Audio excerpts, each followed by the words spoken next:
Iya.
Cik, satu dua tiga, tes satu dua tiga, tes satu, lo.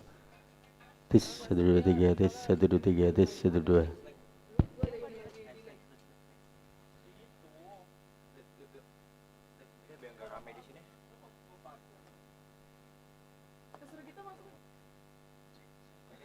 Oke, oke ya.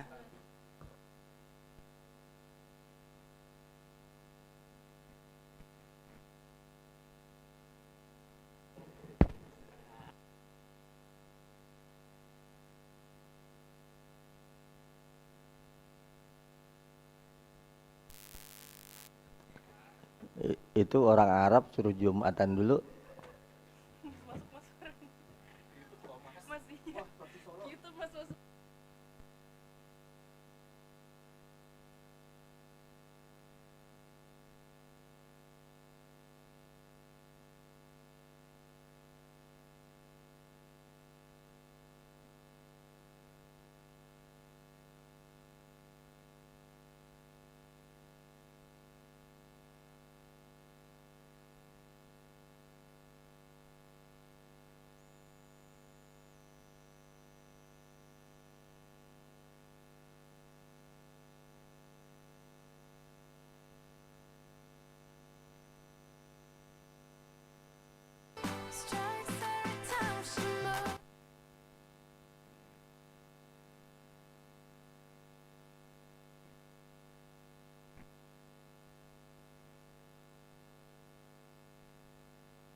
Guys, 10 menit terakhir kalau misalkan mau kamar mandi mau ngapa-ngapain mending sekarang daripada entar-entaran.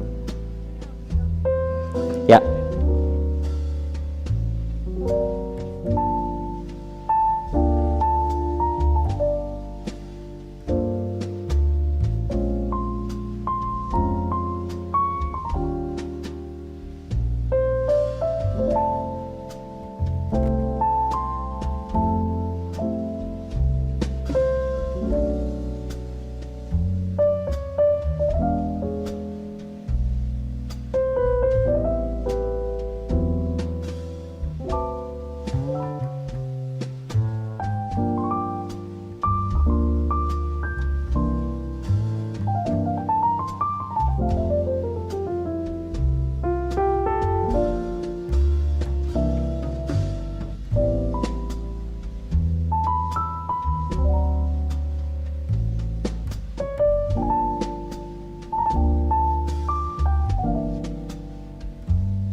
Yang mau ngambil konsum ke belakang tapi satu-satu.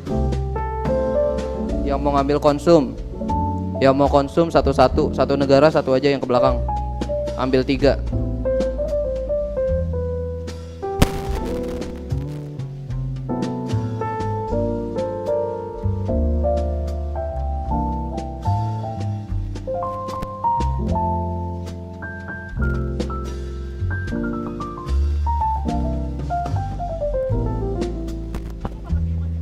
Peris, dirijen siapa woi?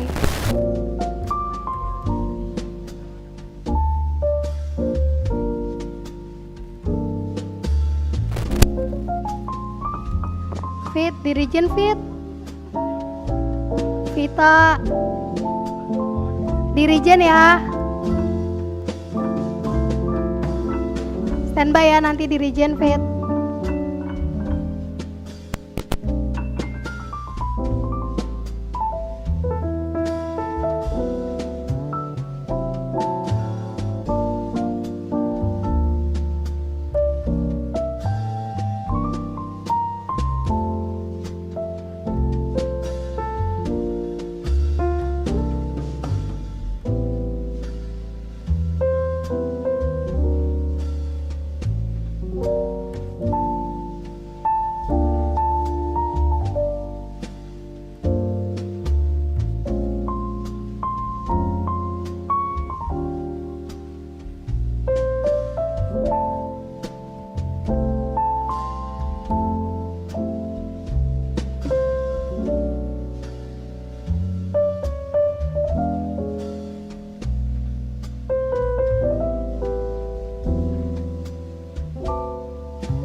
Delegates semuanya duduk.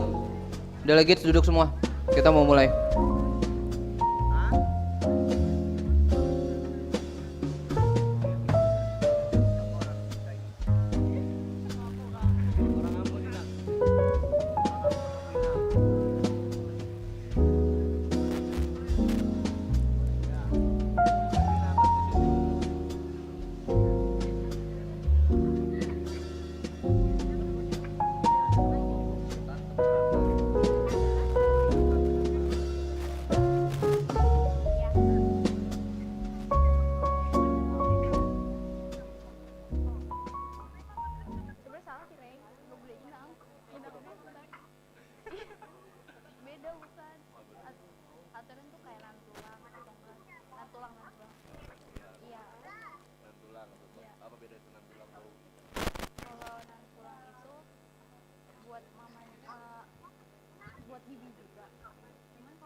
Good morning and salam budi luhur. Ladies and gentlemen, welcome to the collaborative final examination of the International Relations class of 2024, organized by the International Relations Study Program, Budi Luhur University. Today's final examinations brings together three courses: Diplomatic Practice, International Relations, and International Revolution 4.0, and Contemporary Global Discourse. On this occasion, the final examination will be conducted through a Model United Nations simulations. During these sessions, students will represent different member states of the United Nations, deliver official statements, engage in diplomatic negotiations, and discuss pressing global issues in accordance with the rules and procedure of international forum. This MUN session serves not only as a final academic assessment, but also as an opportunity for students to apply their knowledge of diplomacy, negotiations, public speaking, international corporations, and resolution drafting in a professional setting. At this time, we would like to extend our warmest greeting and welcome to our distinguished guest, Ambassador Fuster Gultom as the lecturer of Prakdip Diplomacy, Ms. Arin Fitriana as Discourses Global Contemporary, and Mr. Agung Permadi as the lecturer of IR 4.0 Revolutions. Our respected lecturers and member of the academic community, our honorable judges, and all delegates from the International Relations class of 2024. My name is Samuel Pradip Tajati, and it is my pleasure to serve you as a Master of Ceremonies today's event. Hadirin kami mohon untuk berdiri. Ladies and gentlemen, please stand. Menyanyikan lagu kebangsaan Indonesia Raya dan Mars Budi Luhur. Sing the national anthem of Indonesia, Indonesia Raya and Mars Budi Luhur.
hadirin dimohon untuk duduk kembali.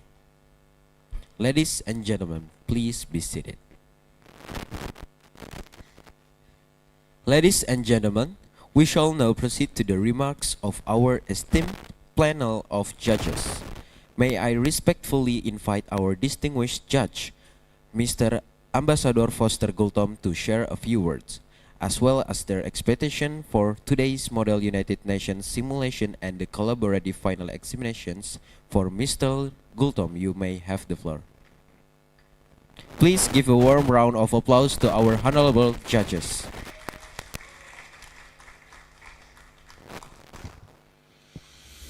Good morning, everyone. Salam budi luhur. Yang terhormat, rekan sedulur, Ibu Arin, kita juga masih menunggu Pak Agung untuk datang. Dan juga mungkin karena ini sudah akhir-akhir dari UAS ya, sehingga undangan-undangan kita mungkin juga sedang sibuk. Yeah, they are so busy. So, but I think they are also paid attention for our kind of simulation like this one. So, thank you also for the support from Rectorate, yeah, from the Prodi and faculty. Our dean is in Bandung right now, so he couldn't come to see our simulation or under this final project or final assignment. So, first of all, I would like to say, this is not only UAS, ya, I say, ini bukan sekedar UAS sebenarnya. We have done like this, ya, UAS, for a few years until now. And then in a certain year, we even collaborated with other prodi, which is the ilmu komunikasi from our different faculties.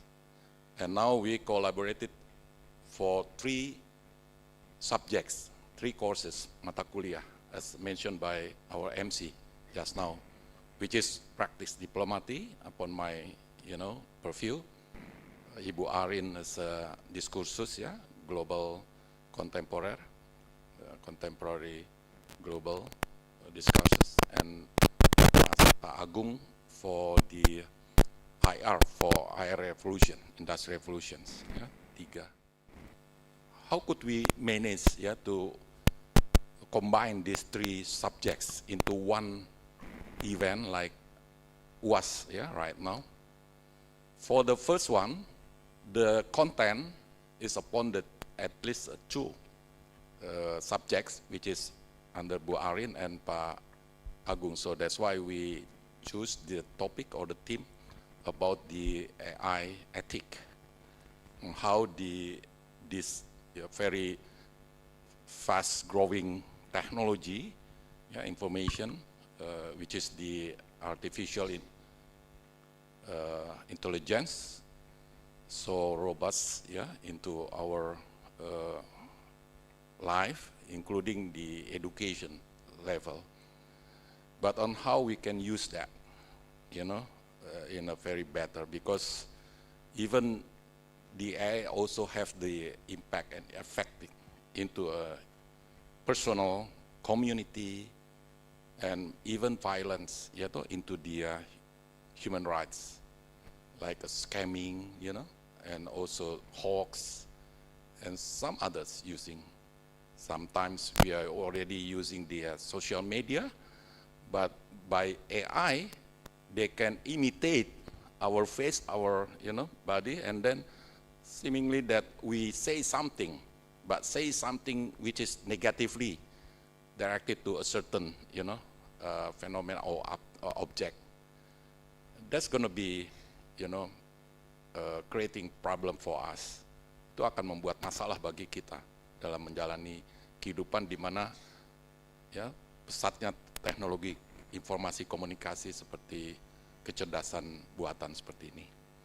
Oleh karena itu kita harus bijak, ya. We have to be really a prudence and a little bit have a wisdom to utilize this kind of technology, yeah, within our of course daily life. Dan itulah saatnya kita sebagai mahasiswa ya sekarang ini belajar tentang hal-hal seperti itu. Ya. Dan dalam konteks combine dengan praktik diplomasi, ini event ya, itu bagian dari praktik diplomasi. Yesterday we visited the foreign ministry office so we got many things from the officials. Dari presentasi mereka kita sudah banyak mendapatkan masukan. Ternyata bukan hal yang sangat sederhana ya di praktik diplomasi. Isu-isu seperti keprotokolan bukan sekedar cuman antar jemput, LO, registrasi ya. Ternyata aspek yang lebih dekat dengan isu kedaulatan. Ya kan? Aspek kedaulatan. Kalau saja delegasi ini ada yang kurang berkenan ketika diberikan penyambutannya, mungkin event pertemuan seperti ini akan mempunyai pengaruh bagi delegasi tersebut sehingga sifatnya menjadi agak sedikit tidak menyenangkan ya. Bahkan kalau mau ada negosiasi, mungkin mereka sudah ngambil posisi resistance, posisi untuk bertentangan berlawanan dengan tuan rumah. Itu bisa terjadi.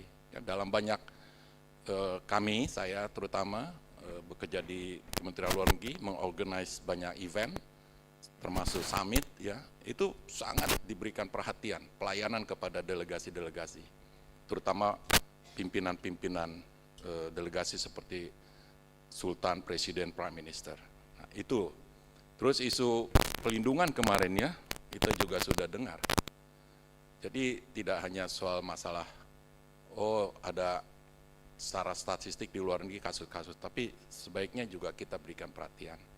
Jadi 3 kombinasi ini masing-masing kami punya perspektif untuk memberikan penilaian. Nanti akan ada terbagi dalam plenary sama komite. Komite ada 2, satu akan ada diasuh oleh Ibu Arin di komite 2 dan di komite pertama oleh Pak Agung. Ya. Dan plenary saya. Belum saya bocorkan apa ya. Jadi supaya deg-degan dulu semuanya. But I believe that you can manage it. Ya, well. You have had the experience before.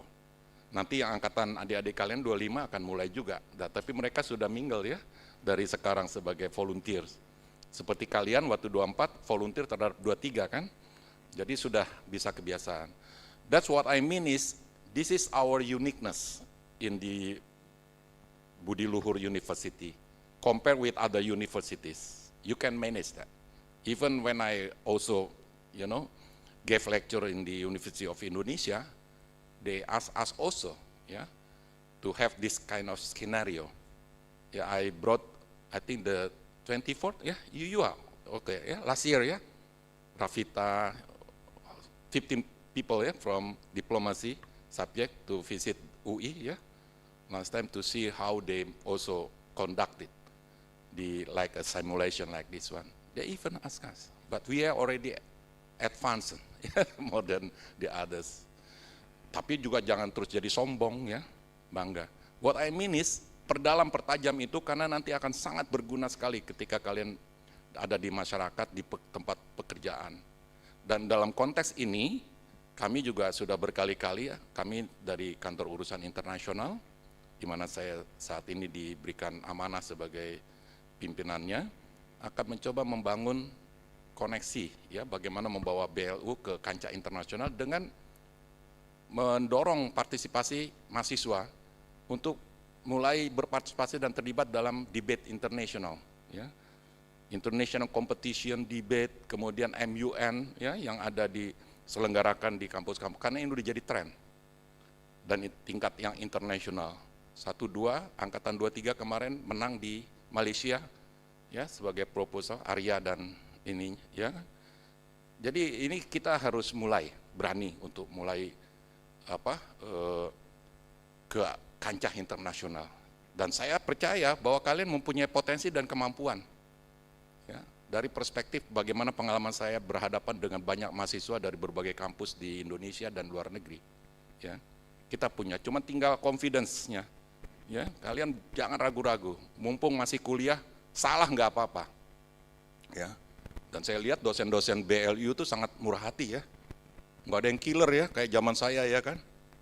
Nilainya tuh minimal A- gitu kan jadi di amin gitu kan, A- terus, atau A+ kan, Jadi, without further ado, then I just would like to conclude my remarks by congratulating you all together.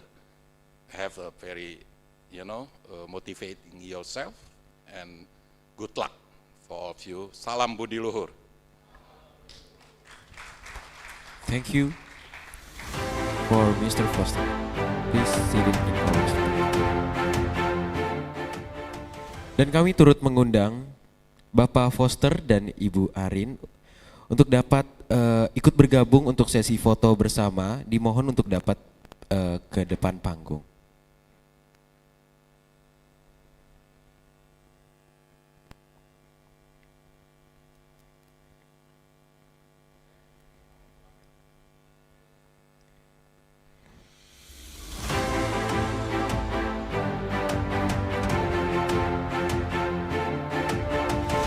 Menghadap ke arah panggung karena kita akan berfoto bersama dengan para delegasi dan juga tamu undangan.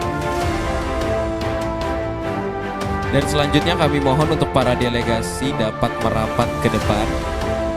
Dimohon untuk Bapak Ibu pimpinan tetap berada di tempat. Kami akan pandu kembali untuk sesi foto bersama.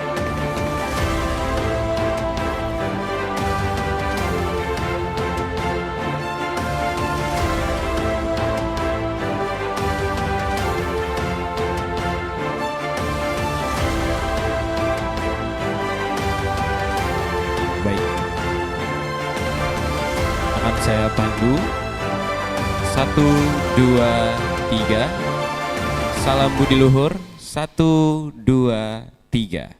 Baik, berikan tepuk tangan yang meriah. Dan kami persilakan untuk Bapak Ibu pimpinan dapat kembali ke tempat duduk dan dilanjutkan dengan para delegasi.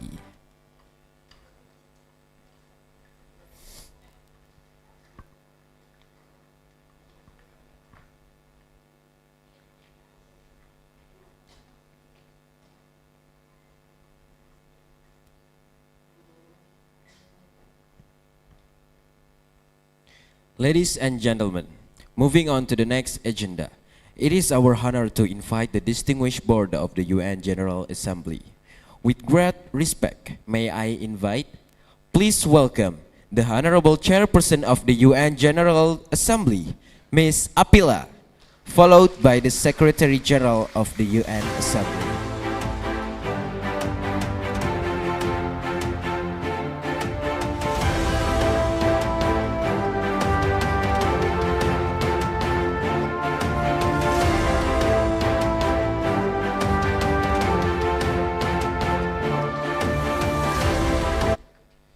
And I'll invite Miss Desi Rizkiani.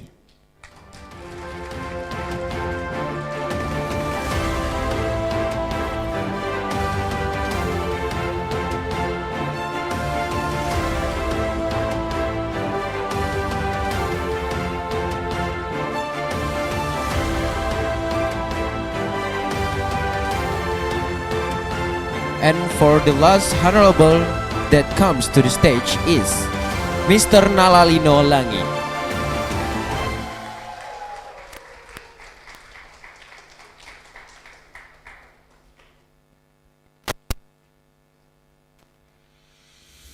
Please give applause to all the chairpersons on this meeting.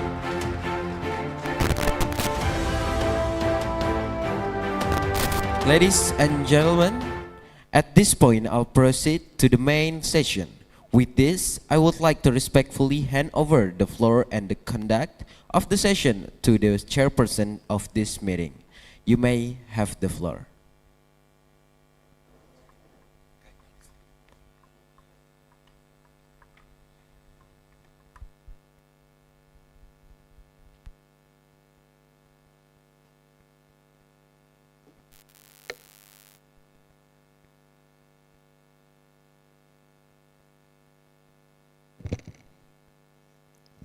Distinguished delegates, we are opening a session that will likely define the boundaries of international law for the coming decades.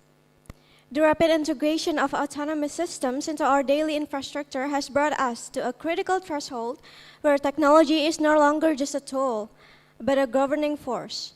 Our task here is to ensure that human agency and fundamental rights remain the absolute architecture of this digital age.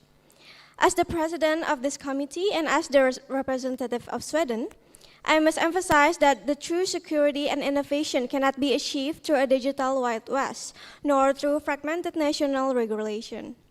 Sweden firmly believes that the technological advancement must always serve human progress, not overshadow it. A robust, universal legal framework is not an obstacle to innovation.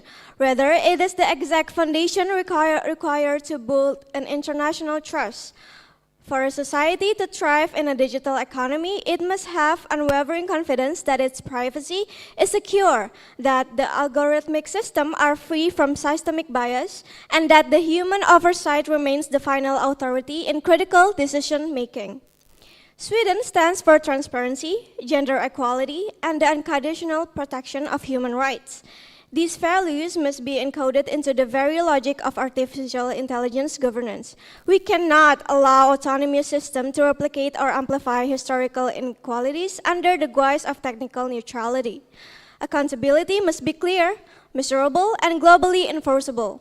The eyes of the international community are on this room. We are here to bridge geopolitical divides and craft a unified global standard that prioritizes human dignity above unchecked commercial or state expansion.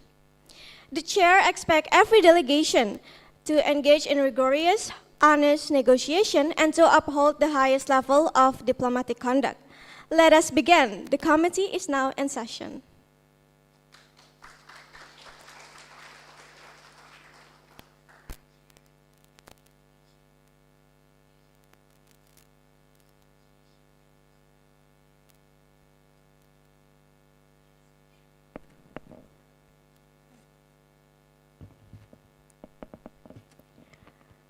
Thank you, delegates. I now invite the Secretary General of the UN to deliver her speech.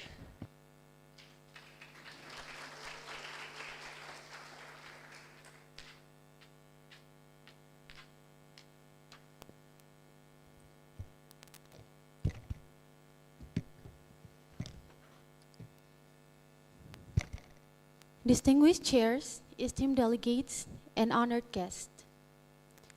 It is my distinct privilege to welcome you all to the opening of the conference. Today, we gather not merely to simulate diplomacy, but to confront one of the most defining ethical frontiers of our generation. The theme of our deliberations, the ethics of autonomy, establishing a universal legal framework for responsible AI and human rights protection, challenge us to answer a fundamental question. Will we shape technology to serve humanity, or will we allow unchecked technological momentum to reshape our rights? We are living through a paradigm shift where autonomous systems are migrating from the fringe of laboratory innovation into the core architecture of global governance, international trade, and human surveillance.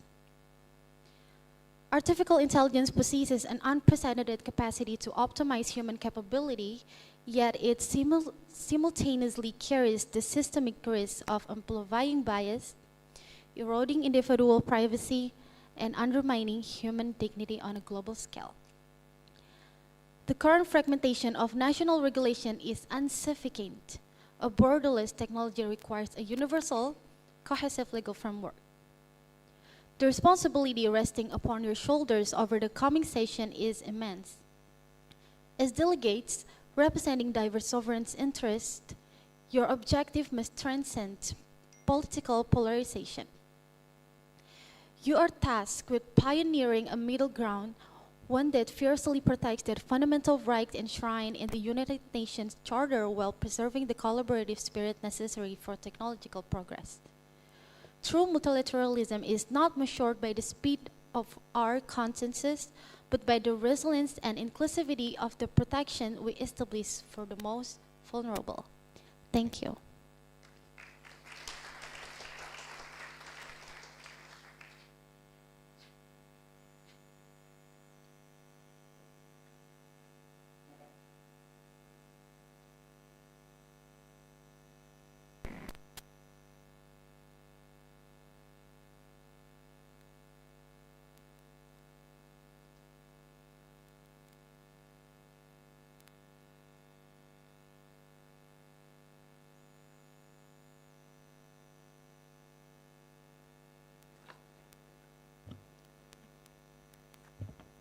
For all delegation, there are some points that I would like to explain regarding the proceedings of the meetings. Those points being, number 1, point of inquiry. You can use this point if you have any questions about what's happening in the committee or committee procedure. Feel free to raise a point of inquiry. Point of personal privilege. If you feel like the room is too hot or too cold, or if you are unable to hear the speaker clearly or any other personal discomfort, feel free to raise this point anytime. And next is point of order. If you believe that there is a mistake in the procedure of the meeting, feel free to raise a point of order. And the next is point of information. You use this to clarify a counter's policy, as for statistics, or subtly challenge an opponent's argument. Next, due to the importance of these proceedings and the need for undivided attention from the entire body, the committee will be in the period strict of caucus lock. No delegates will be permitted to leave the room for washroom breaks during the introduction of the draft resolution and during the presentation of amendments. Next, to clarify the logistic of our voting process, which will be conducted entirely through our official Discord server, when the committee enters the voting block, the chair will officially open the designated voting channel. You will see a pin message corresponding to the specific motion, draft resolution, or amendment currently on the floor. Please ensure that your Discord name matches your official country assignment so that the chairs can accurately verify the roll call.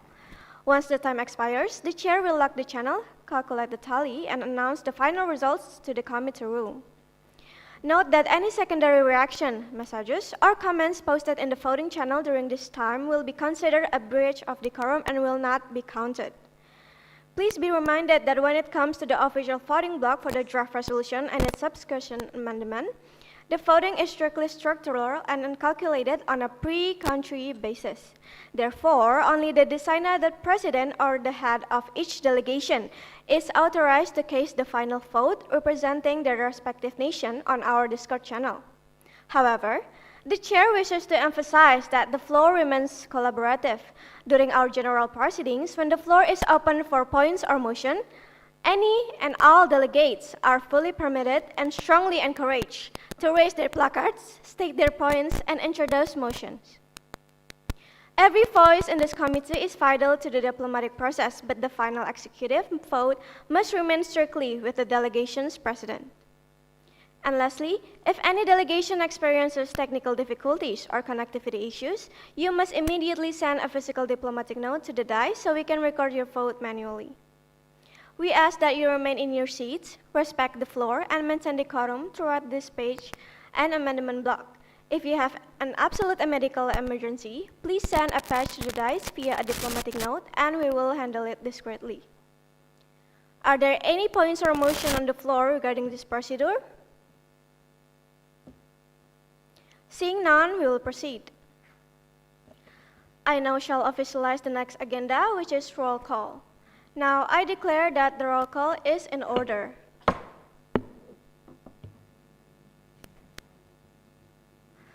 Before we start, I shall explain first what we will do in this agenda. When the country's name is called, all delegates shall respond by saying present or present and voting, whichever suits your needs. And second, if you only respond with present, then you may have the option to abstain and will not be able to participate and only observe in the following agendas, which is introduction of the draft resolution, amendment of the draft resolution, and finally, voting of draft resolution. On the other hand, if you respond with present and voting, you are required to participate in every agenda that we will do today. Finally, the last thing I should mention is that we will be running every single motion, points, and proposal in this meeting on a simple majority system of 50% plus 1%, which is 10 out of 19 delegates must agree, and 2 per 3 system for our voting, which is 12 out of 19 delegates must agree. Now that I have explained the rules of the meeting that we will be holding, I will now start calling the country's name one by one.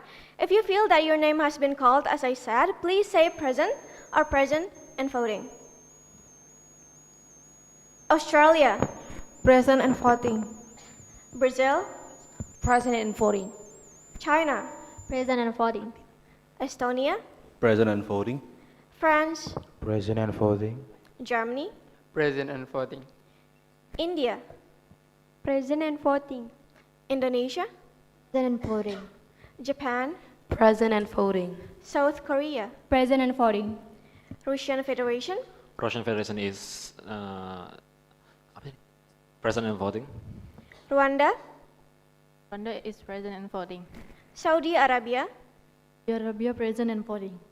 Singapore, Present and voting. Sweden is present and voting. South Africa, Present and voting. United Arab Emirates, Present and voting. United States of America, The United States of America is present and voting. Uruguay, Present and voting. and finally Zambia.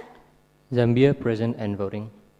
Thank you, delegates, for your swift responses. To reconfirm once again, are there any countries that I did not call or miss?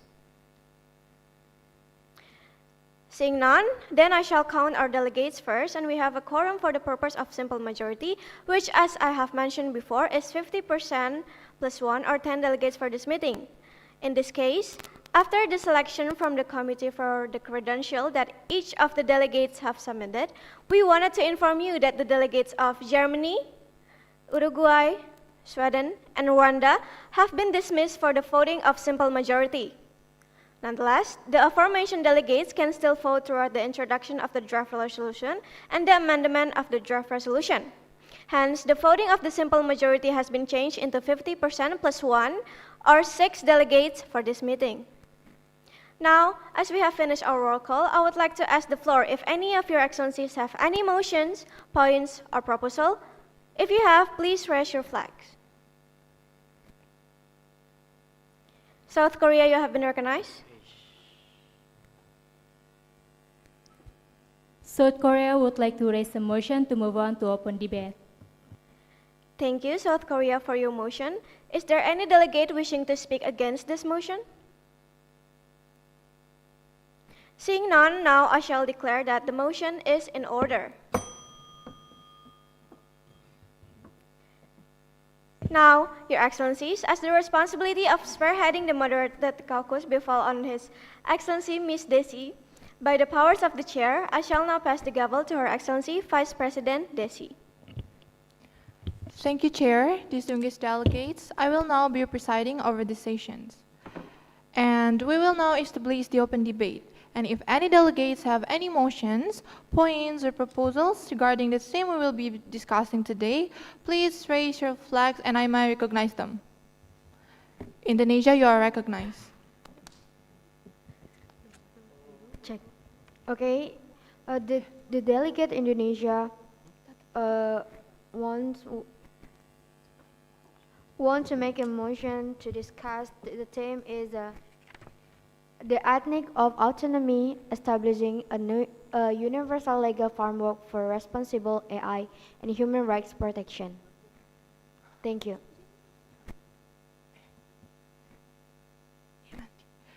Thank you, delegate. Are there any delegates who would like to support this theme?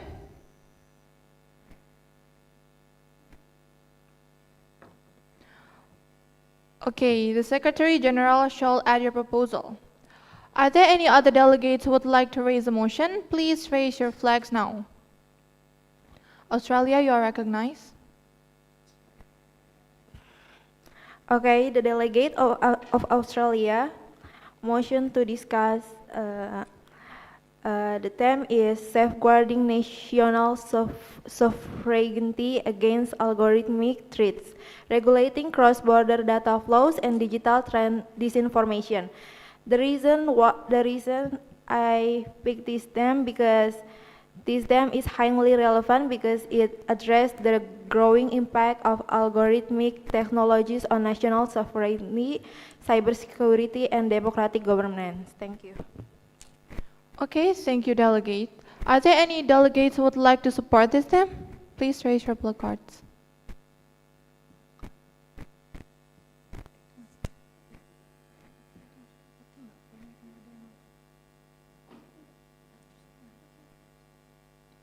Okay, this motion have not passed. Are there any other delegates who would like to raise a motion? Please raise your flags now. Okay, India, you are recognized.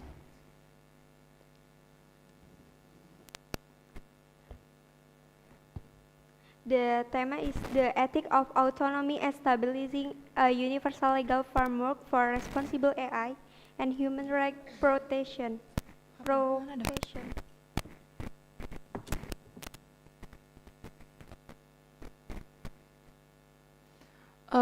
Sorry, delegates, but the motion is already here. So, are there any other delegates who would like to raise a motion? Please raise your flags now. Saudi Arabia, you are recognized. Kingdom of Saudi Arabia would like to motion to discuss bridging the digital divide, formulating global standards for artificial intelligence transfer and infrastructure equity. Okay. Saudi Arabia support this proposal because recording the digital divide is essential for asserting that all countries and benefit for artificial intelligence. Through Vision 2030, Saudi Arabia believes that international cooperative, capacity building, and equitable technology transfer are necessary while fully respecting national sovereignty. Thank you. Okay, thank you, delegate. Are there any delegates who would like to support this theme? Okay, the Secretary General shall add your proposals. Okay. As now we have a quiet proposal from Your Excellencies, we shall now move on to the voting sessions. Your Excellencies, please follow the procedure for voting as we have instructed before the meeting and prepare the means to do so. Your Excellencies, I shall now repeat the proposal from before. They are as follows. The proposal 1 is the ethics of autonomy, establishing a universal legal framework for responsible AI and human rights protections. Proposal 2 is safeguarding national sovereignty against the algorithmic threats, regulating cross-border data flows and digital disinformations. Proposal 3 is bridging the digital divide, formulating global standards for artificial intelligence transfer and infrastructure equity. As such, I must warn you again to prepare the means to vote. Your Excellencies, the voting is now in order.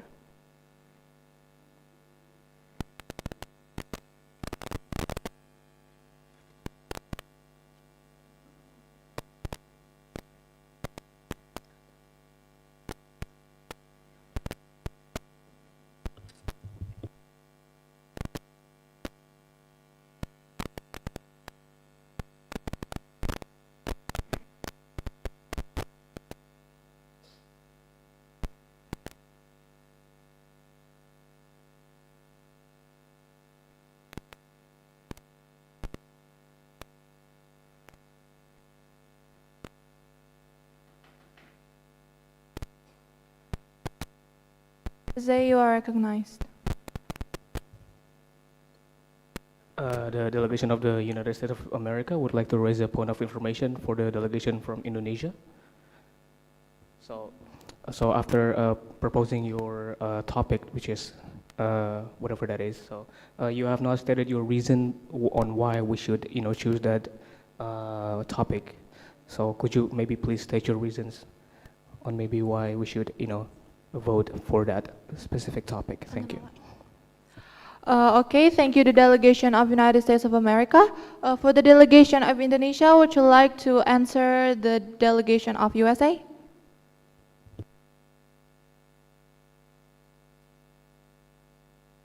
Okay, thank you, the delegate of United States, Indonesia. Okay, Indonesia chose this topic because AI is advancing rapidly and has cross-border impacts, making it essential to establish a universal legal framework that ensures AI is developed responsible, respect human rights, protects privacy, and continues to promote inclusive, human-centered innovation. This topic also aligns with Indonesia's commitment to supporting safe, fair, and collaborative global AI governance. Thank you, the delegates.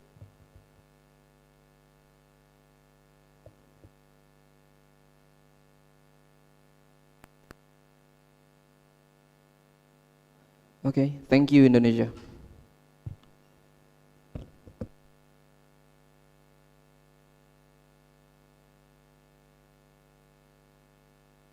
Thank you, delegates. As we will now wait for the Secretary General to write down the voting of the theme that we'll be discussing today. I would like to ask if there's any delegation who would like to propose a motion or points. Please raise your flags now. Yes, the delegations of United Arab Emirates, you have been recognized. Thank you, Chair. Point of information. The delegation of United Arab Emirates agree with the topic from Indonesia, because why we chose the topic? Because this topic, because the rapid development of artificial intelligence has created significant ethical and legal challenges that affect human rights worldwide. A universal legal framework is needed to ensure AI is developed and used responsibly, protects individual autonomy, prevent discrimination, and promotes accountability across all countries. Thank you, Chair. Thank you, the United Arab Emirates, for your insight. Now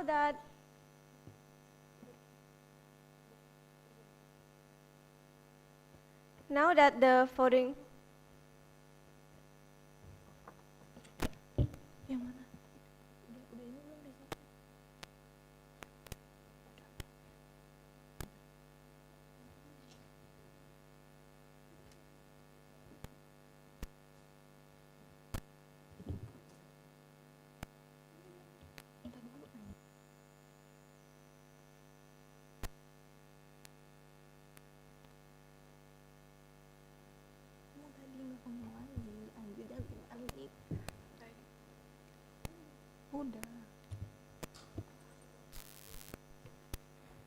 Chair, point of order. I think Japan thinks the chair it's too much loading for the progress this agenda. Thank you. Okay, thank you, Japan. I apologize.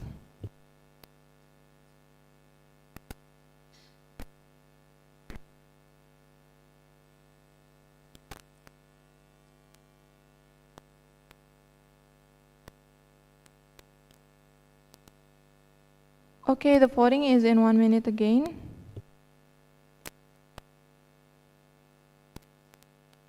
You guys need to vote right now.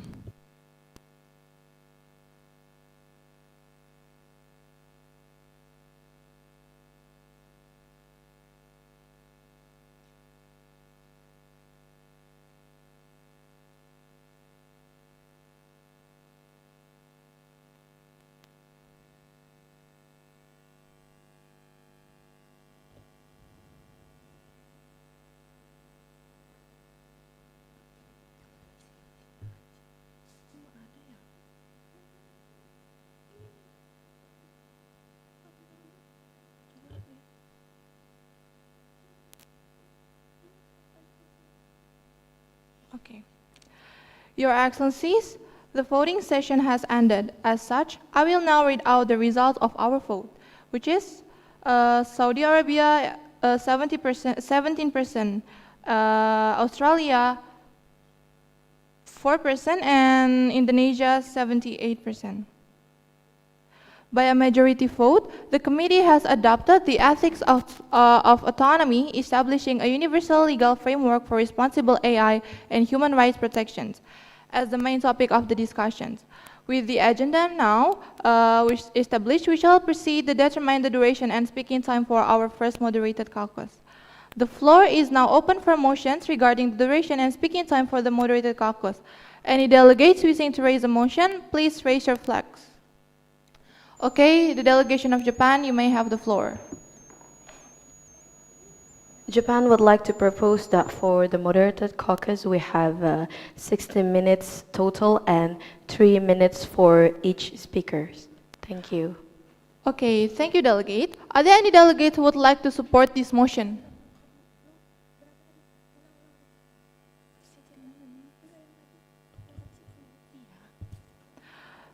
Okay, thank you, delegate. The Secretary General shall add your proposal. Are there any delegates who would like to raise a motion? Please raise your flags now.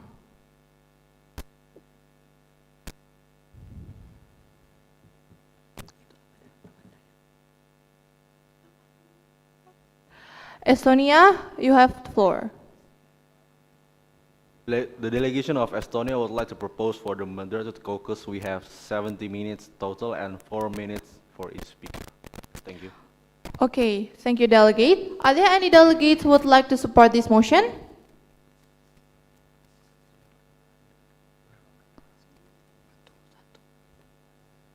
So the motion has not passed.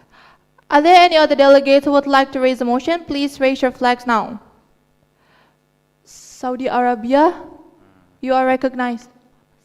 The delegates of Saudi Arabia would like to propose for the moderated caucus. We have 50 minutes total and 2 minutes for each speaker. Thank you. Okay, thank you, delegate. Are there any delegates who would like to support this motion? Okay, the Secretary General shall add your proposal. Are there any other delegates who would like to raise a motion? Please raise your flags now. United States of America, you are recognized. The United States of America would like to propose moderated caucus for 4 hours. Thank you. Thank you, delegate. Are there any delegates who would like to support this motion? So the motion is not passed. Are there any other delegates who would like to raise a motion? Please raise your flags now. United Emirates Arab, you are recognized. The delegation of United Arab Emirates would like to propose that for the moderated caucus we have 14 minutes total and 2 minutes for each speaker. Thank you. Okay, thank you, delegate. Are there any delegate who would like to support this motion?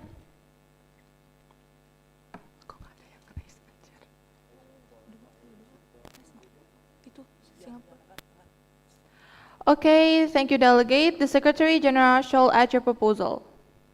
As now we have quite a few proposals from Your Excellencies, we shall now move on to the voting sessions. Your Excellencies, please follow the procedure for voting as we have instructed before the meeting and prepare the means to do so.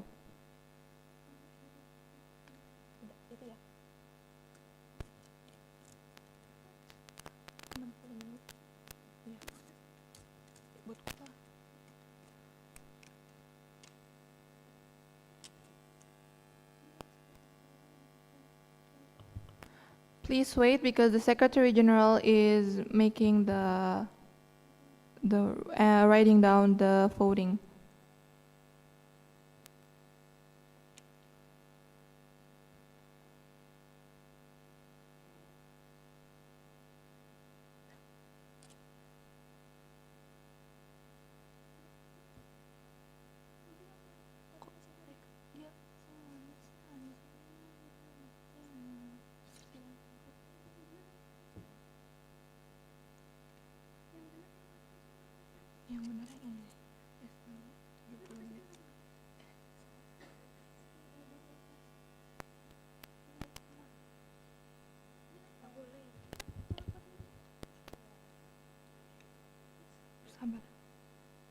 Sorry, Chair, we would like to raise point of order.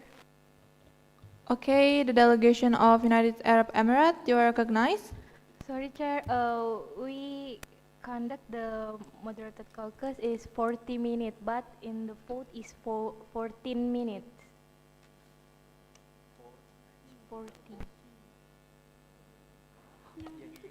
40 minutes and 2 minutes for each speaker. Okay, apologize. The Secretary General will revision your motion.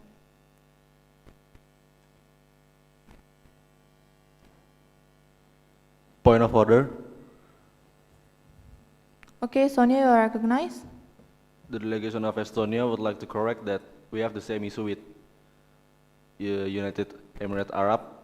We conduct the motion to moderate the caucus is 70 minutes, not 17 minutes. Thank you. Okay, thank you, the delegation of Estonia. The Secretary General will modify your motion. Point of order.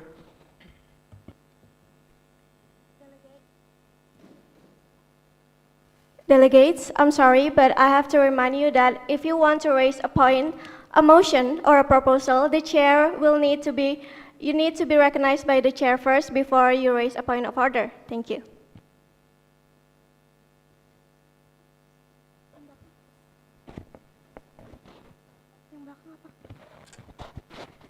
Zambia, you have been recognized. Zambia would like to raise a point of order because the chair always give priority to the country to your left. Please be fair. Thank you. Okay, thank you, Zambia.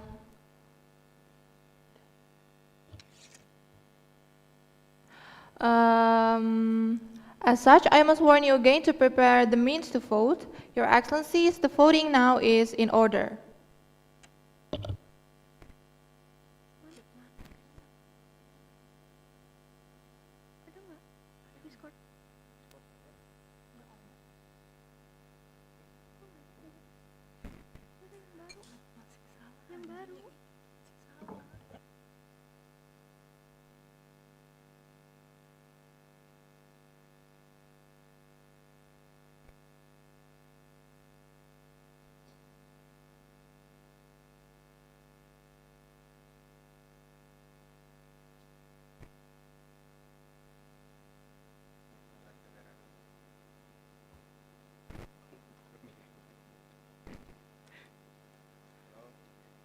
Yes, Estonia, you have been recognized.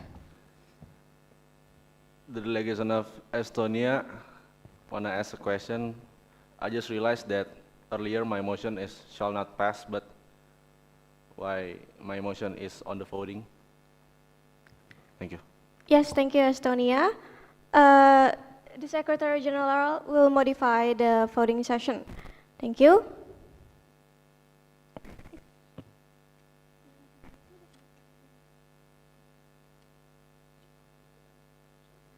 Yes, Russia, you have been recognized. Point of order, Chair. My friends over at the United Arab Emirates have been raising their flags for a good 10 minutes and have not been noticed. We wish for you to pay attention a little bit more to the floor. Thank you. Okay, thank you, Russia. United Arab Emirates. You have been recognized. Point of order, sorry, Chair, because you say we have to raise a flag and we recognize to talk if you mention our nation, but you didn't see around, Chair, sorry. Yes, thank you, United Arab Emirates. I will now be more focused on the floor. Thank you.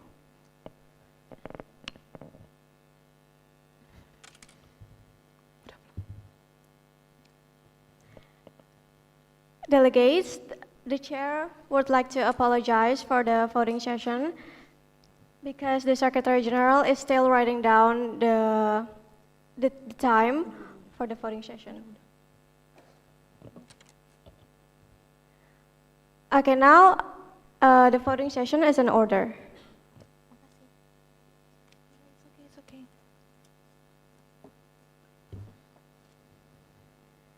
Yes, Estonia, you have been recognized. The delegation of Estonia want to ask why my motion is still on the voting. Thank you.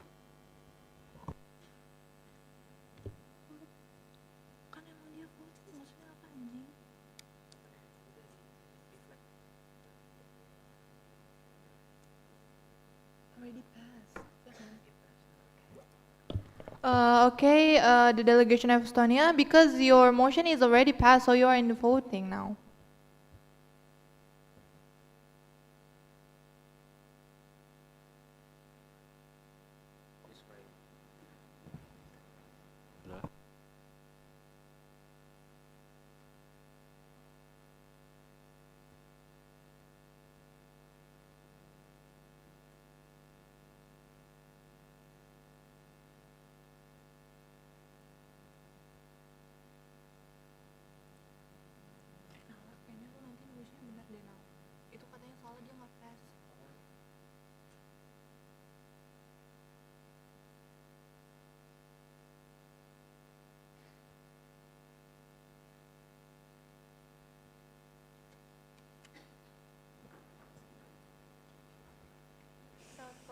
Recognized. Point of order, please chair be focused for our meeting. Thank you. Okay, thank you, the delegations of South Korea.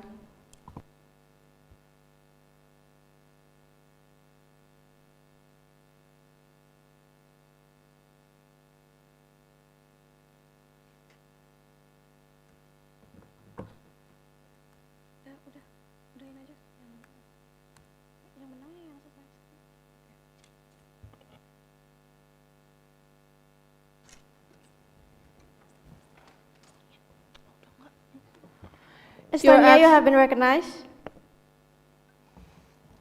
Yeah, the delegation of Estonia. Maybe it's okay if my motion is on the voting, but I am sure that my motion is not have passed earlier. But it's okay. We must go on. Maybe you can do it better on the next agenda. Thank you. Okay. Your Excellencies, the voting session has ended. As such, I will now read out the result of our vote, which as follows: Japan is 60 minutes with 85% votes, and Estonia 70 minutes with 5% votes, Saudi Arabia 50 minutes with 10% vote. And by a majority vote, the committee has adopted a moderated caucus of 60 minutes with a speaking time of 3 minutes for each speaker. For your voice and participation, I say thank you, Your Excellencies. Now, as this motion to propose has passed, are there any other delegates who would like to raise a motion? And if you do, please raise your flags now. Okay, the delegation of China, you are recognized. China would like to raise a motion to move on to speakers list. Okay, thank you, the delegations of China. For your motions, is there any delegates wishing to speak against this motion? Okay, seeing none, now I shall declare the motion to move on onto the speakers list is in order. Now that the motion to set the agenda is now in order, we will now establish the speakers list. To the delegation of China, would you like to be the first on the speakers list? China would like to be first in the speakers list, Your Excellency. Okay, thank you, China. You shall be put first in the speakers list. Next, all delegates whose names wants to be in the speakers list, please do as we have instructed before the meeting and raise your flags now. Okay, Germany, you have been recognized. Indonesia, you have been recognized. Zambia, you have been recognized. Brazil, you have been recognized. Estonia, you have been recognized. South Korea, you have been recognized. France, you have been recognized. United States of America, you have been recognized. Rwanda, you have been recognized. Saudi Arabia, you have been recognized.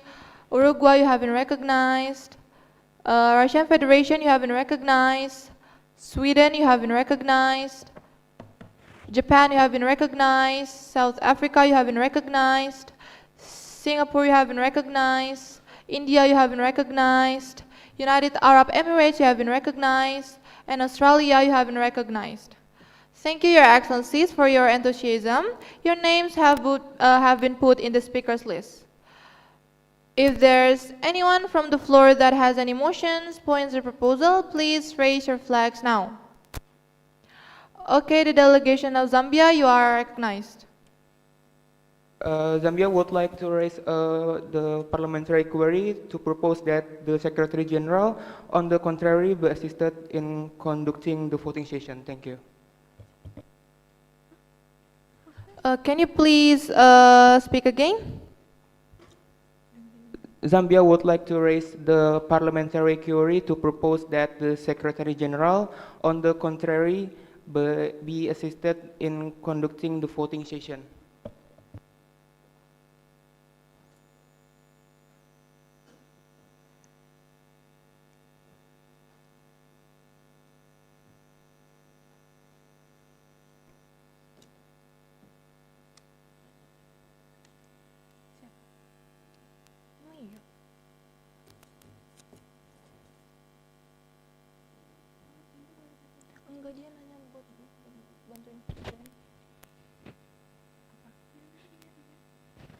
Okay, the delegations of Zambia.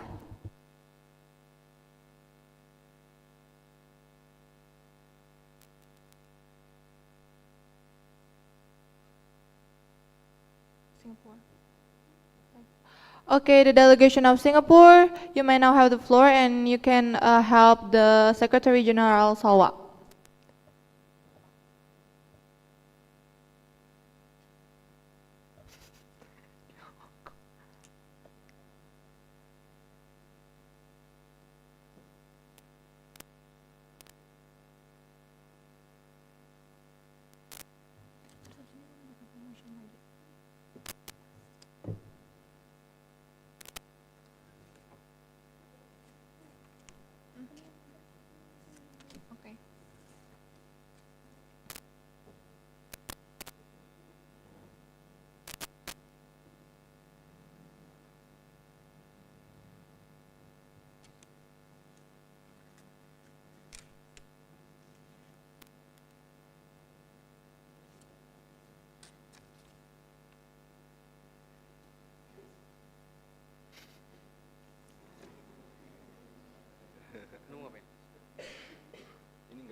Okay, if there's anyone from the floor that has any motions, points, or proposal, please raise your flags now.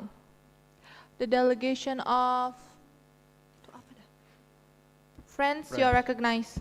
The delegates of French Republic would like to raise a motion to move into moderated caucus. Thank you. Okay, thank you, the delegation of Friends, for your motions. Is there any delegate wishing to speak against this motion? Seeing none, now I shall declare the motion to move on into the moderated caucus is in order. Now, Your Excellencies, as the responsibility spearheading to the moderated caucus befalls on His Excellency Mr. Nalla, by the powers of the chair, I shall now pass the gavel to His Excellency Vice President Nalla.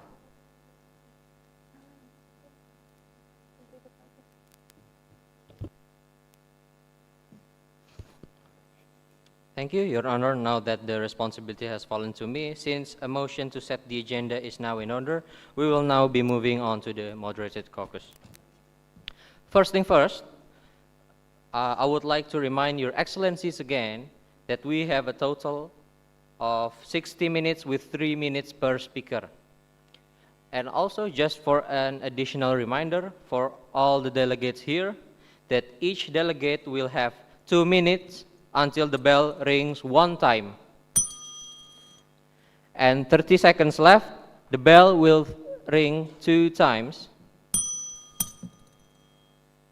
If finished, the bell will ring thrice.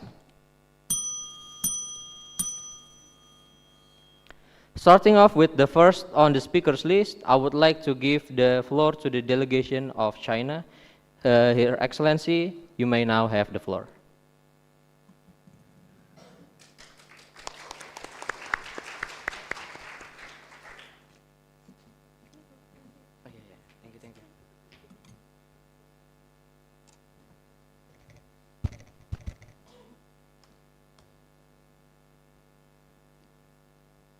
Honorable Chair, distinguished delegates, the People's Republic of China recognizes artificial intelligence as a key driver of global development and innovation.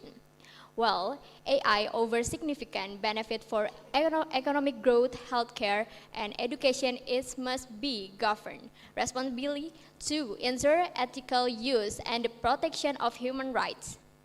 China supports the establishment of a universal AI governance framework under the United Nations based on multilateral cooperation, transparency, fairness, and respect for national sovereignty. We believe all countries should have equal opportunities to benefit from AI and participate in global digital development. China remains committed to working with all member states to promote responsible, inclusive, and people-centered AI governance that advance innovation, protect human rights, and contribute to a shared future for mankind. 谢谢. Sisa 1 menit ya.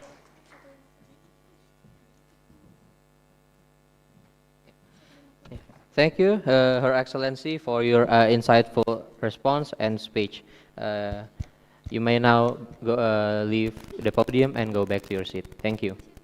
Okay. Also, your remaining time is 1 minute 50 seconds. How would you like to spend your time? I'll give it back to the chair.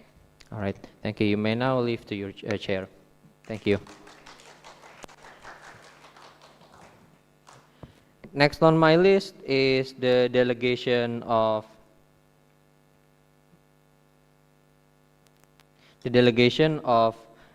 Germany. Delegation of Germany, you may now have the floor.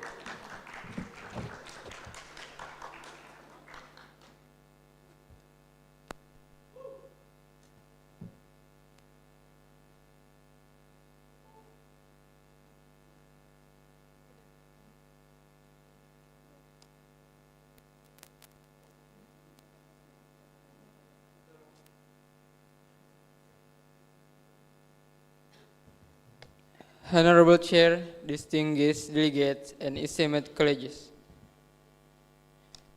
The Federal Republic of Germany stand before this commit at a defining moment in the development of artificial intelligence.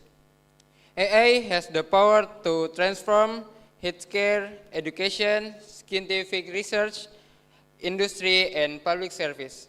However, without responsible governance, AI can also create serious risks to human rights, democracy, privacy, and international security. Germany firmly believes that technological innovation must always serve humanity.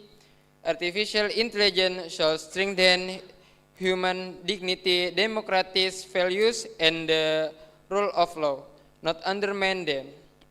Innovation and regulation should not be seen as opposing force. Instead, they must work together to build public trust and ensure that AI benefits everyone.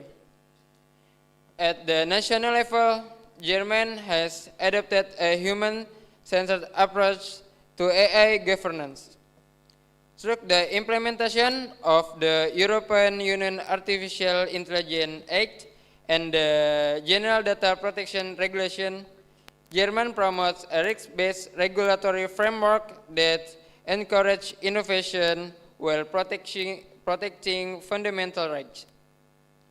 Germany also supports meaningful human control over high-risk AI systems and continues to strengthen innovation by supporting research institutions, technology companies, and the Mittelstand, which remains the backbone of our economy.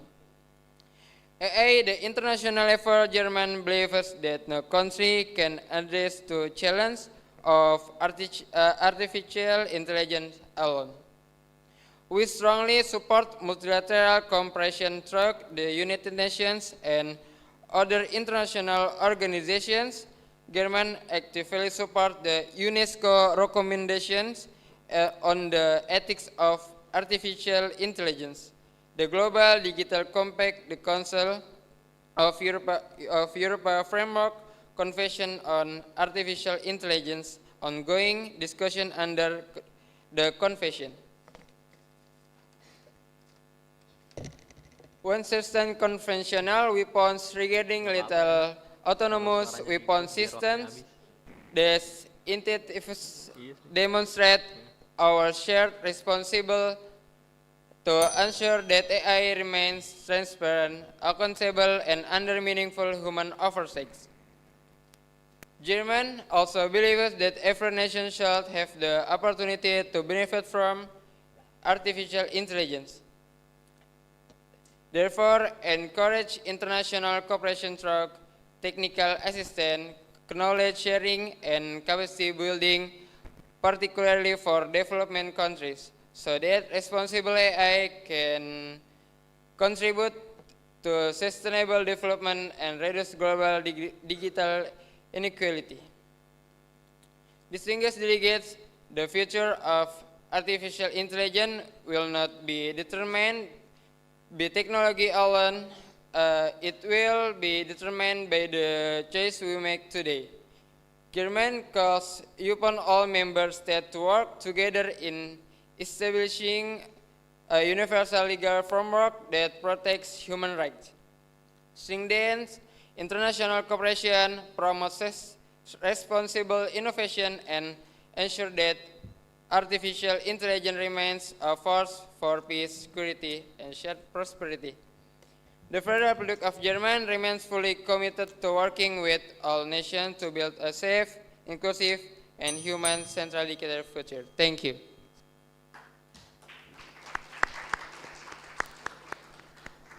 Thank you for your insightful speech, delegation of Germany. You have the remaining time of 25 seconds. How would you like to spend your time?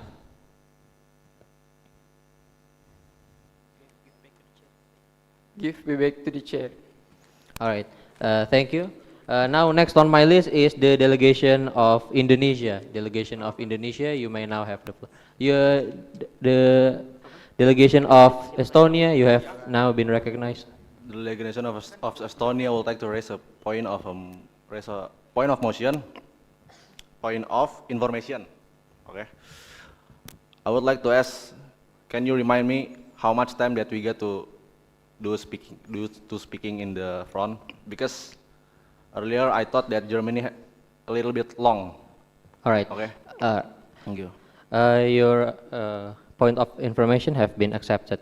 So I would like to explain to all the delegates here that each candidate have the time of 3 minutes per speaker. So the bell will ring.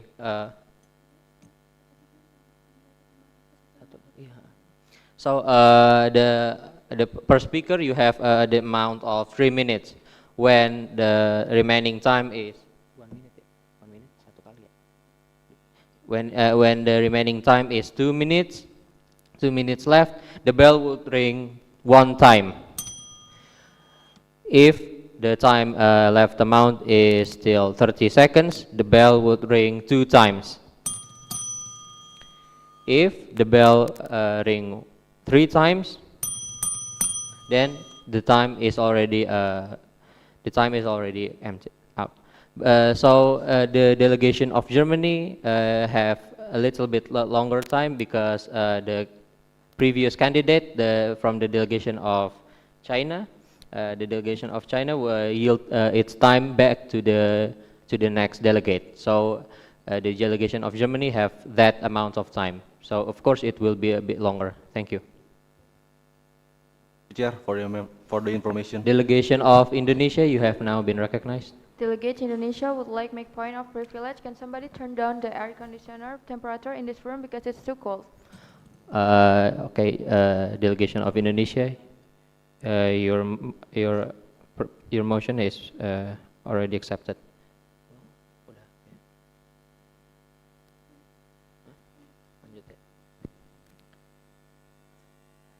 The next delegation on my list is the delegation of Zambia. Delegation of Zambia, you may now have the floor.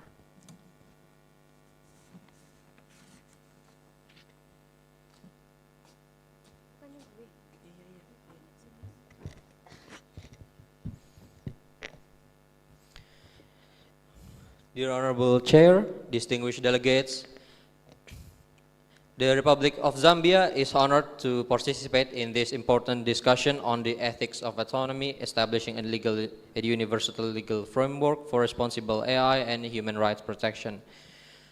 Artificial intelligence is transforming the way societies develop, economies grow, and government deliver public services. Artificial intelligence has also the potential to improve healthcare, strengthen agricultural productivity, expand access to education, and create new economic opportunities. However, without the proper governance, these technologies can also pose serious risks, including violations of privacy, algorithmic bias, discrimination, misinformation, as well as the erosion of fundamental human rights. As a developing nation, Zambia believes that technological innovation must always remain human-centered. Artificial intelligence should serve humanity, not replace human judgment or compromise human dignity. Every nation, Zambia believes, regardless of its level of development, deserves equal opportunities to benefit from AI while ensuring that its citizens are protected by ethical and legal safeguards. Recognizing these opportunities and challenges, Zambia has adopted the National Artificial Intelligence Agents strategy from 2024 to 2027 to guide the responsible development and deployment of artificial intelligence. Furthermore, the Data Protection Act that we passed in the Senate, number 3 of 2021, strengthens the protection of personal data and privacy, laying an important legal foundation for trustworthy digital governance. Through the leadership of the Ministry of Technology and Science, Zambia is committed to building an AI ecosystem that promotes innovation while respecting transparency, accountability, fairness, and human rights. Nevertheless, Zambia holds firm belief that no country can govern artificial intelligence alone in its own.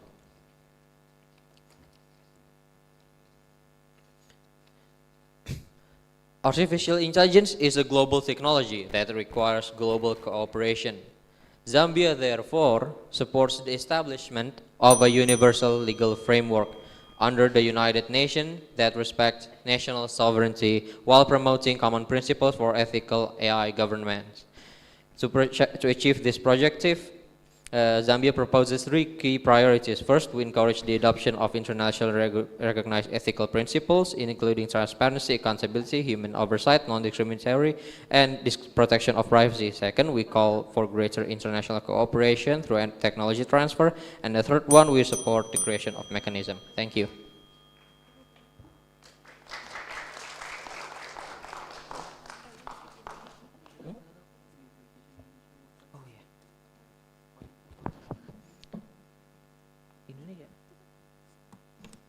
Delegation of Indonesia, you have now been recognized. Delegation Indonesia would like to make a point of order. I think you skip our country. Oh yeah, I apologize for the major inconvenience. I would like your motion, your point have been recognized. You may now have the floor. Thank you.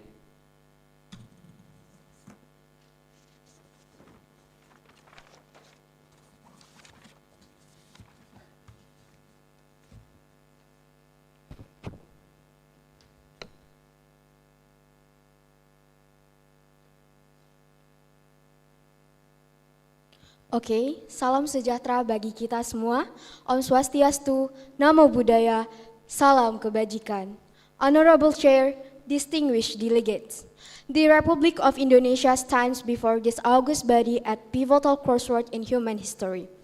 We are witnessing a technological revolution where autonomous system passes the power to reshape economies, streamline governance, and redefine societal structures.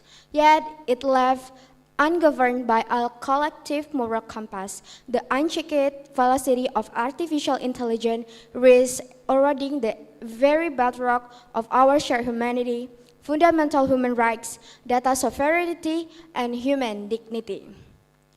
Indonesia firmly believes that technology must always serve humanity, never supplant it. Domestically, our approach to algorithmic governance is anchored in our national philosophy, Pancasila, which dictates a just and civilian humanity. We have progressively moved beyond non-binding guidelines, such as our Ministry of Communication early ethical circular, toward formalizing robust risk-based legislative frameworks. By drafting comprehensive presidential regulation on AI ethics and a national AI roadmap, Indonesia is embedding transparency, accountability, and inclusivity into the core of our digital transformation. However, the challenges posed by autonomous systems do not stop at national borders. Algorithmic bias, deepfakes, and ultimate data exploitation are borderless threats that demand a unified global response. Indonesia emphasized that a truly universal legal framework cannot be written by a select few. It must prevent a new wave of digital colonialism. We must bridge the widening technological chasm between the global north and the global south, ensuring that development nations are equal architects of global AI governance rather than mere data providers or passive consumers. Distinguished delegates, the question before us is not whether we should innovate, but how we choose to protect humanity as we do. Let us craft a framework where innovation thrives alongside justice and where the ethics of autonomy reinforce. Thank you, thank you, Honorable Chair. Thank you, the delegate of Indonesia. You have the remaining amount of 25 seconds. How would you like to spend your time?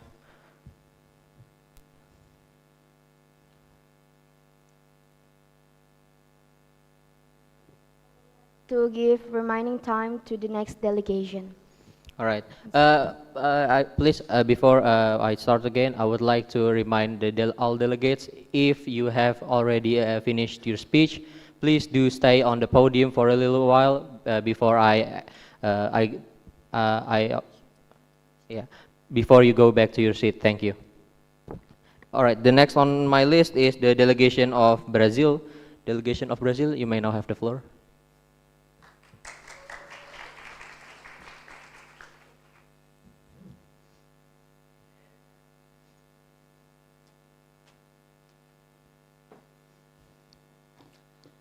Honorable Chair, distinguished delegates, and esteemed colleagues, artificial intelligence is transforming our world at an extraordinary pace. It is creating new opportunities for innovations, economic growth, education, healthcare, and sustainable development.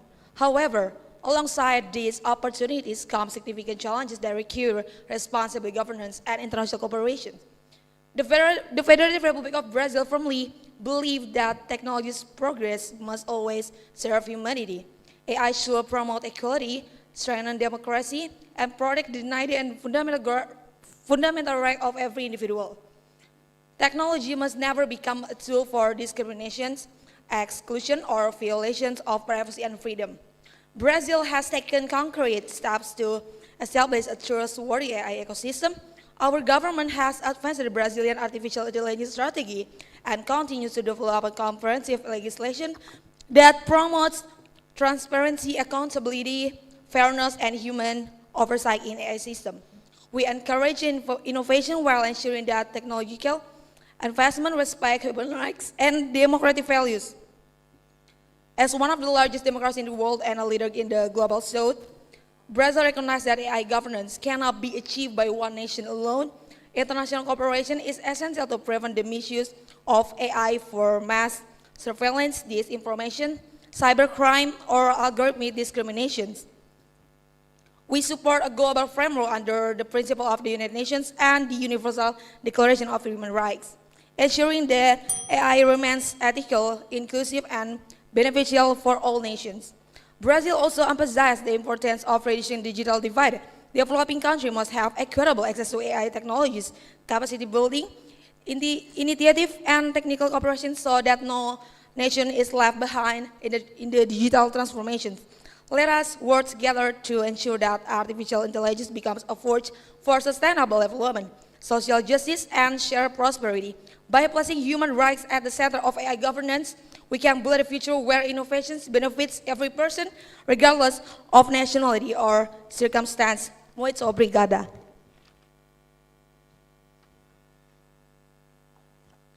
Thank you for your insightful speech, Delegate of Brazil.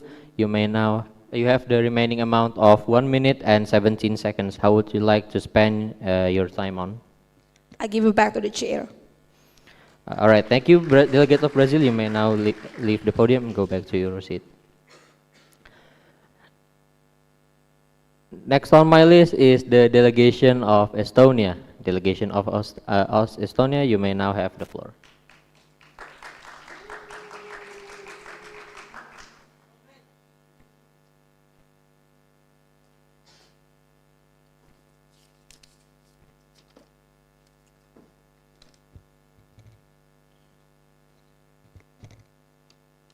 Honorable Chair, distinguished delegates, and everyone. The Republic of Estonia is honored to address this committee on the agenda, the ethics of autonomy, stabilizing a universal legal framework for responsible AI and human rights protection. AI is transforming healthcare, education, public services, and the global economy. While AI offers enormous opportunities, its rapid development also creates risks to privacy, accountability, equality, and fundamental human rights. Therefore, innovation must always be guided by ethical principles and responsible governance. As one of the world's leading digital societies, Estonia believes that AI must remain human-centric, transparent, and accountable. Human oversight should always be maintained in decisions that significantly affect individuals, and the development of AI must respect internationally recognized human rights. Estonia's digital transformation has shown that innovation is strongest when it is supported by public trust, cybersecurity, and the rule of law. Because AI transcends national borders, so no country can regulate it alone. Estonia therefore supports the establishment of universal legal framework under the UN to promote transparency, accountability, data protection, and international cooperation. Such a framework should prevent the misuse of AI for unlawful surveillance, discrimination, and other violence of human rights, while encouraging responsible innovation and supporting member states in strengthening their AI governance. The Republic of Estonia remains committed to working with all member states to ensure that AI serves humanity, projects fundamental rights, and contributes to a safer, more inclusive, and sustainable future. May God bless us, and God bless us, and God bless Estonia. Thank you and have a good day. Thank you, the delegation of Estonia, for your insightful speech. You have the remaining amount of 1 minute and 3 seconds. How would you like to spend the remaining time on? I would like to use my remaining time to give it back to the chair. Thank you. Thank you, the delegation of Estonia. You may now leave the podium and go back to your seat. Japan, you have now been recognized. Thank you, Chair. With your permission, the delegation, I would like to excuse a personal matter and will return. All right, delegation of Japan, you have been excused. Thank you. Delegation of Russia, you have been recognized. The delegation of Russia would like to raise motion of point privilege. I wish to wash my hands. Okay, delegation of Russian Federation, you have been excused.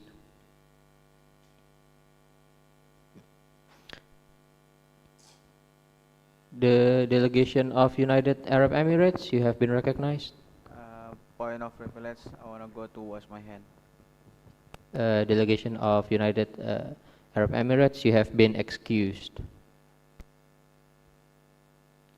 All right, next on my list is the delegation of South Korea.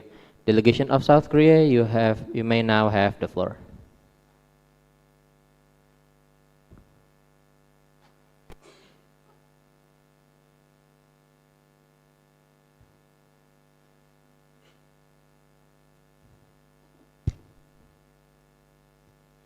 Your Excellency, the President of the General Assembly, the Secretary General of the United Nations, and annyeonghaseyo, distinguished delegates.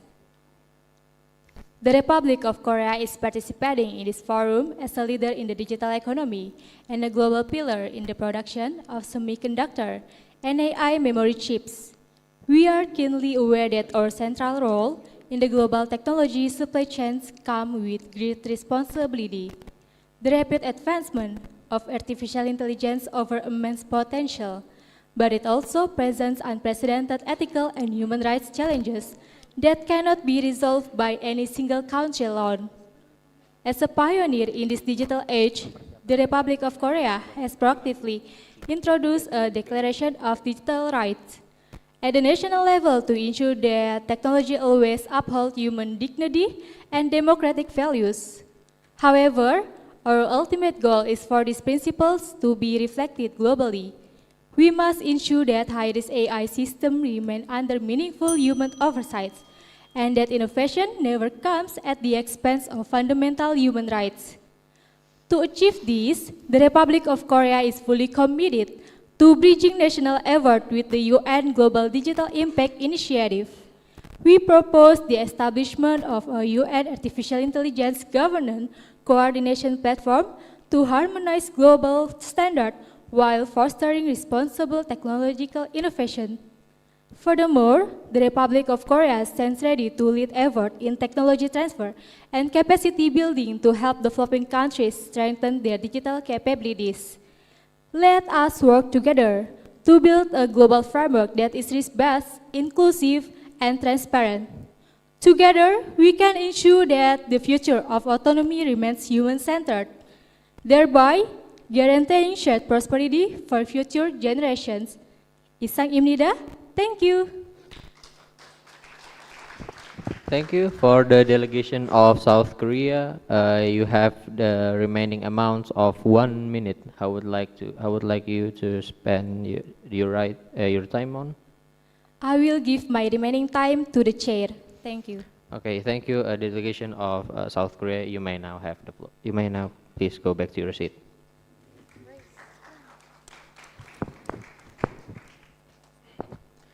Delegation of Sweden, you have been recognized. Chair, I would like to raise point of personal privilege to wash my hand. Delegation of Sweden, you have been excused.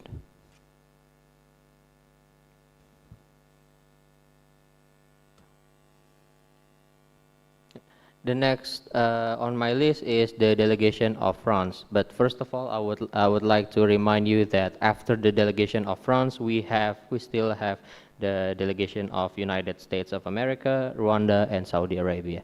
Now, for the next delegation of France, you may now have the floor.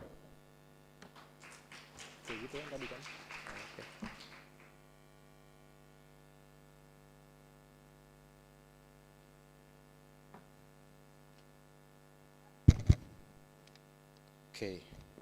Bonjour, Your Excellency, Mr. President, honorable judges, honorable chair, distinguished delegates, ladies and gentlemen.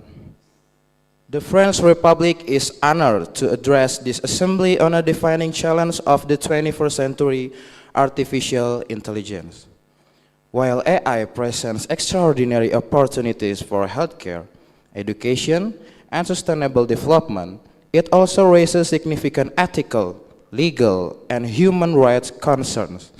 As autonomous technologies become integrated into everyday life, France firmly believes that technological progress must remain human-centric, transparent, and firmly anchored in the protection of human dignity, democracy, and the rule of law.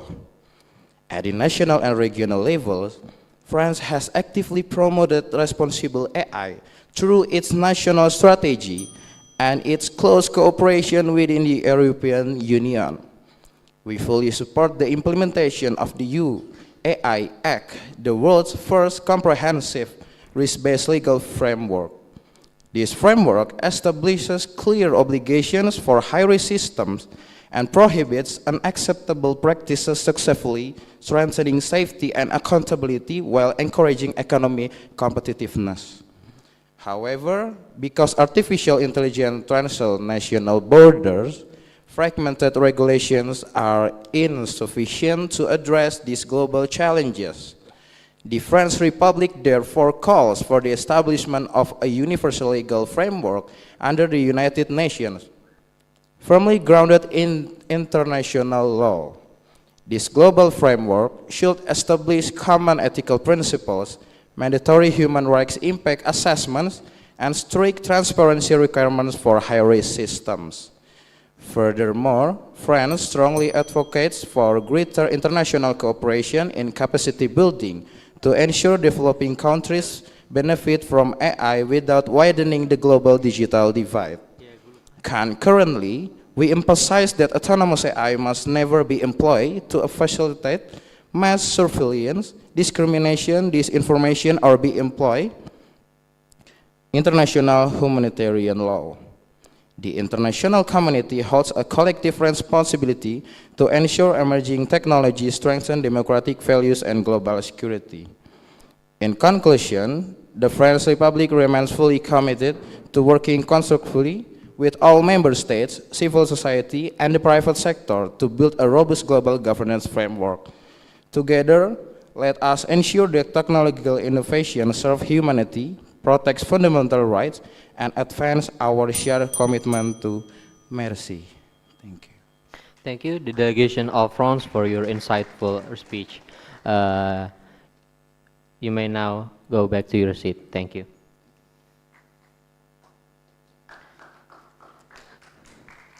Next on my list is the delegation of South Korea. You have been recognized. Point of inquiry. Could the chair clarify how much speaking time remains for this session? Thank you.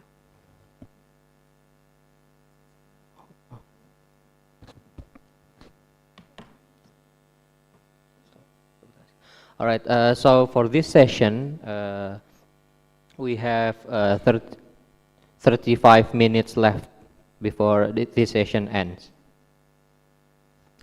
All right, back on the list. Now, the next is the delegation of United States of America. The delegation of United States of America, you may now have the floor.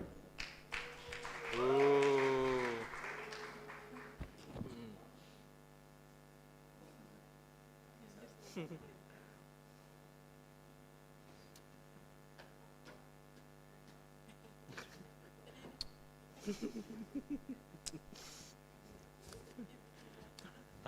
yeah.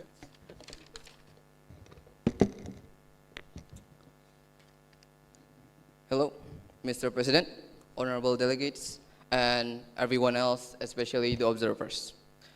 The United States of America is very, very happy to once again host this assembly. Without wasting any more time, I want to go into this topic today, which is we are looking at a very, very big moment in history right now. This AI technology thing, it's a revolution like nobody has ever seen before. It has tremendous potential. It can cure diseases. It can do great things for the climate, and it can make us more productive than ever. Huge, huge potential. But we have to be very careful, very, very careful, because it moves very fast. And it's on such a massive scale that it threatens our privacy, our rights, and our great democratic values. And as the homeland of the freedom itself, the position of the United States is very, very clear. We will never, ever let technology destroy our human dignity. Never. Especially the kind that can only take or copy and not create. You want true innovation? You will not have it without trust. And you cannot have trust if people are not being held totally accountable. Back home, the US is doing a very incredible job. We signed a beautiful executive order for Safe AI. We are testing everything so strongly that we believe we are protecting your privacy, while also wiping out biases. We are making sure autonomous systems are totally safe, and humans, especially us, stay in charge. Humans must always be the boss. As such, my point is that we, as a collective, have to work together. We are the leading way with the G7 and the UN to keep these machines in control and hold these creators accountable while keeping the door open for discovery. Let us make sure this technology brings incredible shared wealth and protect our God-given rights. May God bless us and God bless America. Thank you. Good day. All right, Mr. President, you have the remaining amount of 45 seconds left. How would you like to spend your time on? I would like to give back the time to the chair. All right, thank you for your insightful response. Mr. President, you may leave the Free podium. And you may now leave the podium and go back to your seat. The next on my list is the delegation of Rwanda. Delegation of Rwanda, you may now have the floor.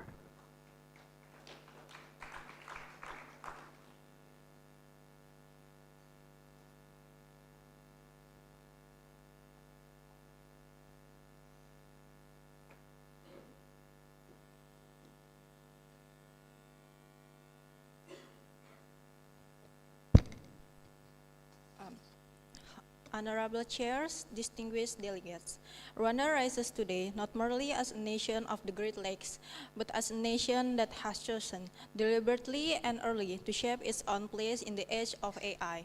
In 2023, Rwanda adopted its national artificial intelligence policy, placing responsible AI governance at the center of our national digital transformation. In 2024, we welcome the world to Kigali for the Global AI Summit on Africa, where African leaders endorsed the Africa Declaration on Artificial Intelligence. We pursued this initiative because we understood that technology this transformative cannot govern itself, nor it should be governed solely by those who already possess technological power. This is our conviction. Artificial intelligence must serve human dignity, or it serves no one at all. It can help a mother in a rural clinic receive a diagnosis she would otherwise wait months for. It can help a farmer predict changing weather patterns. It can help a young innovator in Kigali build solutions that improve life across our continent. We have established the institutional foundation to pursue this responsibly, including our national National Artificial Intelligence Office, ensuring that innovation advances alongside accountability, transparency, and public trust. But Rwanda also knows from its own history what happens when systems of power operate without oversight, without transparency, and without regard for human life. It is why our national artificial intelligence policy, together with the Africa Declaration on AI, emphasize data sovereignty, fairness, non-discrimination, and meaningful human oversight over a high-impact AI system. The protection of human rights cannot be treated as an afterthought. It must remain the foundation upon which every AI governance framework is built. We say plainly to this assembly, a universal legal framework for AI cannot be written by a handful of nations and handed to the rest of the world. Many developing countries were absent from the earliest discussion that shaped international AI governance. Global South is not merely a consumer of AI. We are innovators, legislators, and equal stakeholders whose voice must be reflected from the very beginning of global rulemaking. We therefore call UN member states to support a framework firmly grounded in the Charter of the United Nations and the Universal Declaration of Human Rights, a risk-based approach that enables innovation. Thank you. Okay, delegation of delegation of Rwanda for your insightful response. Please leave the stadium and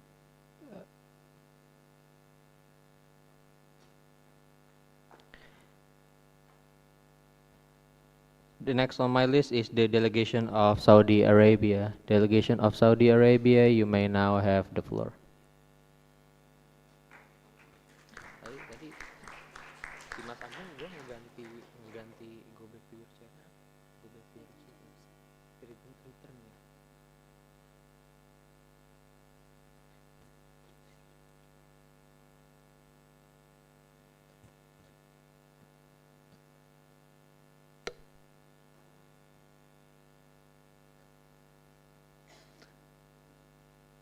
Assalamualaikum warahmatullahi wabarakatuh. Honorable Chair, distinguished delegates, Excellencies, ladies and gentlemen, the Kingdom of Saudi Arabia is honored to participate in this committee to discuss the ethics of autonomy, establishing a universal legal framework for responsible AI and human rights protection. Artificial intelligence is changing the way we live, work, and communicate. It has the power to improve healthcare, education, public service, and economic development. However, if AI is not developed responsibly, it may create such a privacy violation, algorithmic bias, cybersecurity threats, and the misuse of personal data. Therefore, AI must always remain under meaningful human oversight and serve the benefit of humanity. The position of the Kingdom of Saudi Arabia is clear. We believe that AI should promote innovating while protecting human dignity, privacy, accountability, and security. Through Saudi Vision 2030, the National Strategy for Data and Artificial Intelligence, and the establishment of the Saudi Data and Artificial Intelligence Authority, Saudi Arabia has taken important steps to build an ethical and responsible AI ecosystem. Furthermore, the Personal Data Protection Law strengthens the protection of personal data and encourages responsible digital innovation. Saudi Arabia believes that the country can address AI challenge alone. International cooperation is essential to create a global framework that supports transparency, fairness, accountability, and responsible innovation. At the same time, such a framework will respect the sovereignty of every nation, recognize different legal systems, and consider cultural diversity. The Kingdom of Saudi Arabia stands ready to collaborate with all delegates in building a safer, more ethical, and more inclusive future of artificial intelligence. The Kingdom of Saudi Arabia looks forward to working with all member states in promoting ethical and responsibly artificial intelligence. Assalamualaikum warahmatullahi wabarakatuh. Thank you. Thank you for your insightful response and speech by the delegation of Saudi Arabia. You have the remaining time of 47 seconds left. How would you like to spend your remaining time on? I would like to give the remaining time to the next delegates. All right, thank you. Delegation of Saudi Arabia, you may leave the podium and return to your seat.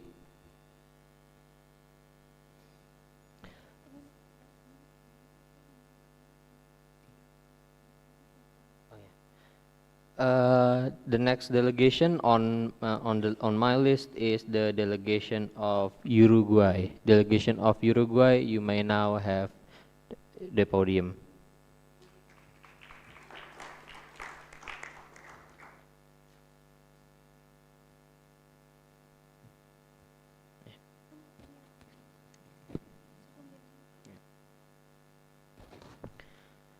The delegation of Uruguay, you have I would like to remind you that you have an additional 47 seconds left from the previous delegate.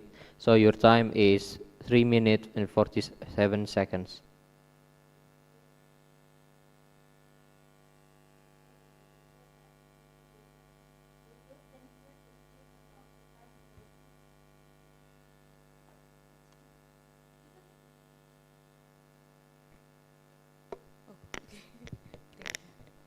Sorry.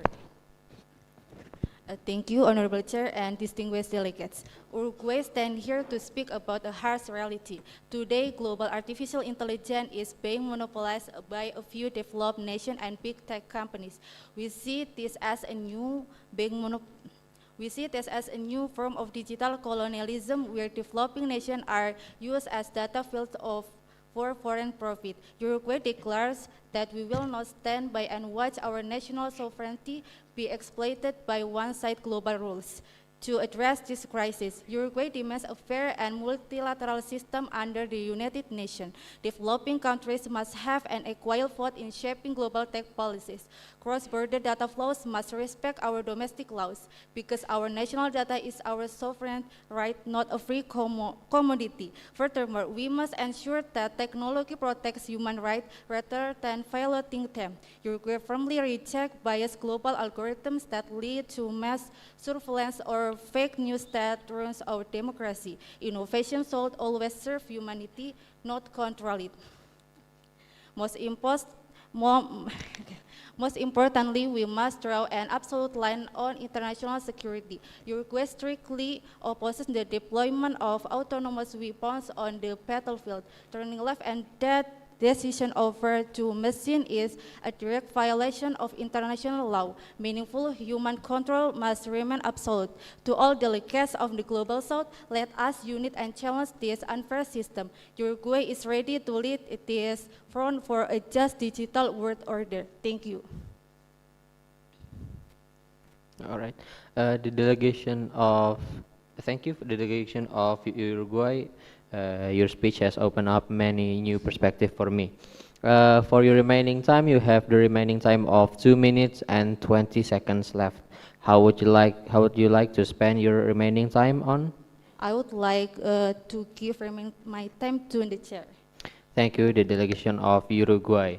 You may now leave the podium and please return to your seat.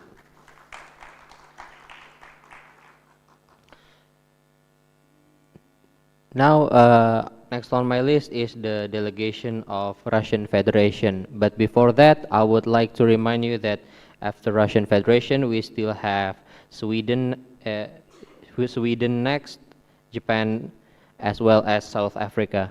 Delegation of Russian Federation, you may now have the podium. Back to you.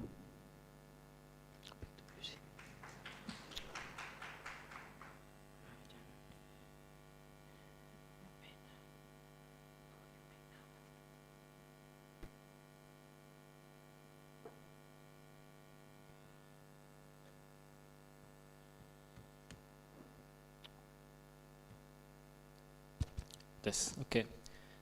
Доброе утро, друзья. So the Russian Federation addressed this body at a critical juncture in human history.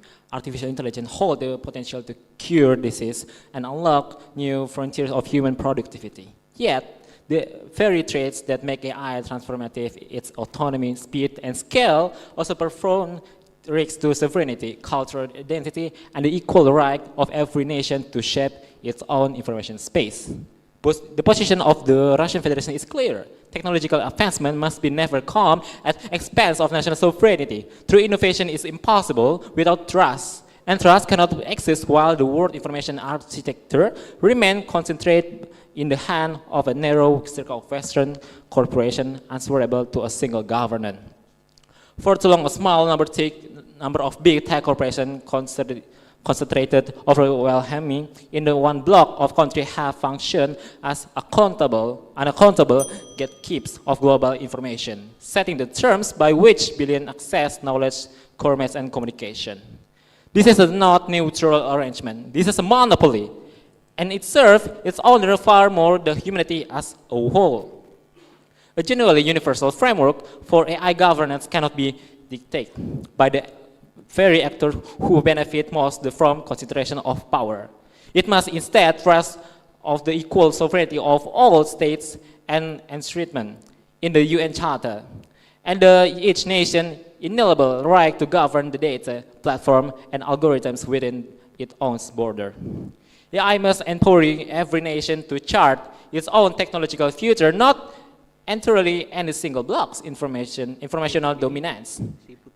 Dictate the terms of digital life to the rest of the world, or brand legitimate national regulation as respiration.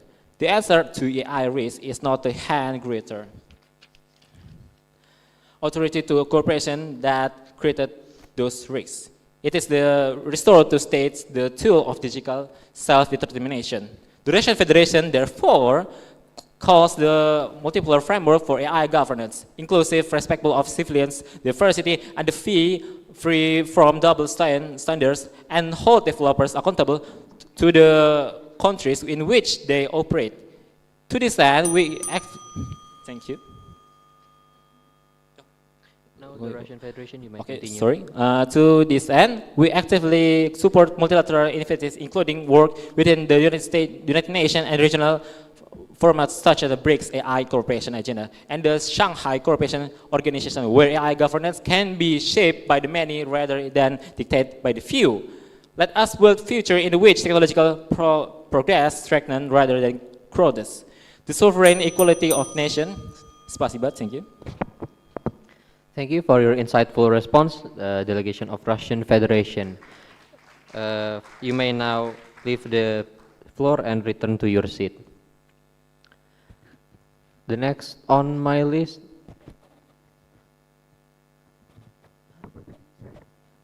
Indonesia, you have been recognized. I would like to make a point of personal privilege. I want to wash my hand.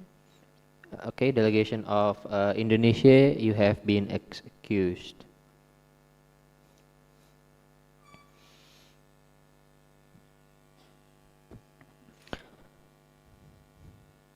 All right, continuing on, the delegation of Sweden. Delegation of Sweden, you may now have the floor.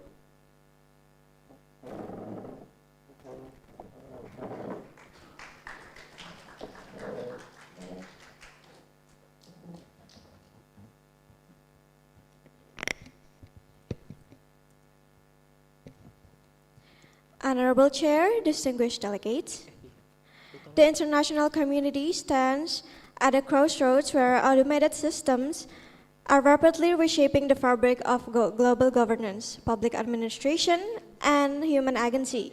The Kingdom of Sweden addresses that this body with a clear mandate, which is technological innovation, must never outpace the structural protection of human dignity, democratic values, and the rule of law.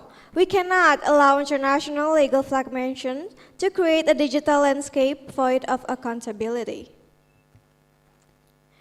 Trust is the bedrock of the Nordic social model, and it must remain the baseline for artificial intelligence. Sweden advocates for a transition from voluntary, non-binding ethical guidelines towards a universal, legality enforceable, risk-based framework under the United Nations.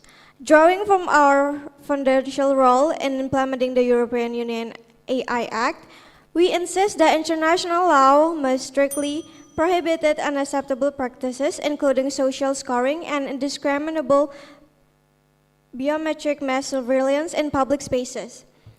High-risk deployments, particularly automated decision-making within public warfare and law enforcement, must be subject to rigorous technical documentation and a meaningful human-in-the-loop architecture. Every citizen must possess an absolute legally protected right to an explanation to audit and contest algorithmic outputs. Furthermore, digital progress cannot be decoupled from human rights and inclusivity. In line with our progressive foreign policy, Sweden demands that universal frameworks actively eliminate systemic gender, racial and socioeconomic guardrails to protect children, minorities, and marginalized communities from aggressive digital profiling and automated exclusion from essential services. Finally, a universal framework is only as effective as our collective ability to enforce it. To prevent a widening digital divide, Sweden utilized the Swedish International Development Cooperation Agency to actively fund technical and regulatory capacity building across the global south. We call upon all member states to align with the UNESCO recommendation and the UN Global Digital Compact to ensure that autonomous technologies serve as a safe, transparent, and university. Thank you. Thank you for your insightful response, delegation of Kingdom of Sweden. Next on my list is the delegation of Japan. Yes, delegation of Rwanda, you have been recognized. Point of personal privilege. I want to wash my hand, please. Yes, delegation of Rwanda, you have been excused. Continuing on, we have the next delegate, delegate of Japan. You may now have the floor.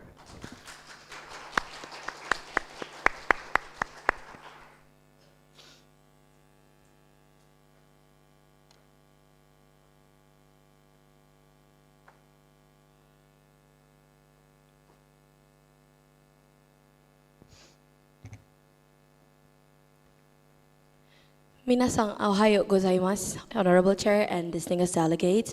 For Japan, artificial intelligence represents not merely technological progress, but a responsibility that carries profound ethical and legal consequences. Through its Society 5.0 visions, we already embedded artificial intelligence into daily governance and public welfare, like for healthcare, disaster management, transportation, and public service.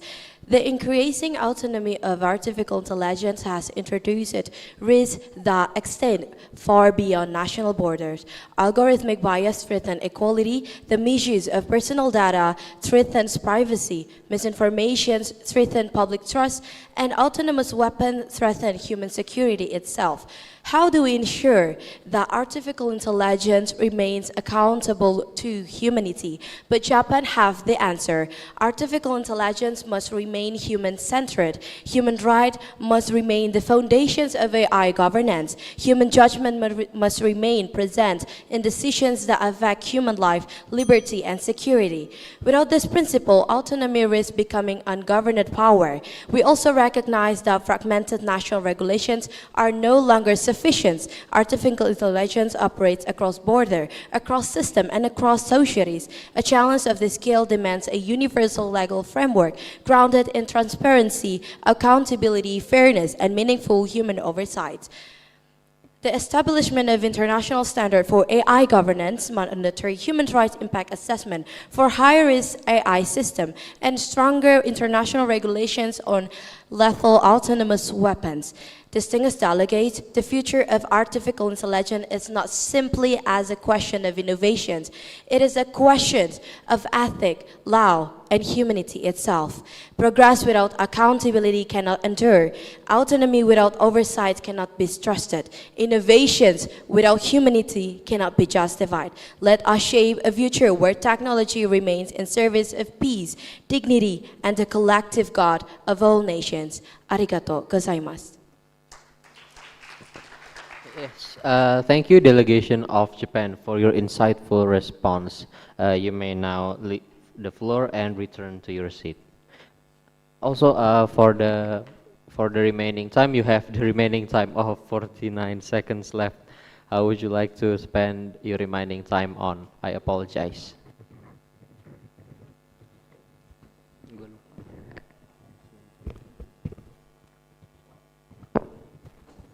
Thank you, Chair. I will remaining time back to the Chair. Thank you.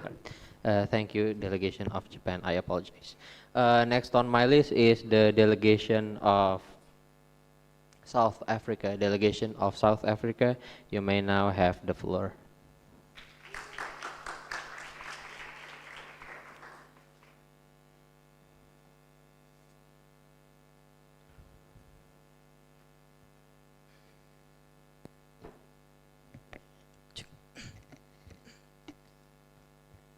Chairperson, distinguished delegates, South Africa aligned itself with the global calls to address one of the defining ethical challenges for our era: the rise of autonomous system and the urgent needs for a universal framework that safeguard human dignity. As a nation whose foundation is built upon a hard-won constitutional democracy, South Africa views technology not merely through the lens of economic utility, but as a socio-economic determinant of human rights. We firmly believe that any universal legal framework from artificial intelligence must be anchored in the principle of equity, non-discrimination, and justice. For South Africa, the ethic of autonomy cannot be detached from our foundational philosophy of Ubuntu, the profound understanding that I am because we are. Autonomous system must never be permitted to operate in a moral vacuum that strips away human agency or diminishes collective human value. South Africa has actively engaged this challenge through our national AI policy framework and coordination with African Union continental AI strategy. We are championing our human-centered, risk-based supervisory approach. We believe in harnessing AI to address critical societal challenges from rural healthcare and public service backlogs to agricultural resilience while partially protecting data, sovereignty, and human rights. We are actively utilizing for our Protection of Personal Information Act to ensure that automated profiling and decision making remain transparent, constable, and bound by human oversight. Let us not allow the speed of innovation to outpace the depth of our consensus.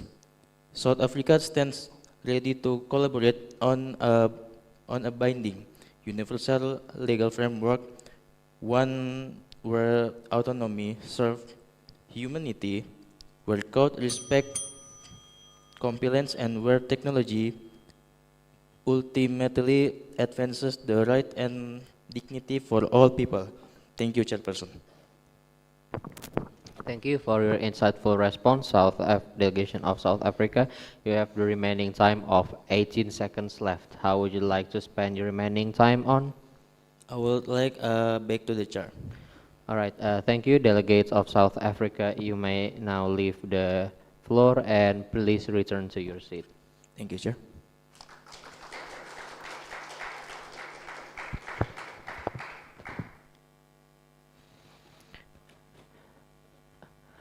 All right, yes, delegation of Uruguay, you have been recognized. Delegation of Uruguay, point of personal privilege.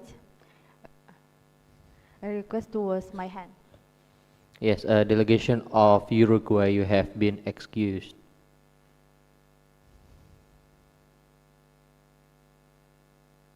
All right, continuing on, next on my list is the delegation of Singapore. Delegation of Singapore, you may have the floor.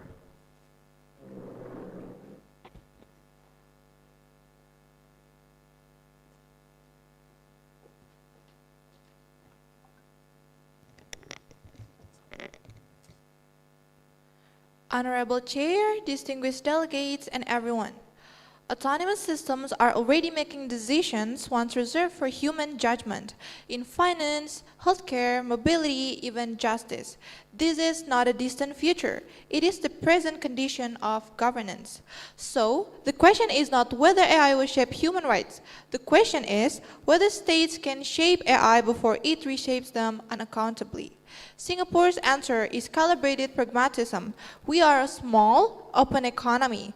Our prosperity depends on trust. Trust in our data, trust in our institutions, and our partnerships.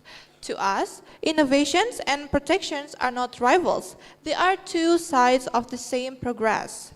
This is not just rhetoric, it is institutional.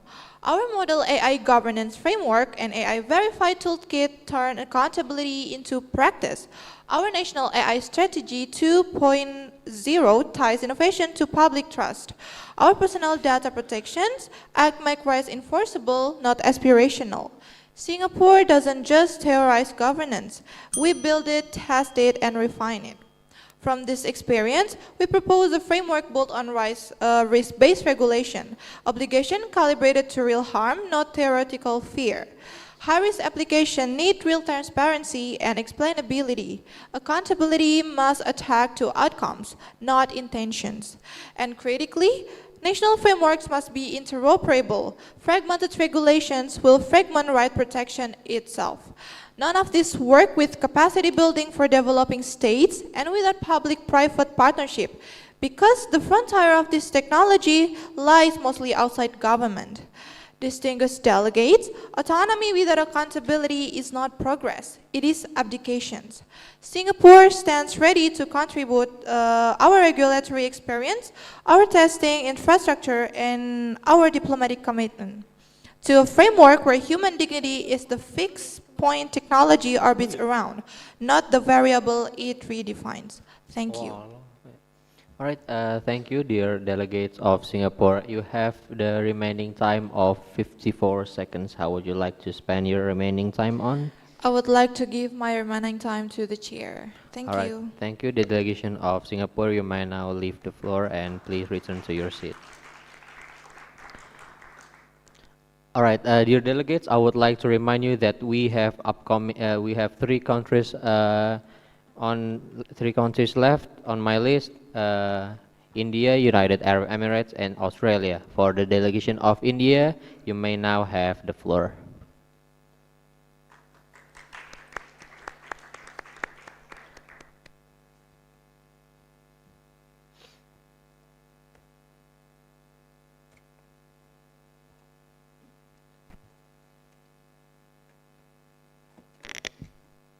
Honorable Chair, distinguished delegates, the Republic of India stands before this august body a critical juncture in human history. As we deliberate on the ethic autonomy, we are not merely discussing Linus code.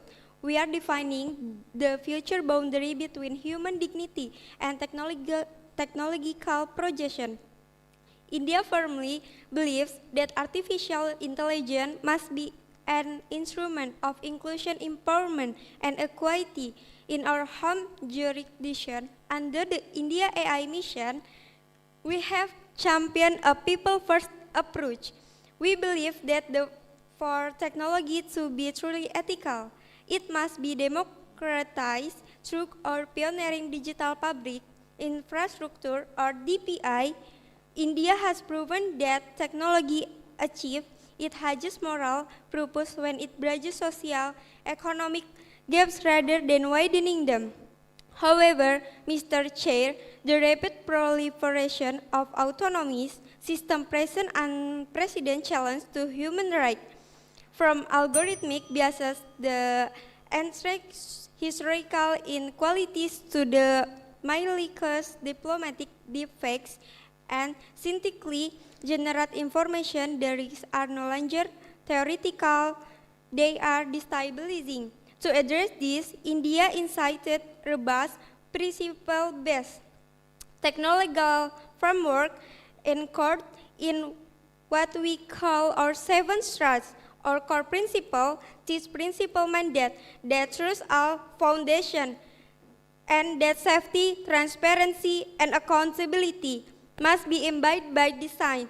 We have pioneering strict regulatory guardians to mandate the explicit verification and labeling of synthetic content to protect the digital integrity of citizens. Yet a fragmented regulatory landscape will not suffice. India calls upon the international community to establish a universal legal framework for responsible AI, one that avoids the extreme of heavy-handed, restrict bans that stifle innovation and the danger of a lawless, license-fire approach. Mr. Chair, the choice before us is clear. We must choose innovation-less strength, but never at the cost of human rights. Let us build a global framework where technology respects sovereignty of human choice and safeguard the fundamental right of every individual. Thank you, Madam Chair. Thank you, Your Excellency, delegate from the Republic of India, for your insightful response. You have the remaining time of 13 seconds left. How would you like to spend your remaining time on? I go back to the chair. All right. Thank you, delegate of Republic of India. You may now leave the floor and return to your seat.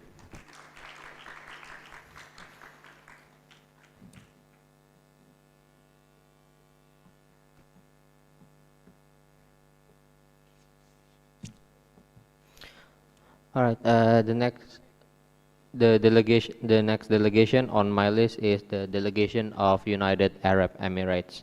The delegation of United Arab Emirates, you may now have the floor.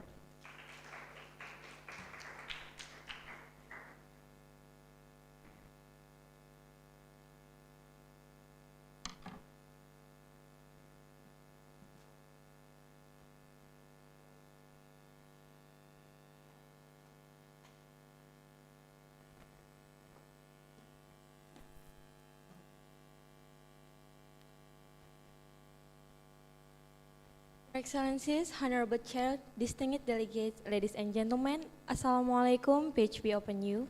The delegation of the United Arab Emirates is deeply honored to address this summit on one of the most consequential issues of our century. Artificial intelligence is no longer an emerging technology, it is becoming the foundation of our future. It's transformed healthcare, education, finance, security, and governance. The same technology capable of improving billions of lives also possesses the potential to deepen inequality, threaten privacy, and undermine fundamental human rights if left without responsible governance. The United Arab Emirates firmly believe that the question before this summit is not whether artificial intelligence should be regulated, but how it should be regulated. As the first nation in the world to appoint a Minister of State for Artificial Intelligence, and as a country investing billions in AI infrastructure, supercomputing, and innovation, the UAE understands both the enormous opportunities and the significant responsibilities that accompany technological leadership. Our ambition is not only to become a global AI leader, but also to serve a trusted bridge connecting technological cooperation between East and West.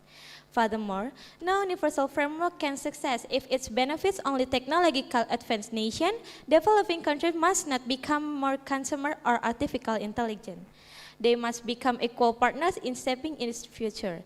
Therefore, the UAE called for stronger international cooperation through technology transfer, AI capacity building, digital infrastructure investment, and educational partnership so that no nation is left behind in the fourth industrial revolution. The United Arab Emirates stand ready to work with all member states to establish an AI governance framework that protects human dignity, promotes responsible innovation, strengthens international trust, and ensures that technological progress remains a force for peace, prosperity, and sustainable development for all. Together, let us shape a future where artificial intelligence serves humanity, not the other way around. Syukran kasiran. Wassalamualaikum. Thank you. Thank you, the delegation of United Arab Emirates, for your response. You have the remaining time of 40 seconds left. How would you like to spend your remaining time on? I will give back to the chair. All right, thank you, delegation of United Arab Emirates. You may now leave the floor and return to your seat. The next delegation, the last one, is Australia. Delegation of Australia, you may now have the floor.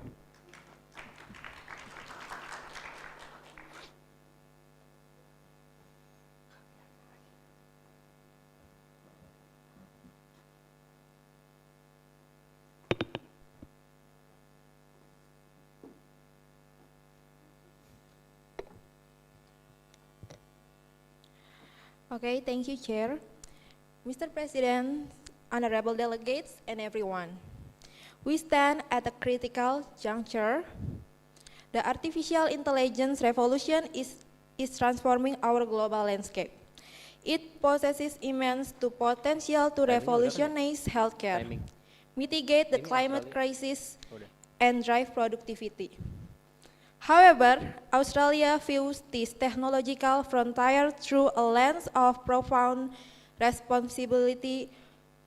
While we embrace innovation, we cannot ignore the risks AI poses to privacy, human rights, and democratic values. If left unchecked, autonomous system risks exacerbating global inequalities and eroding civil liberties. In this chamber, Australia speaks as a crucial balancing power. We understand the imperatives of the global north, but we firmly stand in the solidarity with the global south coalition. A universal legal framework must not concentrate technological hegemony in the hands of a few powerful nations or tech conglomerates. True innovation cannot exist without global equity and total accountability. Nations in the global south face distinct challenges, from data colonialism to digital infrastructure gaps. A human-centric AI framework must ensure that the global south is treated as an equal partner in defining the ethics of autonomy, not merely as a testing ground. Therefore, Australia calls for a strong, inclusive framework deeply anchored in the UN Declaration of Human Rights. We must ensure that autonomous systems remain under strict human oversight. Humans must always remain in control. We must proactively prevent the deployment of AI for mass surveillance or data exploitation. Let us bridge the digital divide. Australia is committed to working collaboratively to foster an ecosystem where AI creators are held strictly accountable and the benefits of technology are shared equitably. Together, let us ensure that Together, let us ensure that technology serves as a pillar for collective prosperity and the protection of our universal human rights. Thank you for your kind attention. Thank you, the delegation of Australia, for your insightful response. You have the remaining time of 14 seconds left. How would you like to spend your remaining time on? I will give my remaining time back to the chair. All right, thank you, the delegation of Australia. You may now leave the floor and return to your seat.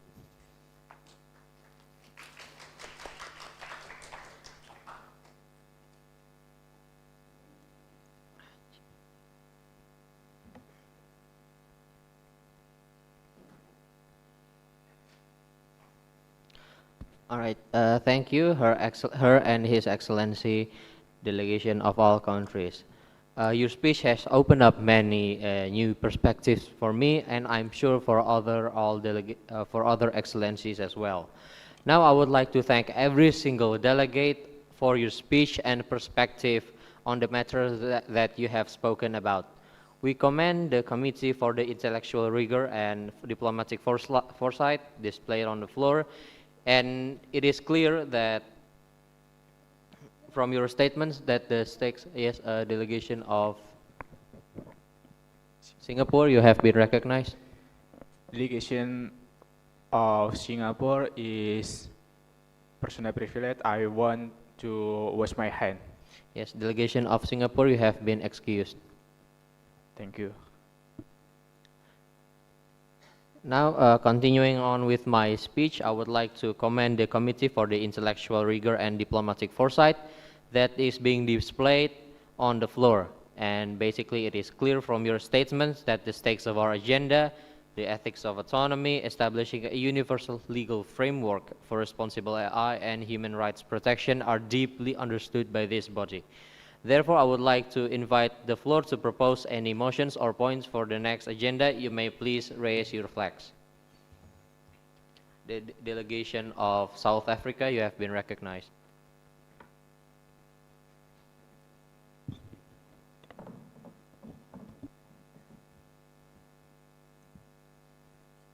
Check. Okay.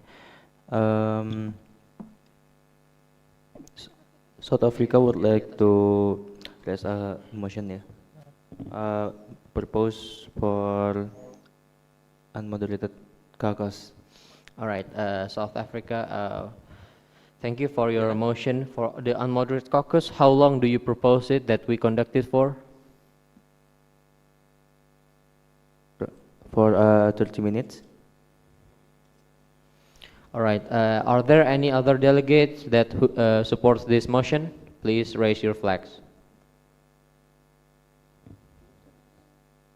All right, seeing that the delegation of South Africa gained the majority of support, I would like to conclude that we declare the motion to move on to the unmoderated caucus in order. Motion is now in order to move on to the unmoderated caucus for 30 minutes. Delegations from the first and second block, you may use this time to discuss amongst yourself on what will be used in the draft resolutions. Delegates, you may now leave your seats and go to your block's designated site. The meeting is now adjourned.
Hi, Chair.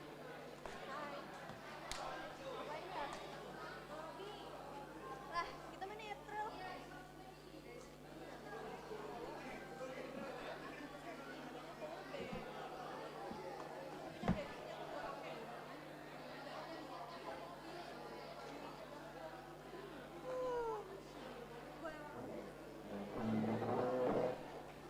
Sini istirahat kan?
Assalamualaikum.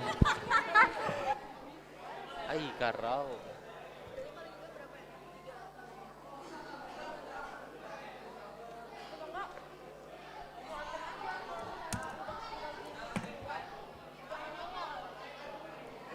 Point of privilege I want.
Yeah, all right, good.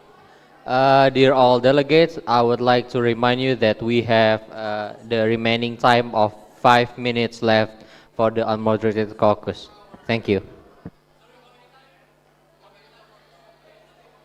Mm.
I would like to remind for you all, dear delegates, that we have 1 minute of the remaining time left.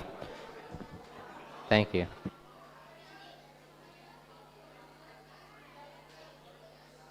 Please prepare to return to your seat. Thank you.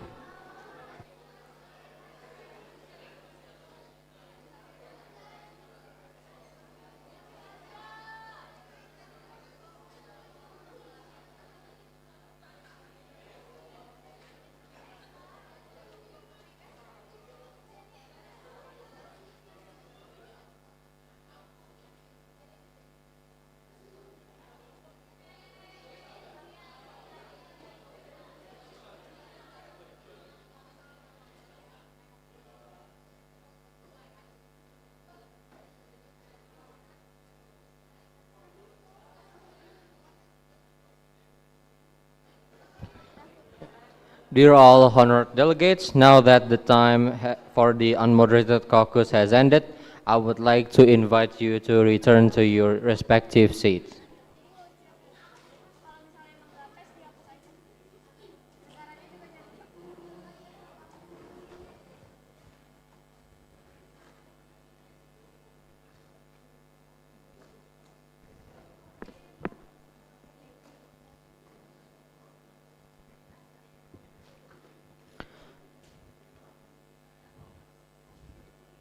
All right, the next is that moving on, I would like to ask from the floor if there are any delegates that have any points, motions, or proposals. If you do, please raise your flags. Delegation of Sweden, you have been recognized.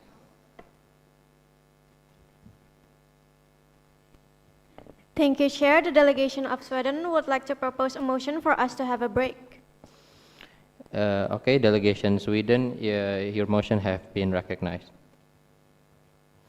Are there any other motions here that, if so, please raise your flags. Delegation of Indonesia, you have been recognized.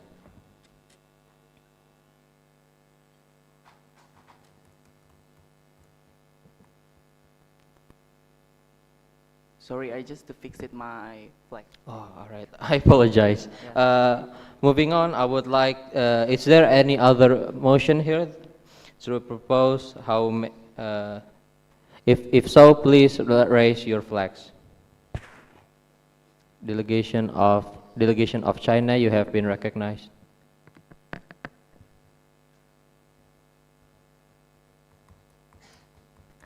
China would like to propose 1.5 hours for our break. All right, your motion have been accepted.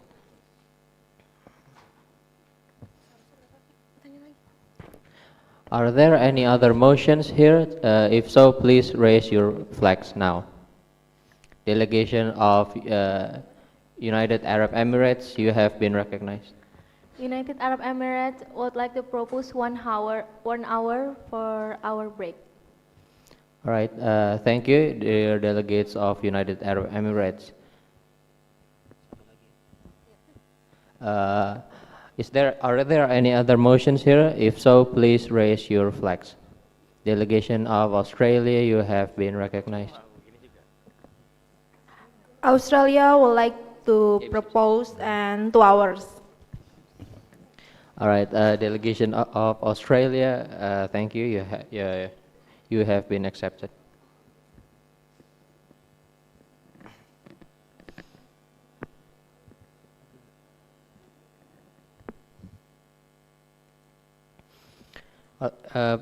Thank you, Your Excellency. Any delegates who wish to speak against the motion?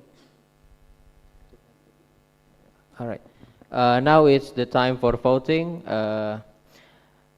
Please do vote accordingly. Your Excellencies, I apologize previously. Your Excellencies, I shall now repeat the proposals from before. It is as follows. First one, the proposal number 1 is that we have a break for 1.5 hours. And the second proposal is 1 hour for the break from the United Arab Emirates. And the next proposal, the third proposal, is from Australia, that we have 2 hours for the break. I declare that you can now go to the voting. The voting now is already commenced. Please vote.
All right, delegation of France, you have been recognized. The delegate of France would like to ask to use point of order about the voting. Does the committee vote as well, or is just the president?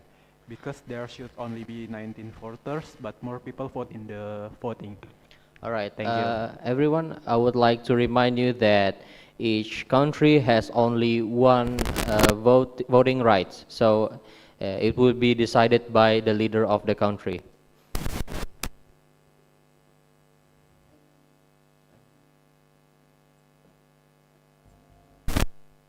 So I would like to remind you again that it is only the president who are able to vote on the matter. Thank you.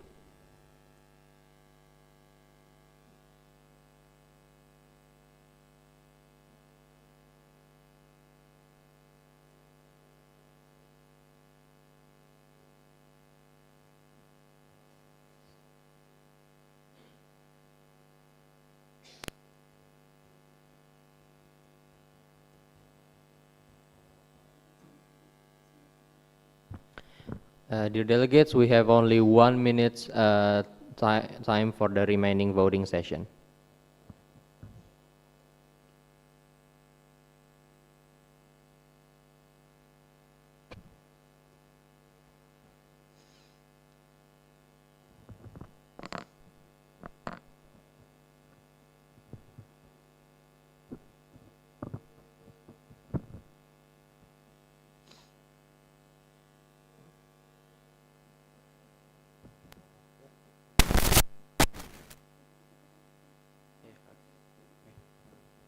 So, seeing the polling session has already conceded, we have the results is as follows. The Australia's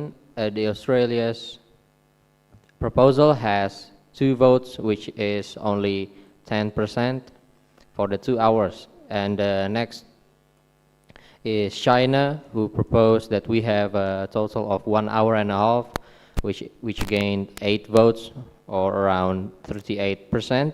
And the third proposal is from the United Arab Emirates, that we have a break of 1 hour, which gained 11 votes, and the 52% of the vote. So I conclude that the United Arab Emirates won the proposal, and we have the total of 1 hour for the break.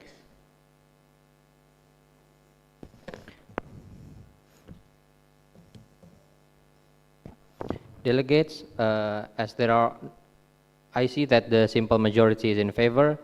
Now, if any delegates wish to be against or raise other motions or proposals, please raise your flag. Seeing as there are no other motions against United Arab Emirates proposal, I shall now declare the motion to take a break in order.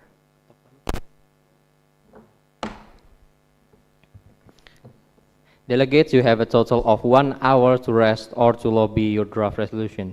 You may now leave your seats and to take a break. Thank you.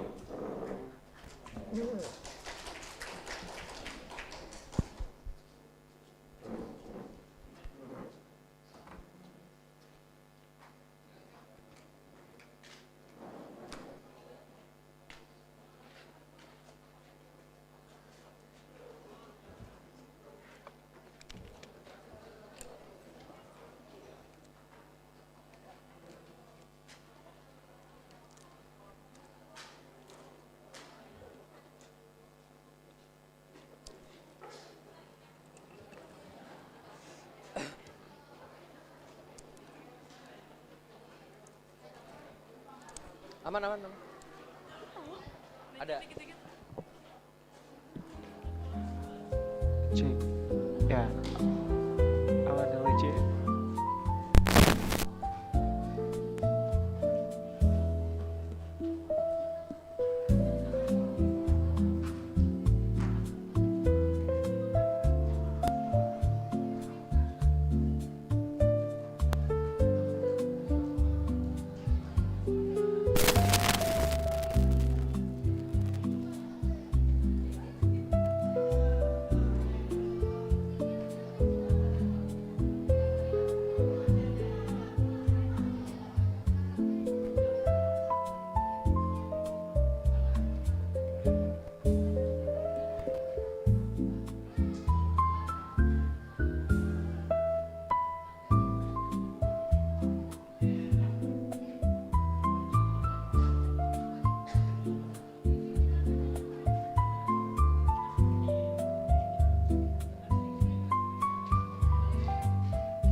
misteri lenyap senang.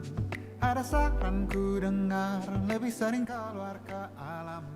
Saran lain ku dengar, cari hal asing yang menantang. Keluar dari benteng, dari tempatmu yang sekarang. Ada yang hilang dariku belakangan. Sedang tak mudah bertemu rasa senang. Sedang ku cari yang jadi pencetusnya. Mungkin hilangnya atau siklus hidupku. Mungkin aku sedang tak bisa jatuh cinta. Membuka hati untuk apapun, siapapun. Dan mungkin aku memang sedang tak bisa jatuh cinta. Membuka hati untuk apapun, siapapun.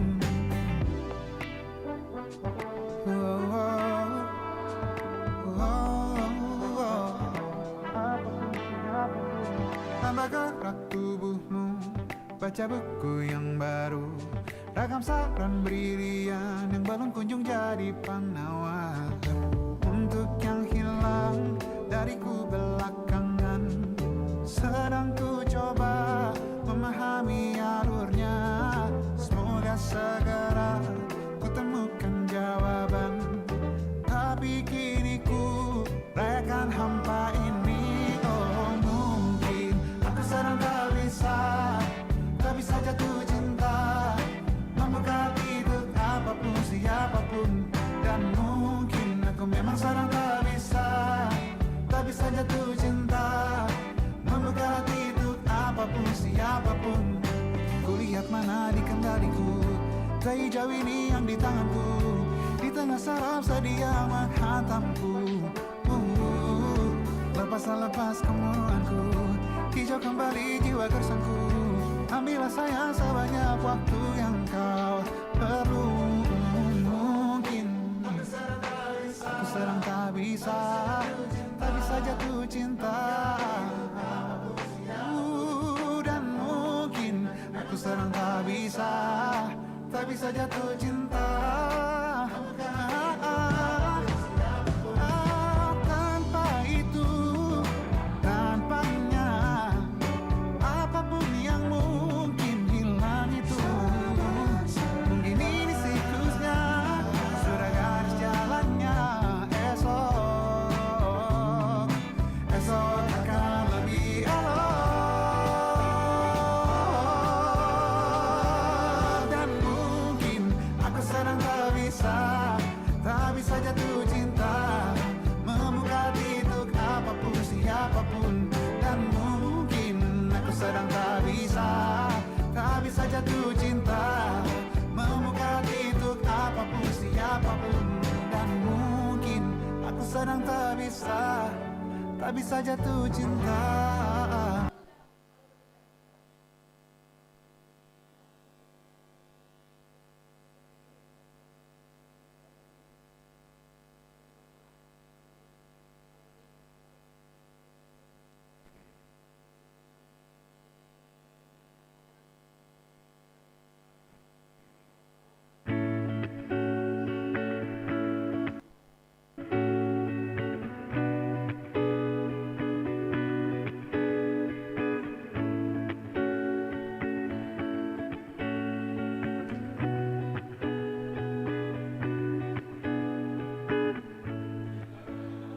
She wondered when the raindrops fell.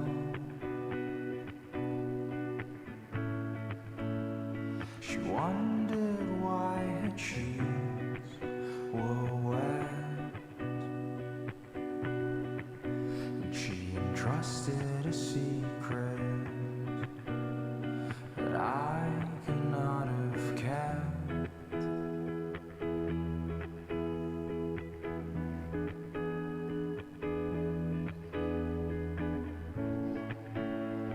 I wonder where she is tonight,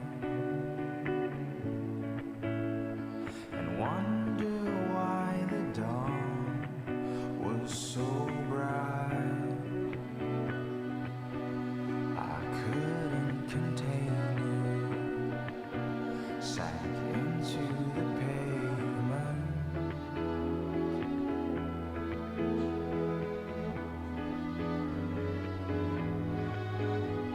The sorrowful reunion was inevitable, living an illusion. Oh, we were so compatible, and I miss all the X and O's. Do you regret the path you chose?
I'll fully comprehend why the 21st of December rings heavy on my battle-worn heart. But who are we kidding? Nobody's winning in this tale of past and future love.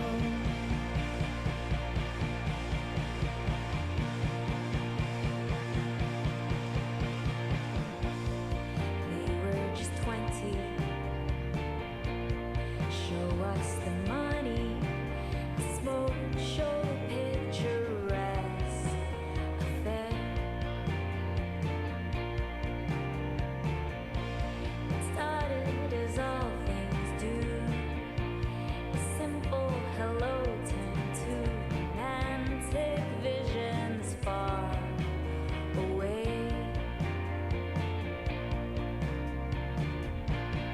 They were too clever for it to be never, as they sunk into each other's hearts. And this is the part where our whole lives collide. The stars themselves fell like we did that night. Though it felt like the universe knew. A pack of friends who couldn't hold their laughter. They chose to be painfully obvious in front of us. Slightly unaware or in denial of the dangers ahead, we thrust our weary hearts into each other's arms, content and comfortable for years to come.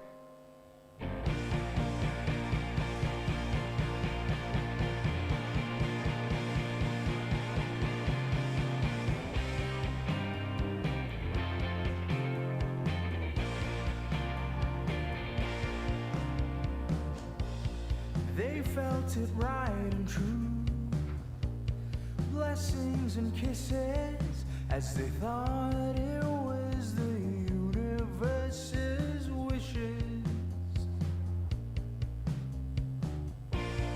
Though they could feel it then, it's not how they want to end, so they turned their heads away as if they were to say goodbye.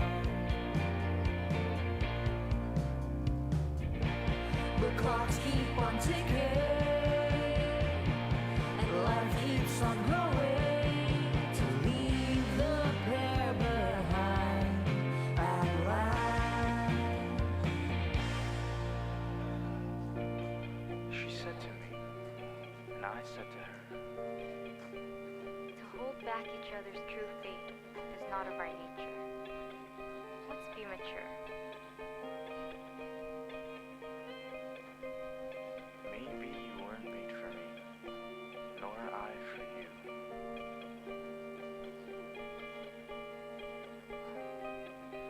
But I'd be damn lying if I think that that's true. Tes, ada yang punya tisu nggak?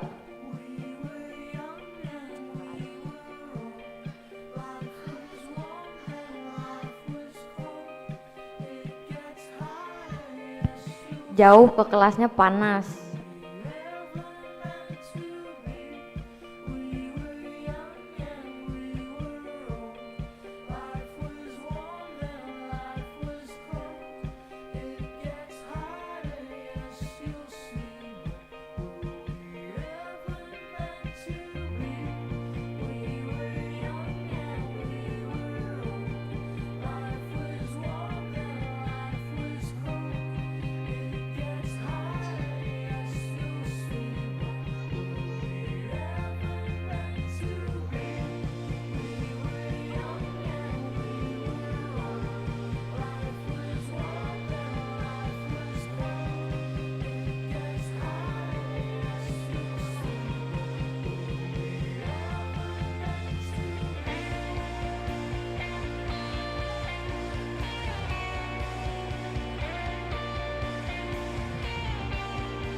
Just like a certain motorbike gang from Charming, or you're looking for the old ultra violence, your trouble.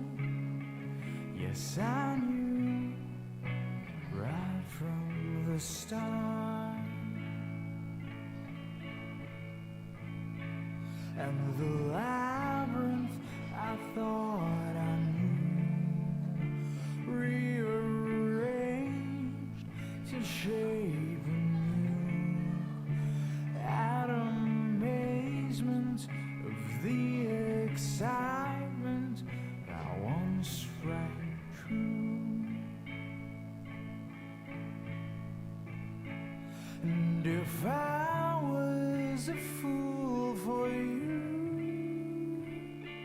I'd wait 500 million hours on a park bench out on the moon, but in full view of what you are.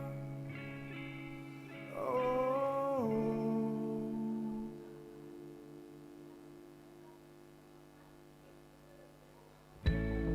just like a feline with multiple eyes. She lost a couple, but she used to have five.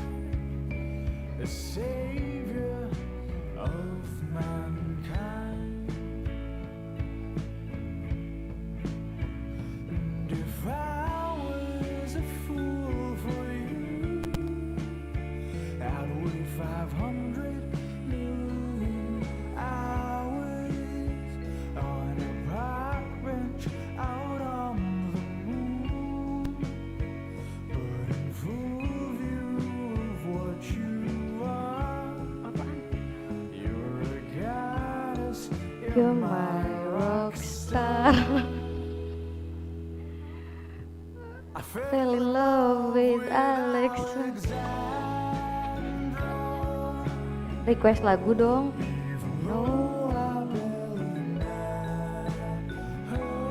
Di kelas gimana? Nggak tahu gimana. Kita bikin podcast aja. Di kelas tuh kayak biasa, kayak biasa di kelas. Kan roll call, absen. Lu kan Australia lu paling pertama. Terus gue harus ngapain? Gak usah kenceng-kenceng banget apa? Gue harus ngapain di situ? Ya lu udah tuh present and voting kan. Terus habis itu Ya, gua bilang present and voting. introduction of sama aja sebenarnya kayak di sini. Cuma bedanya nanti kalau di kelas tuh kita ada ngubah amendment. Poinnya kan 1 sampai 10. Nah, kalau ganti mic. Gak bisa kalau dua. Terus tuh kalau misalkan ganti amendment, kalau nggak salah kemarin tuh Nahid langsung ganti Nahid, terus pokoknya pada ganti dah. Terus makasih. Terus habis ganti amendment, Kalau gua nggak mau nggak apa-apa kan? kayaknya nggak apa-apa soalnya kan itu di situ ada 19 negara, kurang 2 tuh, kurang Sweden enggak, sama kayaknya gua enggak sih, Singapura enggak, Sweden enggak. Zambia tergantung kalau si Dipta mau. Bisa. Tapi pokoknya berarti 19 kurang 1, 18 negara tuh bisa main poin 1 sampai 10. Ih, sebenarnya kan gue udah jelasin WA aja apa Iya, WA aja. Karena logika gue itu kan gue ngedukung yang kepilih itu DR-nya. Jadi gue nggak perlu ngubah lagi. Kalau gue ngubah kan tandanya gue nggak setuju dong. Gue ada hal lain yang gue butuh untuk ditaruh, untuk dimasukin ke situ. Kenal gue. Flat shoes gue mana, Nay? Nyaman. Kok lu nyuruh orang gitu sih, Din? Iya, tadi minjem. Tadi dia minjem flat shoes gua.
katanya mau sholat, lintang, malah ngambil piscok orang.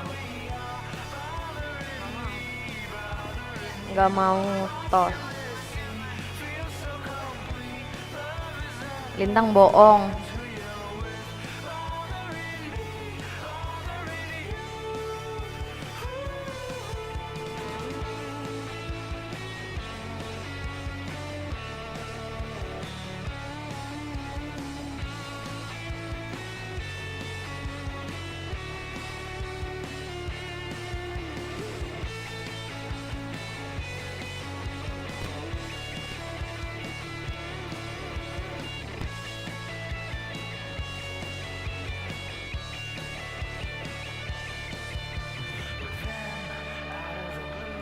A spark or two seemed to generate, and you with similar views.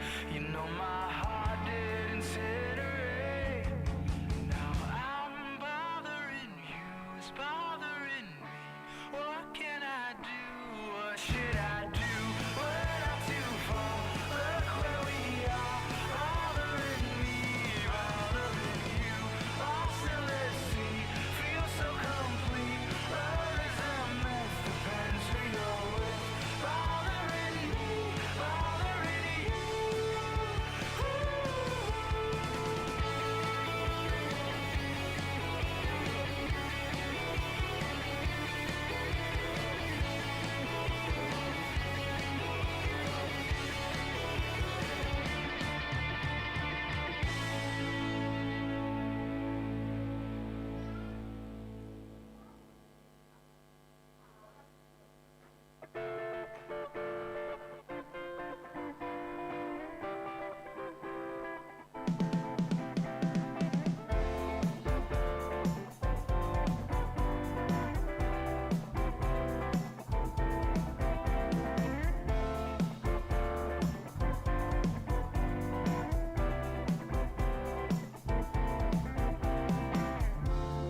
I make you break, you move, I take.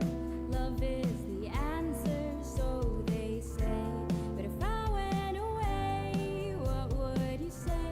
Would it be enough to make you stay?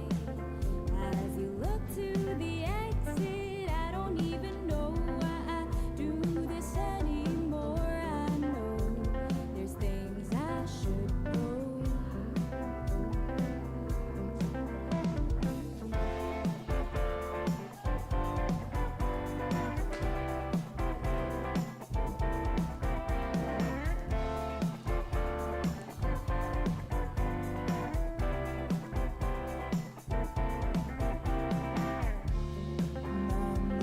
You can't accept.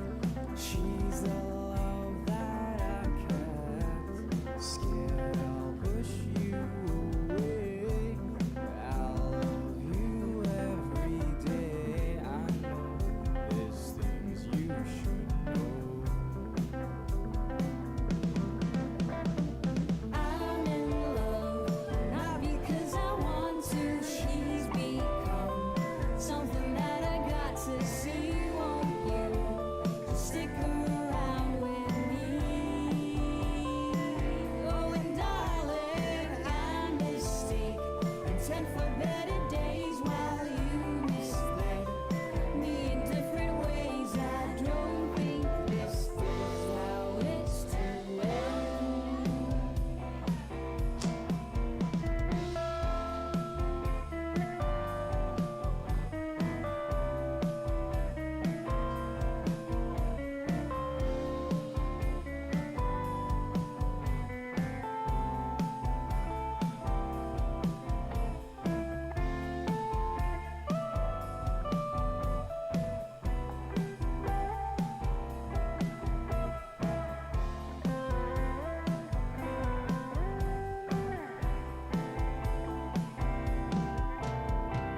I'm in love, not because I want to. She's become something that I got to see. Won't you just stick around with me? Oh, and darling, I mistake intent for better days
Oh bener, Lintang sholat Jumat.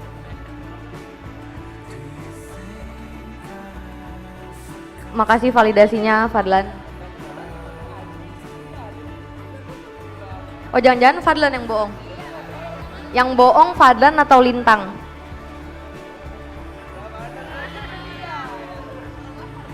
Berarti yang bohong Fadlan.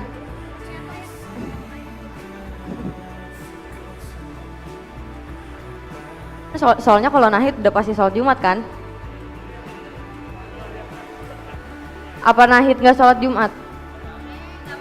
Tapi rambutnya nggak basah.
You'll find lovers like you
should've stayed at home. Cause right now I see all these people that love me, but I still feel alone. Can't help but check my phone. I could've made you mine, but no, it wasn't meant to be. And see, I wasn't made for you, and you weren't made for me. Though it seems so easy. And that's because I wanna be your favorite boy. I wanna be the one that makes your day, the one you think about as you lie awake. I can't wait to be your number one. I'll be your biggest fan and you'll be mine, but I still wanna break your heart and make you cry. But won't you wait? You know it's too late. I'm on my own shit now. What is this? Let me tell you how it feels to be fucking great. It is like the symbiote, bro. What?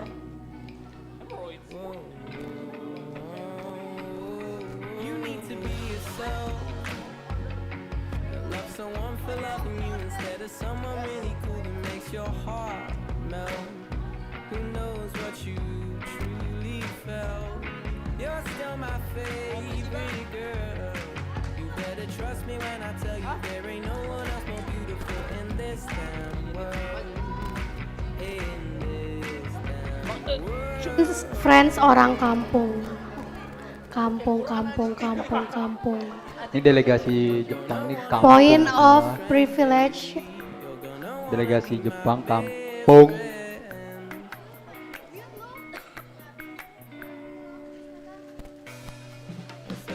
You're gonna wanna be my best friend, baby. You're gonna wanna be my best friend.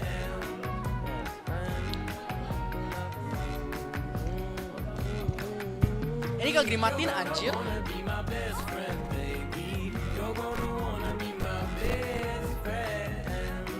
Best friend. You're gonna wanna be my best friend, baby. You're gonna wanna be my best friend.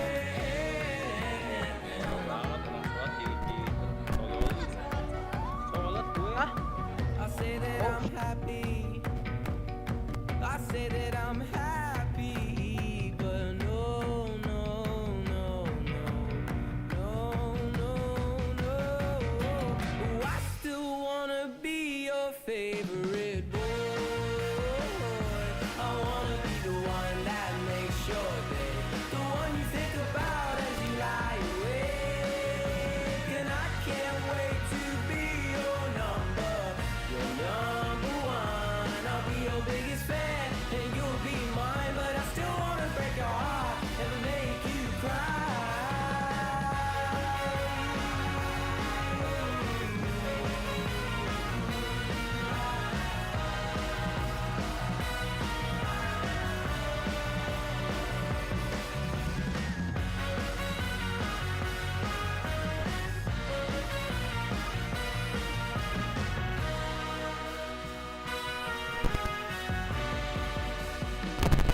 can't lie, it feels nice that you're calling. You sound sad and alone, and you're stalling. And for once, I don't care about what you want, as long as we keep talking. Mean, you gotta admit, the history's kind of unmatched. Asian Calvinism, we made it out of that. But whether we're free will or predestined, clearly I've not learned my lesson even now. Hope he doesn't strike me down. The Goo Dolls are good to me the way you should be too, but you bring them up along with how much I fucking miss you. Maybe I'm just not better than this, I haven't tried. Maybe life's less romantic when I don't wanna die. You think I'd be a fast learner, but guess I won't ever mind crisping up on your back burner.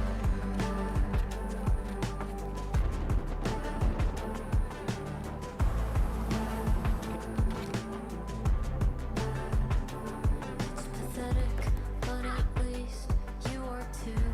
I don't know what to do. I don't like anyone except sometimes you. And now you're sounding like a hurt puppy. You look ugly when you cry, but I'm the one you think to call. How do you feel? Lucky and appalled at the same time. After everything you put me through, I somehow still believe in you. Oh, but I know in a week or so you'll fade away again, and I wish that I cared. Hey, are you still there? Good. Maybe I'm just not better than this, I haven't tried. 'Cause maybe you'll finally choose me after you've had more time. I thought I was a fast learner, but guess I won't ever mind. Guess I won't ever mind. Baby, I blame my mother bleeding into my stride. Maybe it was my father and his wandering eyes. I'll always be in your corner, 'cause I don't feel alive till I'm burning on your back burner. And I know that it's sad that I settle for the back burner. Guess I won't ever mind crisping up on your back burner. Hey! As long as you still think of me. 10 menit lagi jam 1. Masa gue aja belum balik? Apa puasa? Kita nungguin dosen. Iyalah. Dia kan ngomel tadi. Lu yang bikin dia ngomel. Tadi kenapa jadi 1 jam sih? Kagum. Yang nge-revisi. Bukan.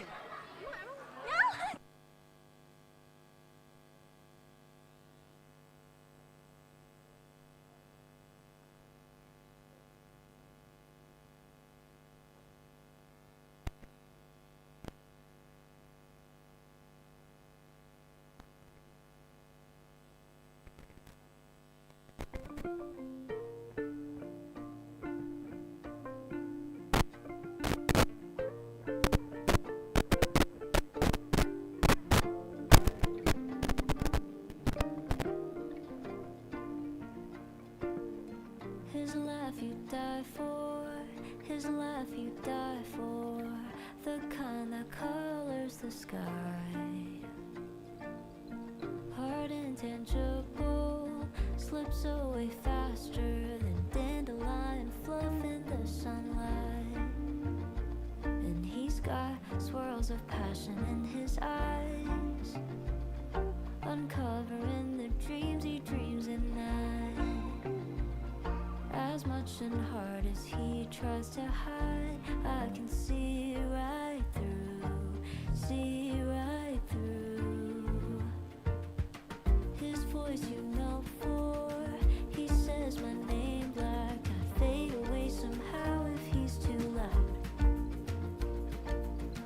What I would give for me to get my feet back on the ground, head off the clouds. I laugh at how we're polar opposites. I read him like a book and he's a clueless little kid. Doesn't know that I'd stop time and space just to make him smile, make him smile. Guys, baca Pak Guy please buat nanti. Pak Guy. Oh, why can't you for once disregard the world and run to what you know is real? Take a chance with me, take a chance with me.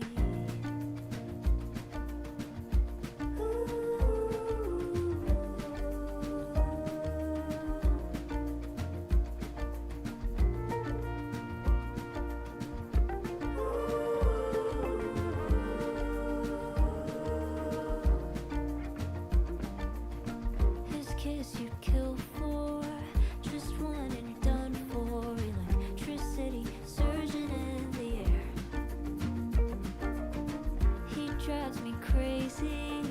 It's so beyond me how he'd look me dead in the eye and stay unaware that I'm hopelessly captivated by a boy who thinks love's overrated.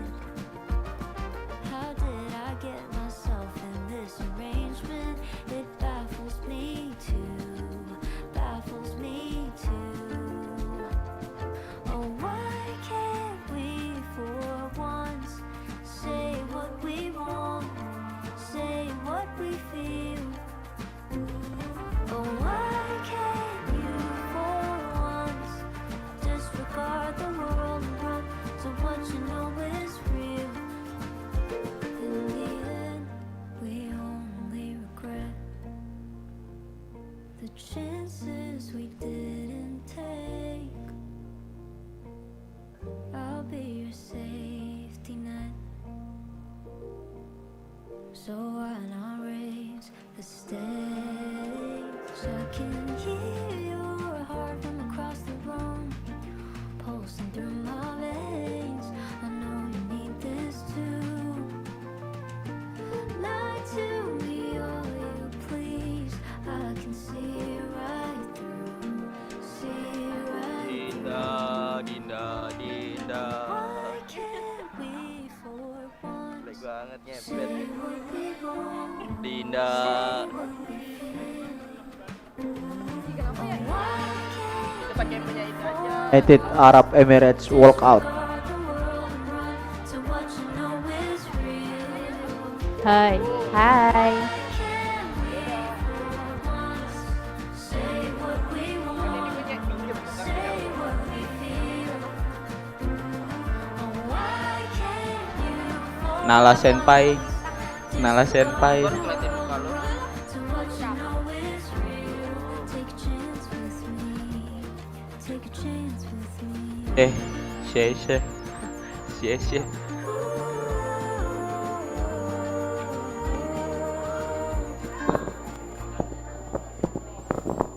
Stylenya gimana sih, Din?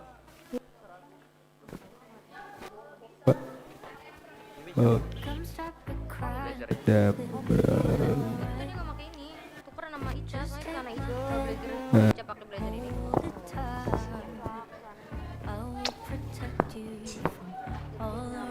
Cek. Sampai Nadine suka malu. Lintang bahas Nadit mulu.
Dinda Nafisa, Dinda Konde, Selamat kata makan Desi. Bang Dede yang terhormat. Dinda Konde sini dong, Dinda Konde.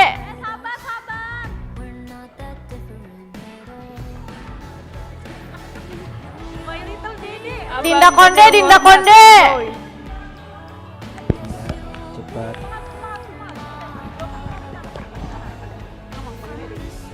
My Little Dede.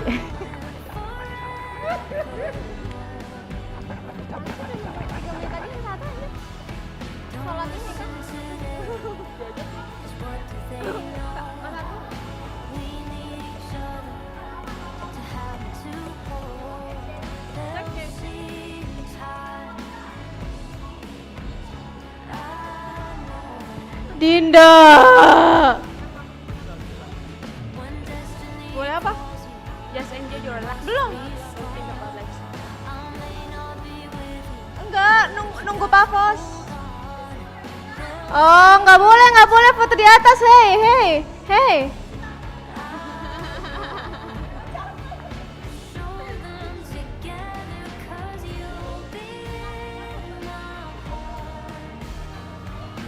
Dibayar enggak? Kalau nggak dibayar jangan mau, Ci. Kalau nggak dibayar jangan mau. Dinda Nafisa. Dinda Nafisa. Dinda Nafisa. Dinda Nafisa.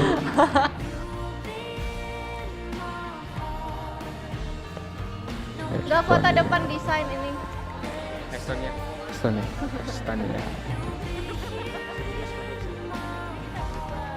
Woi gendut.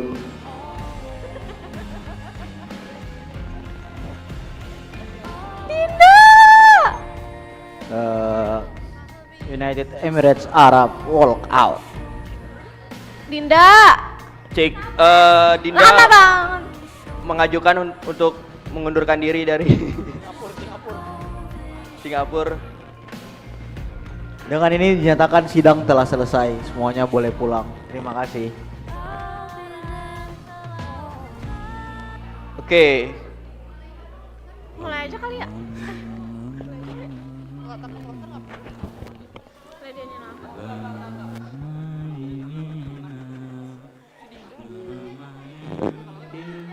Ya Allah.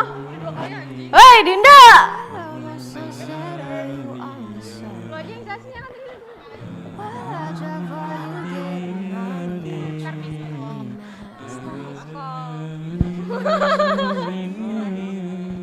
Assalamualaikum.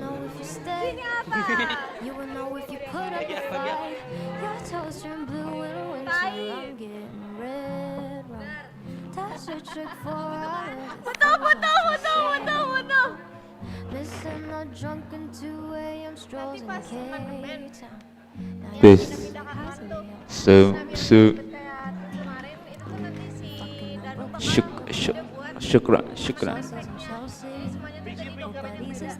Syukran. Dengan ini South Africa menyatakan kami walk out. Brang. Syukran. Tapi gue ada sebenarnya dari yang lain kan.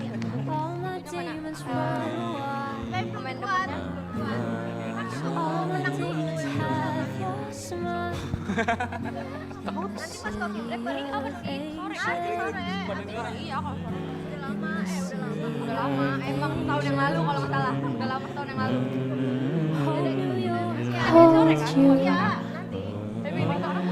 Hope you like I do.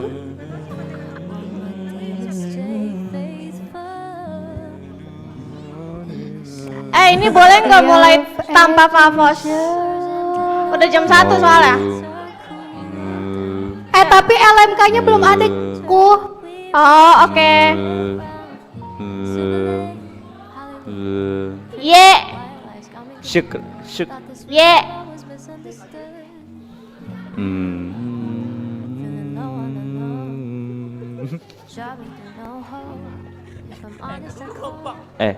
Nahid.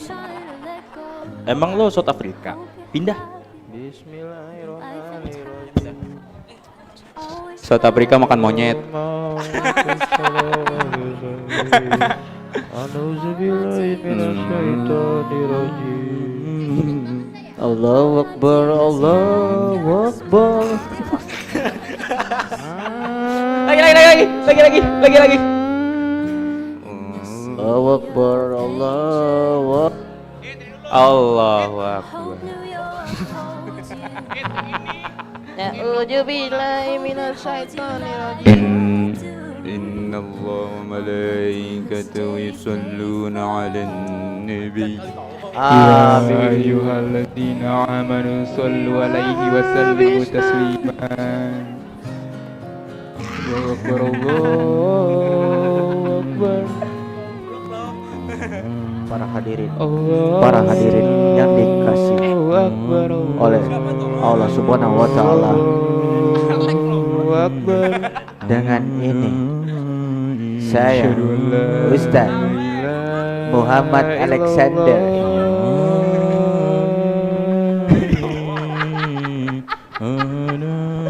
Asyhadu an la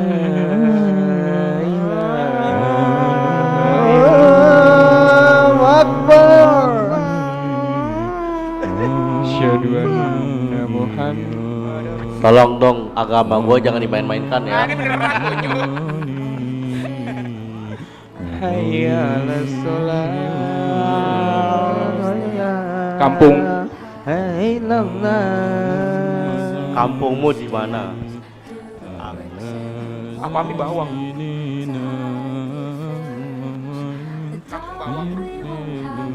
Bawang putih, bawang merah. Jemaah. Pulangnya beli bawang bombay. Oh, jemaah. Ada dalam laut udah bawang merah. Ada Bapak Bambang. Hai.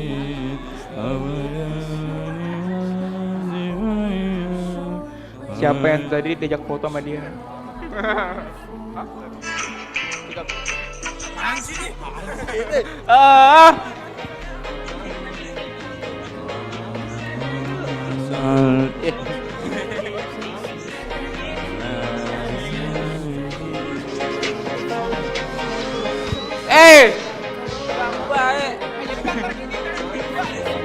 Serius ya, joget lu ya.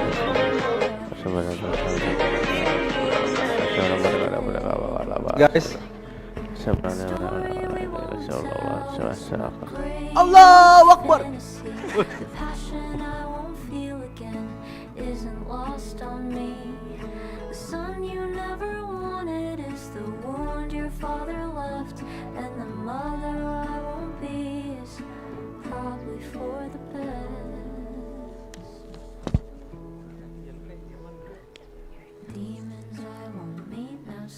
To all delegates, please return to your seat as the break has already ended.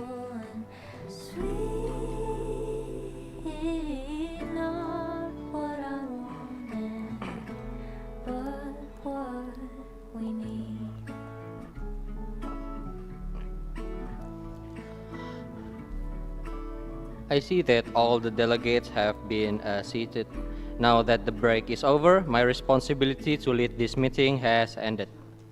I would like to hand over the chair. I will like to hand over the chair to Her Excellency Chairwoman Miss Apila. By the power of the chair, I would like to pass the gavel to Her Excellency Chairwoman Miss Apila. Thank you. Thank you, Chair. Delegates, please take your respected seats as we are about to continue our meeting. Moving on, I would like to ask from the floor if any delegates wishing to propose a motion or points, please raise your flags. Germany, you have been recognized.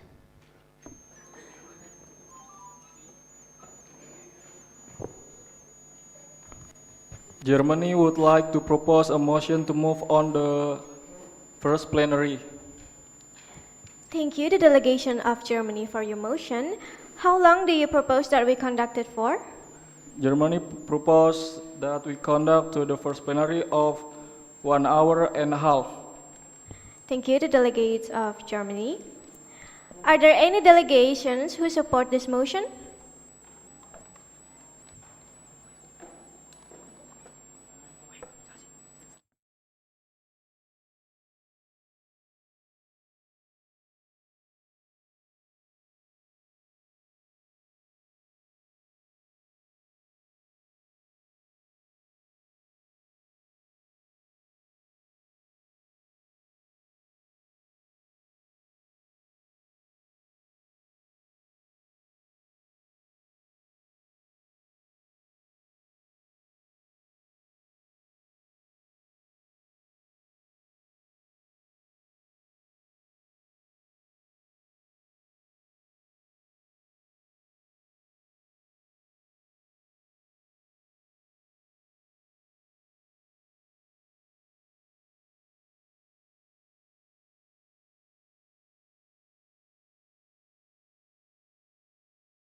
the chairperson of the first and second committee, you may now lead each committee to your session. And the rest of the delegates, please follow the chair.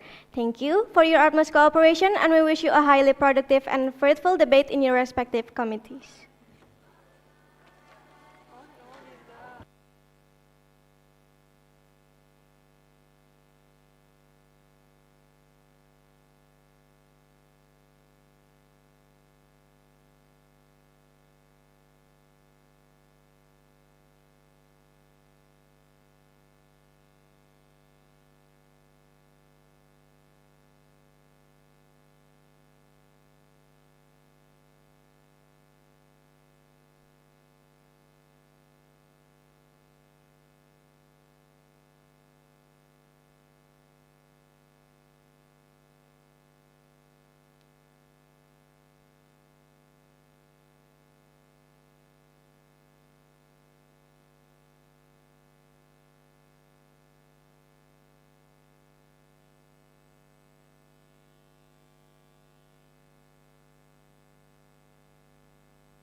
Check. Okay.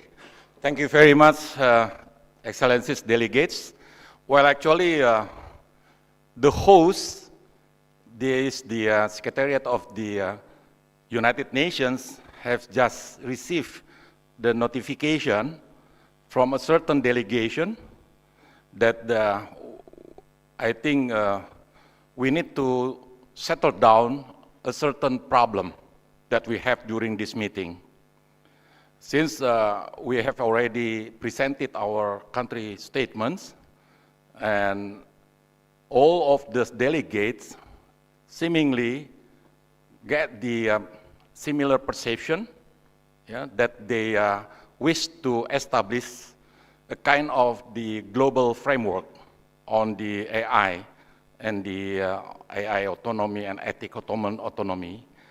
But I got the information from a few of delegates that they wish to oppose this, kind of perception, that they indeed wishes also to challenge whether the global framework of this AI, the global rules, could be even, suitable or not during this time. So I will show you this problem that we have to settle down together. And could you, Secretary General, to display the problem that we have right now? Okay, screen to the PowerPoint, to the screen, changing. So that's why we have actually 5 blocks already. And indeed, there are certain blocks that will challenge our position. Firstly, could you enlarge a little bit? This is the kind of disruptive case that we found already. Yeah, since we have the agenda here, the ethic of autonomy, establishing a universal legal framework for responsible AI and human rights protection. Okay, but the issue is, there are 3 positions.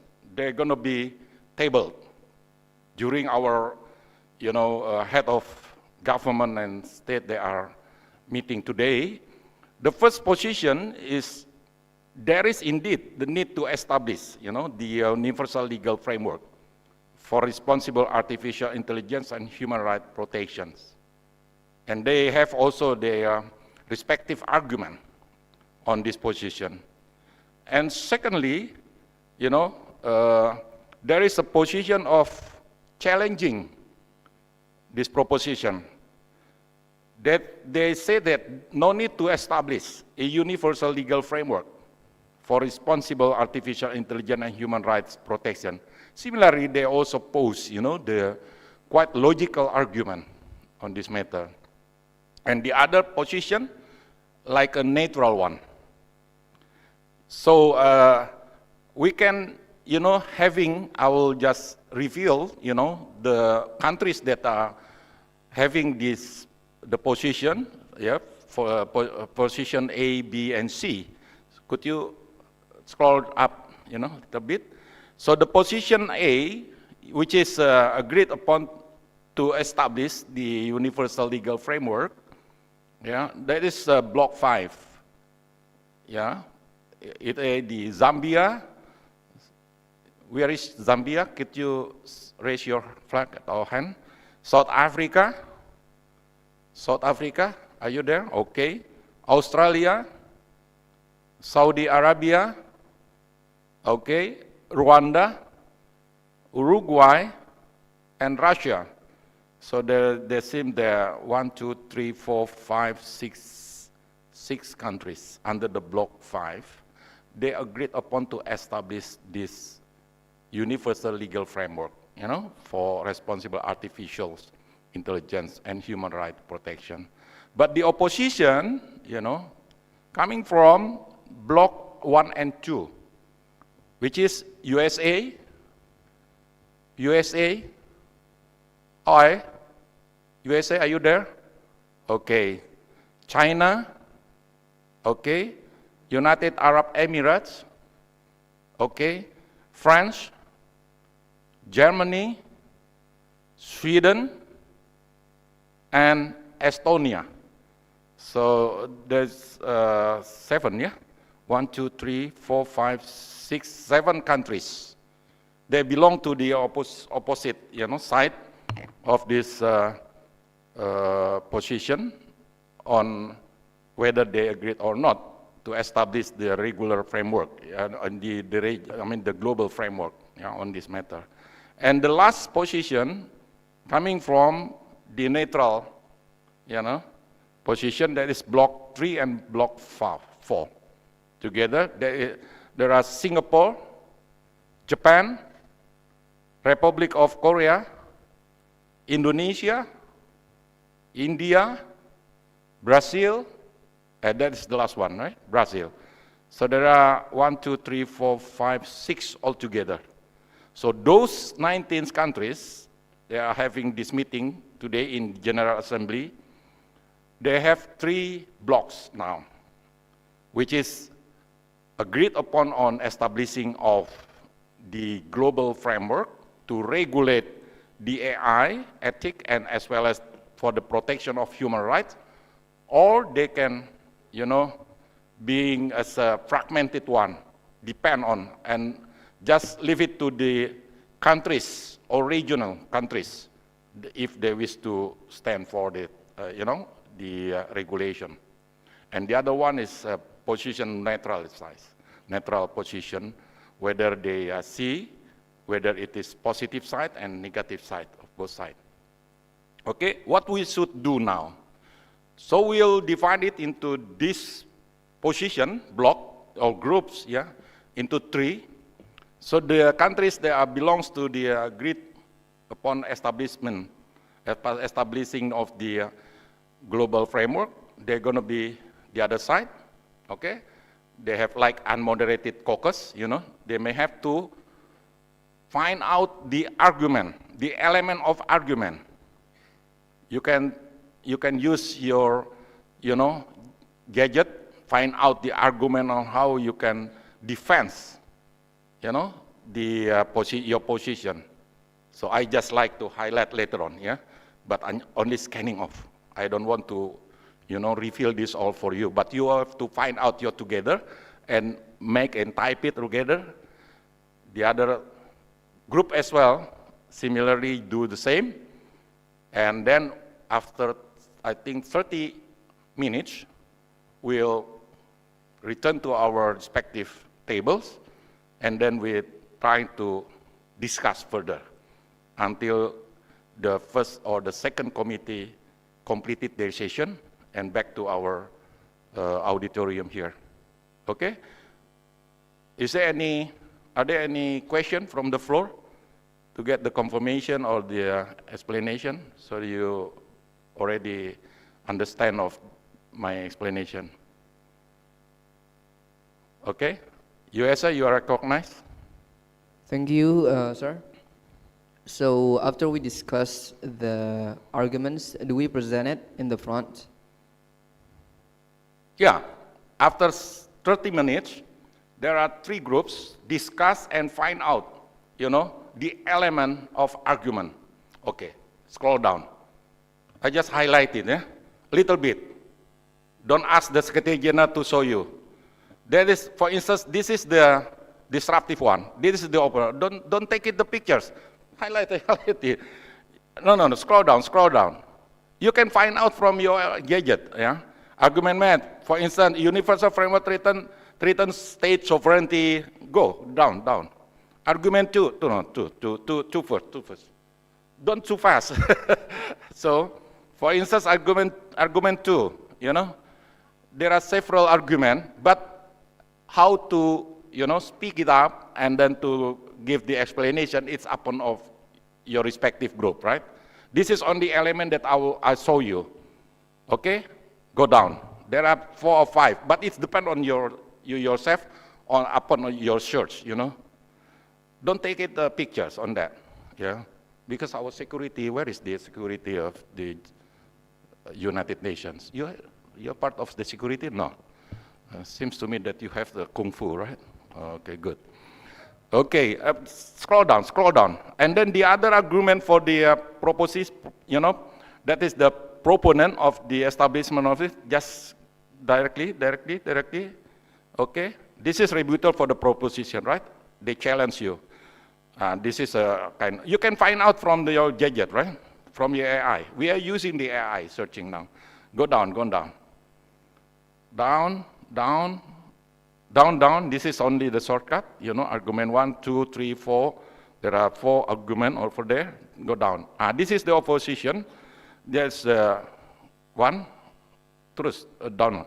AI has to die first for one of only framework, for instance. This is the argument 1, gone through. State sovereignty, they need to get gone through. Yeah, there are 1, 2, 3 arguments. Go down. This is rebuttal. How to challenge, to attack the first proposition. And then the natural one. The natural one, go down. Okay, speed it up. This natural one, this is the proponent of establishment of global rules. Okay, the previous one is the challenge. Okay, go down. Human rights are universal. They have this argument. The existing human rights law was not designed for AI, so on and so forth. And go down, and neutral one.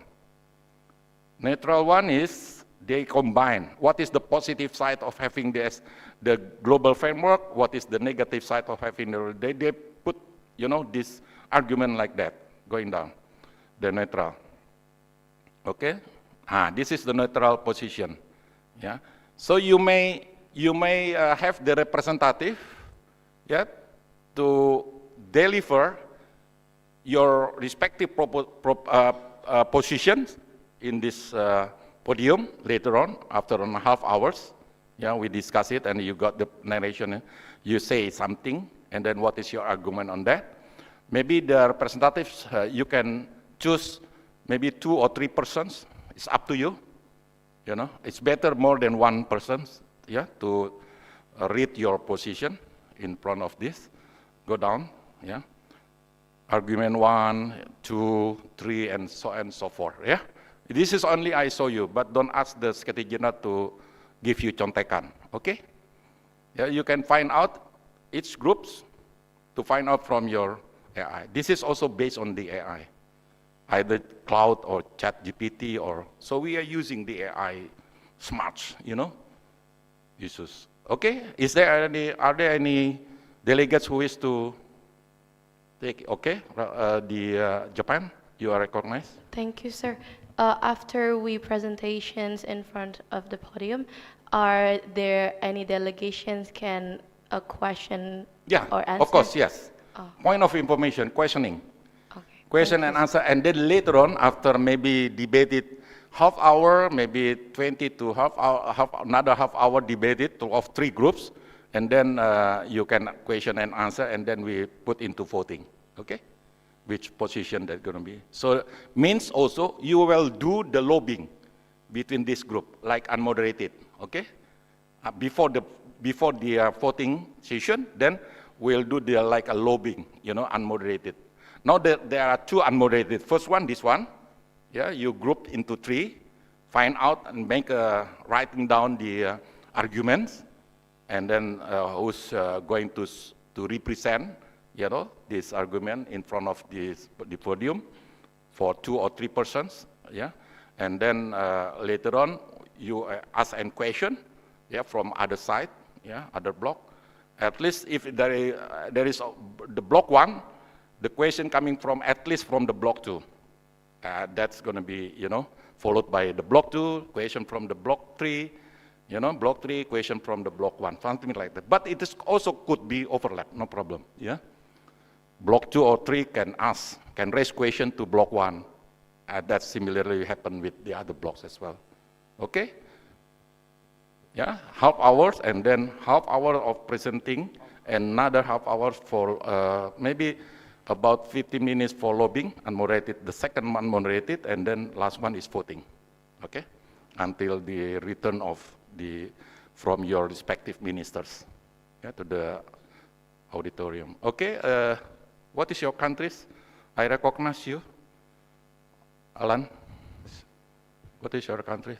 I will lately want to ask about how What long is your country? France. Okay, France, you are recognized. Yes, I just want to ask how long we will discuss with our block. Okay, half hours, starting from later. I will, you know, give you instruction when we start, and you can find out the corner or wherever, but don't too far. Don't go outside of this room. Yeah, just take the corner on there, and then back again here, and then I will ask you to, you know, come to your representative to deliver, yeah, your position and question and answer, and then after that you may 50 minutes again unmoderated for lobbying each other, how you can persuade other blocks, individually countries, yeah. But if you can get one block, the whole block into your block, you know, that's very good. But it's going to be proved during the voting. Sometimes you got, you know, you have persuade, for instance, from the African countries. Okay, you got that, you count it into your paper, right? You got numbers on it. But during the real situation, voting, Mbalelo, you know, these African countries, for instance. So you can just, you know, requesting this. But the real one, that's going to be the outcome or the result of the voting, okay? Which position that's going to be the winner. I hope that the winner will get the award later on. Okay? Is Australia, you are recognized? So what time is it now? Jan? Sorry, Okay. sir. Can you repeat Okay. for the example of the part establishment of universal framework? Okay, Can you repeat? go up, scroll up to the position. Just show the position, yeah? There are 3 positions, right?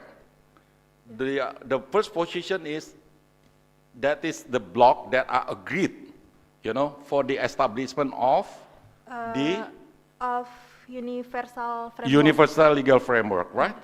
Because during the meeting, they are all, the position is similar like this one, yeah? There is a need. There are your statements already, they show there are. But because the situation is disruptive, yeah, I got the notice from some countries, impact, they're under pressure sometimes, you know, like President Trump, you know, always enforcing other countries to do differently, something like, you know. So that's why this USA, China opposing, you know, United Arab, France, Germany, they're opposing the establishment of this universal legal framework as all delegates has already, transparent from the country statement.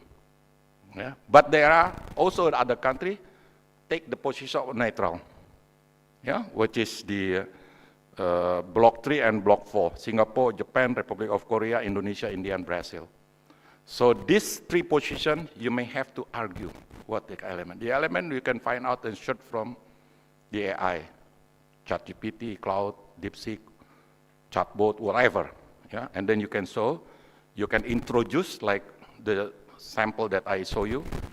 Yeah? The Excellency is just like speak, but you can show your resistance into it. Okay? Could we now start it for dividing into three groups for half hours? And Secretary General will find if there is already 10 more minutes, like that, yeah? 10 more minutes. 5 more minutes, like that. Could you hear this bell ring? Okay. And then if there is a completed finish, okay? If not, our security will take you to your respective seat table. Okay? Yeah, understand?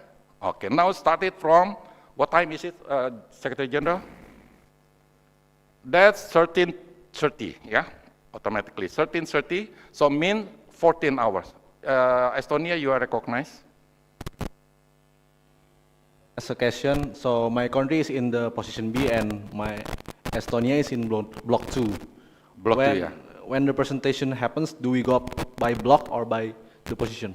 By the position. By the position. By the position. But you can representing your block upon whether it is firstly Estonia, United Arab Emirates, or US, or wherever. But more than one person who will, representing to speak the argument. But during answering the question, the whole of the delegate can answer, or you can ask the other who are not, speak for this statement, but coming from this side, yeah? Okay? So now it's 13:30, so until 14 we return to our respective countries, and then I will ask you and formally open again, the session is in order, and then asking first block, then question and answer, second block, question and answer, third block, question and answer, and then unmoderated for 15 minutes, lobbying, and then return again, and then we can take a vote. Okay? Thank you very much, Delegate Excellencies. Good luck for you. Hoping this disruptive case would be very interesting. And the meeting is adjourned. Oke, nanti waktunya diinin ya. 10 menit lagi, kalau itu dikasih bel aja.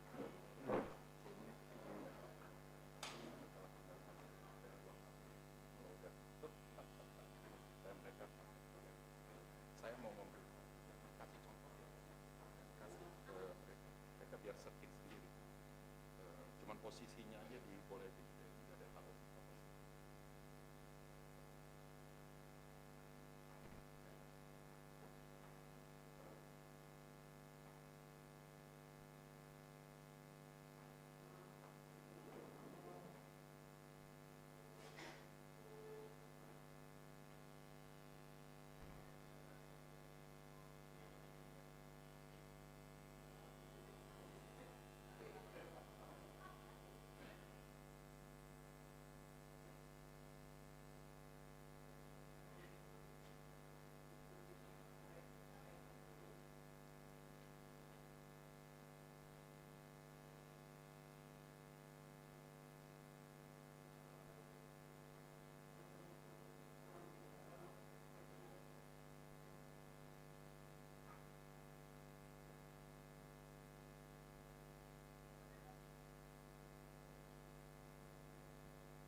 Tes tes.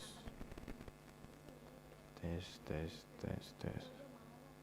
Tes tes tes. Tes tes tes. Secretary General. Nai.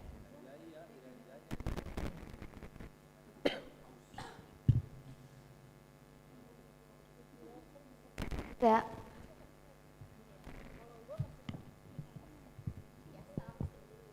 Nai nai. Ini siapa? Bang Dede.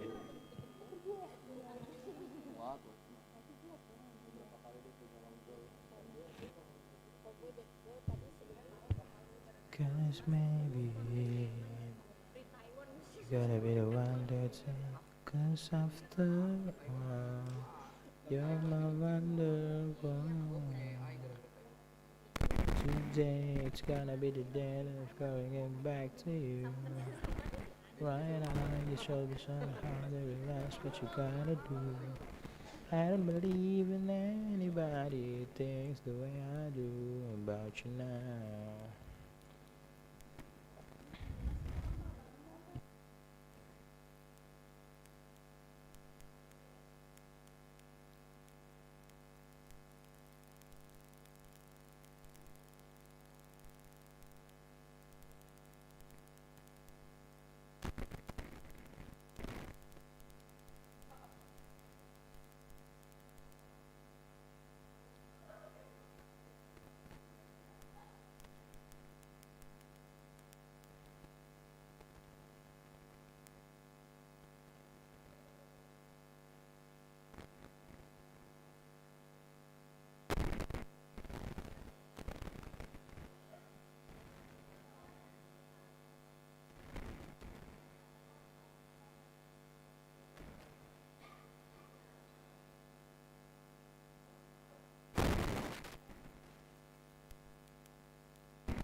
Less lonely girl, one less lonely girl. Mbappe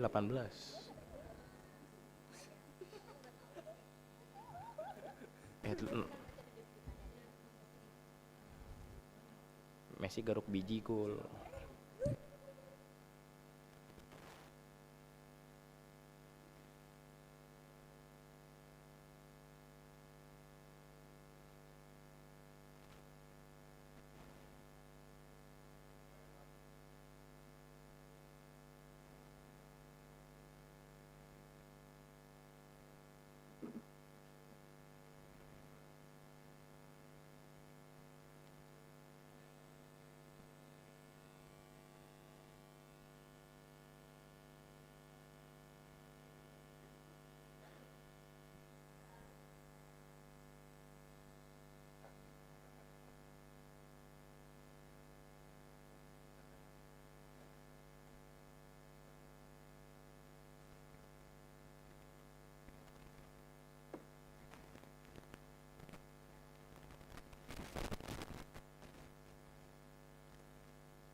Guys, 2 minutes more.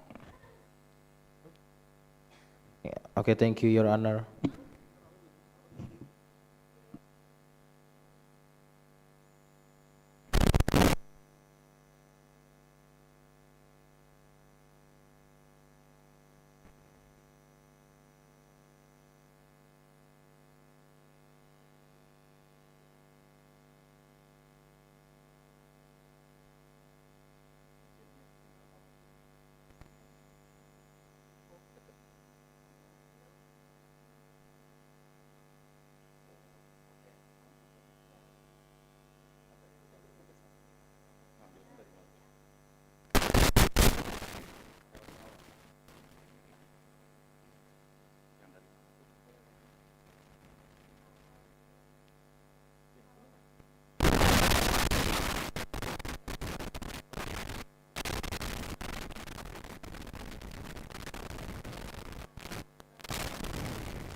So actually the time is over, but if you wish to add some more time, please raise your placard if you have kind of, yes, USA, you are recognized.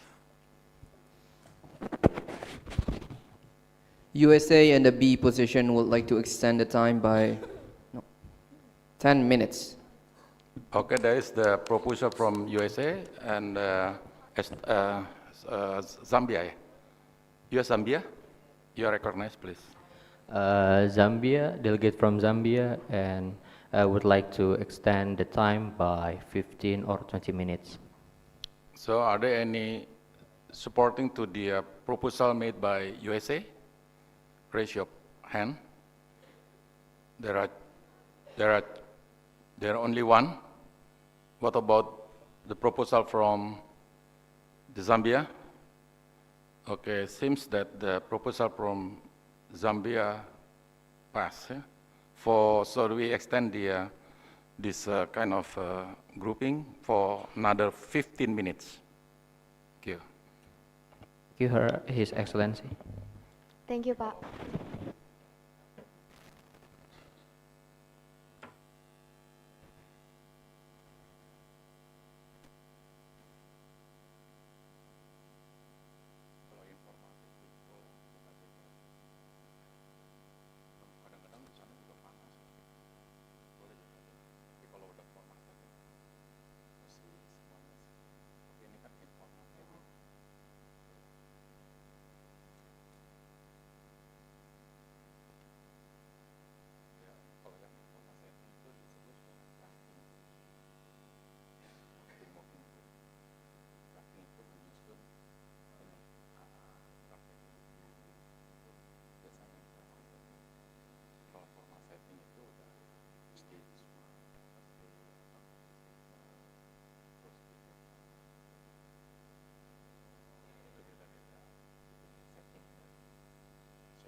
Bel.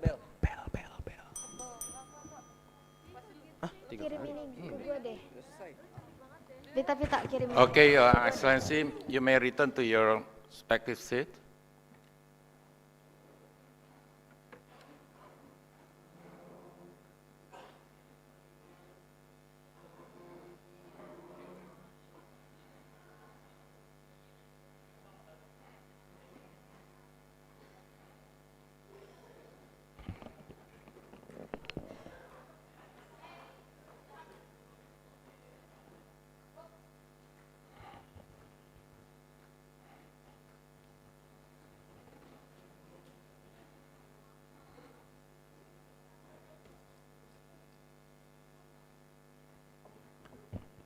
So decision, I declare, is in order. Okay, Excellency, have you ready to present your positions? And I would start from the block 1.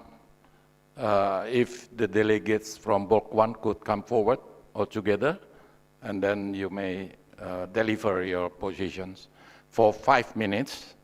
And question and answer for another 5 minutes, and then followed by the block 2 and etc. Okay, 5 minutes. So after 4 minutes, the Secretary General will ring the bell, yeah, once, and then if already 5 minutes, then twice. Okay. Now I invite the delegations from block 1 to come forward altogether. Please come forward. Who is to deliver the position? Yeah, the statesman for the position, please. Yes, USA, you are recognized. Thank you, sir. Block 1 or position A? What do you mean with block 1 and position? No, I mean block 1 or position A. The block one that 1 comes is position forward. A, yes. Blonde position B, block. Could you see the, yeah?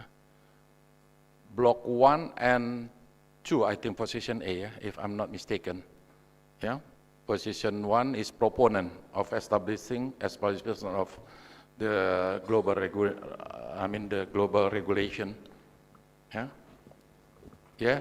USA, you are recognized. I'm sorry, sir, but block 1 and block 2 is position B. Block 1 and 2 is opponent? Yes, opponent. Okay. So the block, what is the proposed proponent for the establishment? Okay. Position A would be the block 5. Zambia, South Africa, Australia, Saudi Arabia, Rwanda, Uruguay, Russia. Thank you, USA, and you may all these delegates come forward altogether. Please come forward here, and then you will deliver the presenting your position. 2 of you, and the rest will answer the questions, yeah? Okay. So you have 5 minutes to deliver your position, starting. Yeah, you have to be there. Okay, and Secretary General will, keep the time, starting from now on. You may have the floor, Excellencies.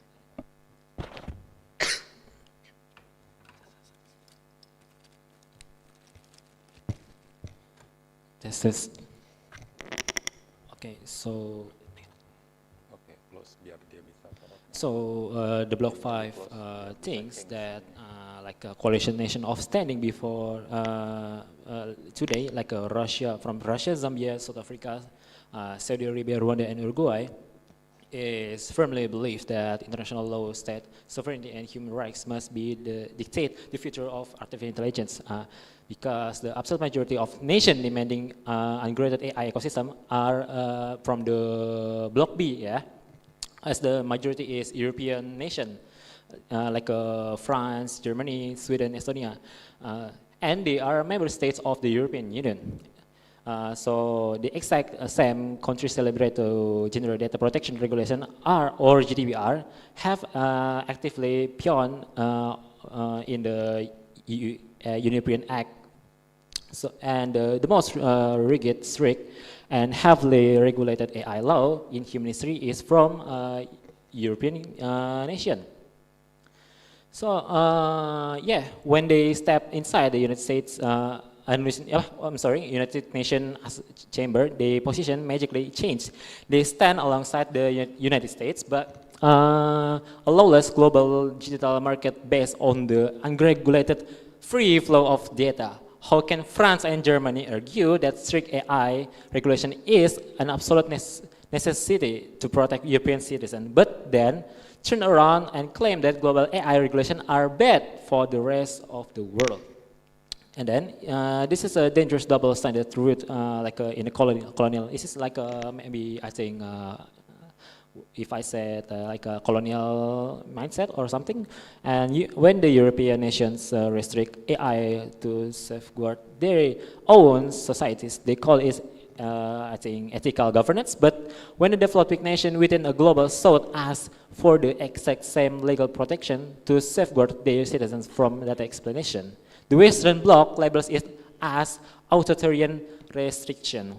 Why should the West be allowed to build high regulatory walls while the expat victims of data colonialism are told to leave their digital borders completely open?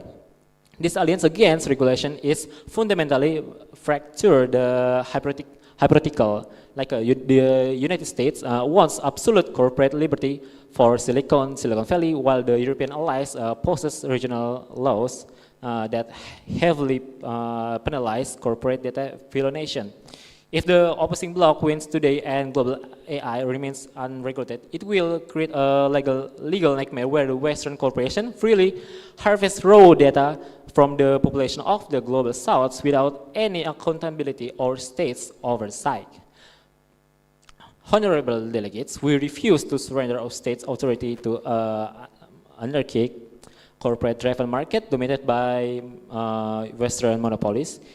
If the European Union's own domestic laws do not trust unregulated AI, then the global community must not trust it either. We call upon all sovereign nations to reject this Western contradiction, protect your national security, and vote in favor of a legally binding international framework that places AI under strict state oversight. Thank you. So could you make it just a little bit shorter? What is exactly your main point of having proponent to this establishment? So the main point from us is, so the majority of country B is a European country, right? And in the European country, they have laws like GDPR and UA-AI Act that in that law that explain that they have to we have to regulate data. So if country B is want to make a free data flow in the outside of their country, it's I think that's make a contradiction between their their mindset in European home between and then what is it? I'm sorry. I'm sorry. If they wanna. It's a making contradiction between their ideas in European nation and their ideas right now, because as I said before, they want to make a free data flow, but in their maybe homeland, they make a AI regulation for their own. So I think that's it's there is a double. What is it? Like a double standard in there, sir. Thank you. Okay. So are there any questions raised from the floor? USA, you are recognized. You may raise the question. So we'll have the question and answer for another 5 minutes. Yeah? Okay, thank you, sir. So what is your main point? Do you support or does not support regulation on artificial intelligence?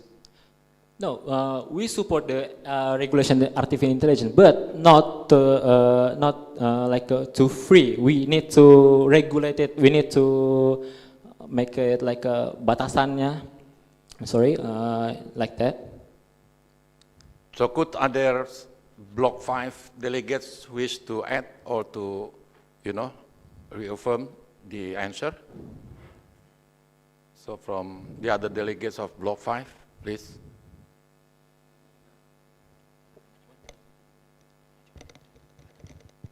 Where are they? Okay, you can add the answer. All right. First thing first, I would like to say it again because why we have this. Because we have a 7 principle mainly that revolves around data processing. We take this from number 5 from the GDPR Act. It mainly revolves around the equality and lawfulness, fairness, and transparency. And because we believe that all proceedings must have the legal foundation and transparency for all the users involved. And it involves us as the global south countries, majority of us, and we have the proposed limitation, and that it is one of it where data can be collected, but on a specific level, and not to be purposely or used against any other nations as well. And what another fact of it is the data minimization, because the company should be only able to ask or request for the data that they are actually need, not any other data that they don't need. First, and the second, and the other one is accuracy. Data that are collected should always be updated, and that they should not use an outdated data. One of the main example here is maybe Google Maps, as we can see from the latest war in the Middle East between the U.S., United States, His Excellency various country. They are killing innocent civilians in the school in Iran because they use the outdated data. One of them from the Google map. Okay, thank you very much, Excellencies. Is there any other one more questions from the floor? Okay, your countries, mention your countries. Yes. For your position, I just want to ask, you agree on regulation, but you want it to be limited. What do you mean exactly by limited, in a sense, and how do you plan to regulate it, because not all countries are equal? First thing first, thank you for asking the delegation from France. What I mean is limited is because we only need strictly necessary data. We don't need, for example, like maybe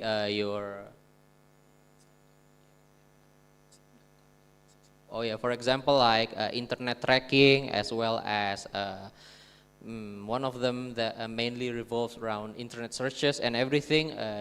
You don't need to track users globally based on their research history as well as any other searches, because we believe that everyone should have the transparency of not having their data be searched upon every seconds that they use internet and so on and so on. Okay, that is the answers all. I think the time is also elapsed already, so you may return to your seat. Thank you very much, and give claps to the block 5, yeah, the first position of A. And then next followed by the position B, represented by block 1 and 2, right? Yeah, please. You have 5 minutes for the presentation.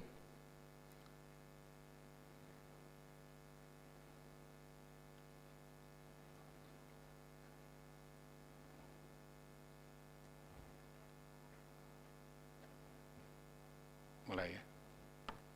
So start from now. You may have the floor. Okay, thank you very much, sir. So we are the position B from the block 1 and 2, countries that consist of block 1 and 2. And as the B position, we don't agree with universal regulation. And we have 3 points to defend that argument, which is one size does not fit for all, because there are different levels of development and conflicting existing laws with every countries. The second one is that we should encourage cooperation and not control, because international principles are better than binding laws, just like the ones in EU. The third one is innovation has to always be protected. So, I will personally explain the first point, which is for one size does not fit for all. A single global rule simply cannot fit everyone. Nations exist at vastly different stages of economic and technological growth. Forcing a developing countries to adopt the exact same expensive safety limits as a wealthy nation is deeply unfair. This approach stops smaller economies from building their own digital futures. Additionally, every nation has its own legal history and local customs. A rigid global law will inevitably clash with these local systems. This conflict will cause legal chaos rather than safety.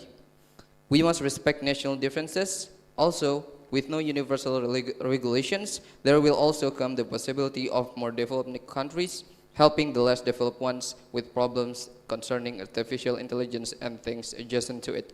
Thank you. Next point will be explained by Marco. Okay, thank you, Mr. President. As for encouraging cooperation and not control, we firmly believe that the international community should encourage open cooperation and reject strict control. When we create harsh binding laws, we build a system of fear and punishment. This makes nations hide their progress rather than share it. Instead, we should rely on flexible international principles.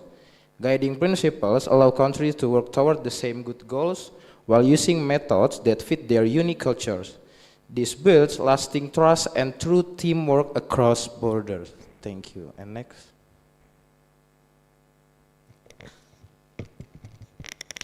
As for the last point, I would like to explain that the spirit of innovation has to be always protected at all costs. Artificial intelligence is a powerful tool that can cure diseases, manage resources, and lift people out of poverty. For instance, I have an example which will look at the medical sector, which is deep learning AI models like AlphaFold have already mapped the structures of virtually all known proteins, compressing decades of biological research into mere minutes and accelerating the creation of life-saving malaria and cancer vaccines. In agriculture, autonomous AI systems are currently optimizing water usage and crop yields in developing regions, directly combating global food insecurity. Strict global laws create massive walls of paperwork and fear. If creators worry about facing global penalties for every small mistake, they will stop trying to invent new things. We have already seen the danger of this bureaucratic approach, which is an overregulation in regional sectors often forces tech startups to bankrupt themselves, overregulate compliance before they can even launch their first prototype. If we impose a rigid centralized international mandate, we will create a chilling effect on a global R&D, which is research and development. Small developers in emerging economies will not have the multi-million-dollar legal budgets required to clear international UN audits, effectively monopolizing AI advancements into the hands of a few giant corporations.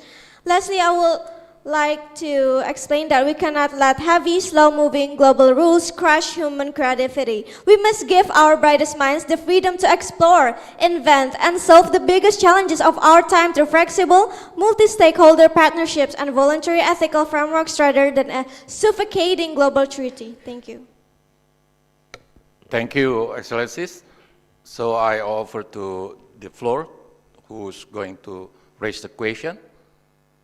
Yes, I recognize the, what is this? Estonia? Are you? You just mentioned, yeah, Russia, and then Japan, and lastly, What is your countries? Just name it. India, okay. Yeah? Russia, Japan, and India. You may raise a very short question, yeah, and then after that, after you 3 questions, and then there will be, responded by the delegates. Okay, thank you. Position B. Please, you have the floor, Russian.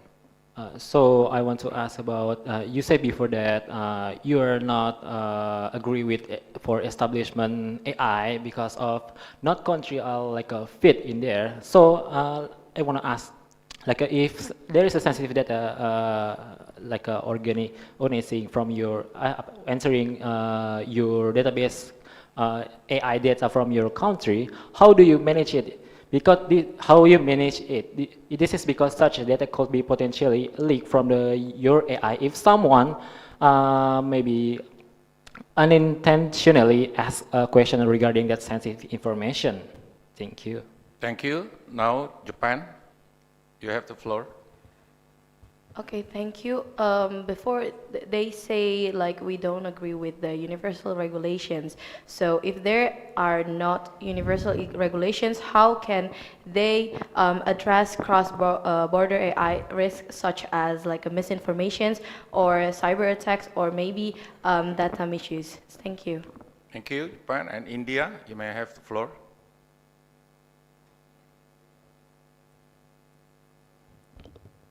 You employs for voluntary cooperation over binding international rules. If a country chooses not to follow these international principles, what mechanism would ensure accountability and protect human rights from AI-related harms? Okay, thank you. And Group B, you may have to respond to this question.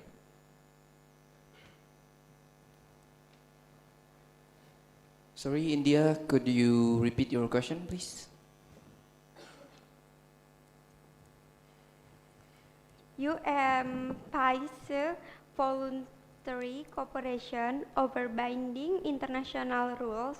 If a country chooses not to follow these international principles, what mechanism would ensure accountability and protect human rights from AI-related harms?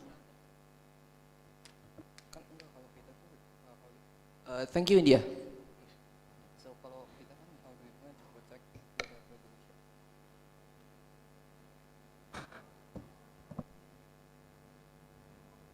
So there are 3 questions raised from Russia, Japan, and India. I think if you can answer one, each of you, but I also can invite you from on the floor.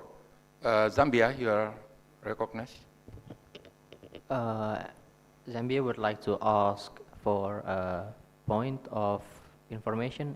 Can I ask for, is it allowed for if there are any countries that have an additional question other than the 3? Yeah, I just want to finish the 3 questions first. All right, thank you. If we have plenty of time, then we'll offer another round of questions. Thank you, His Excellency. Okay, and I think the Block B, already prepare your response, please. You may have the floor. So, I'm sorry, Lucia, but I will skip to Japan first. I'll answer Japan's question, which is, how do you plan to protect people without regulations? We are not applying any regulations. We will be suggesting, just like the Geneva Convention, we will be suggesting to other countries without without forcing them. So it is a perjanjian. It's not forced. It's not something like the EU rules. So if there are any misinformation, if there are any potential for misinformation, cybercrime, cyber terrorism, and attacks like that, that should be only regulated by their own countries and not the UN. Thank you.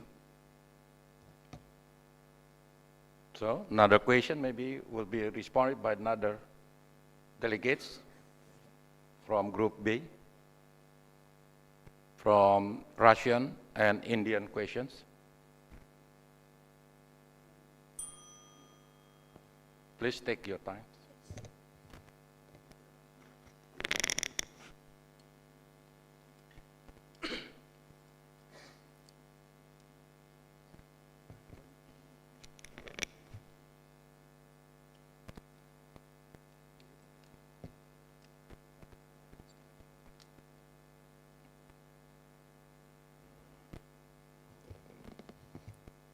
Okay, so India, our answer to your questions is that the market enforces better than a treaty, which is international treaties are too slow, and instead, access to major markets like the US and the EU acts as the ultimate penalty.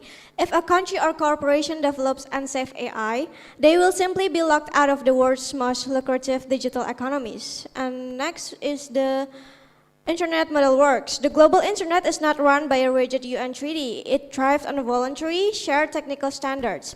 AI governance should follow this exact path of flexible, multi-stakeholder cooperation rather than a bureaucratic control. And isolation is the ultimate punishment. Any nation that refuses to adopt responsible AI principles will automatically face technological and financial isolation. They will lose foreign venture capital, find themselves incompatible with global supply chains, and be left behind than the other nations.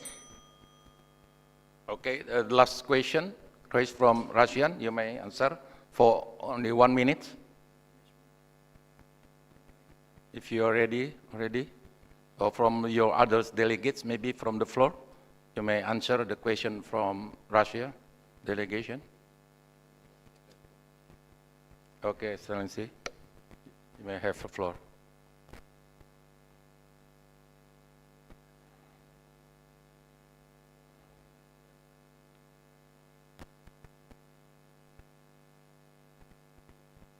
It's okay. Yeah. That's the right light already on. Okay, I will answer the delegation of India. So we don't regulate at all. We only simply suggest, and like any suggestion/agreement, the punishment, quote unquote, is given by individual countries. Maybe it's just my answer. That's it. It is enough. Thank you. Okay. Is that all? Okay, now you may return because we are, run out of time. So maybe we invite the Block C, the Group C, to come forward. Thank you very much. You may return to your seats because the other committees already completed their sessions. So we'll have only another 15 minutes. Okay, come forward from Group C. That is the neutral position, right? Okay, you may deliver your positions. You have 5 minutes to deliver your positions.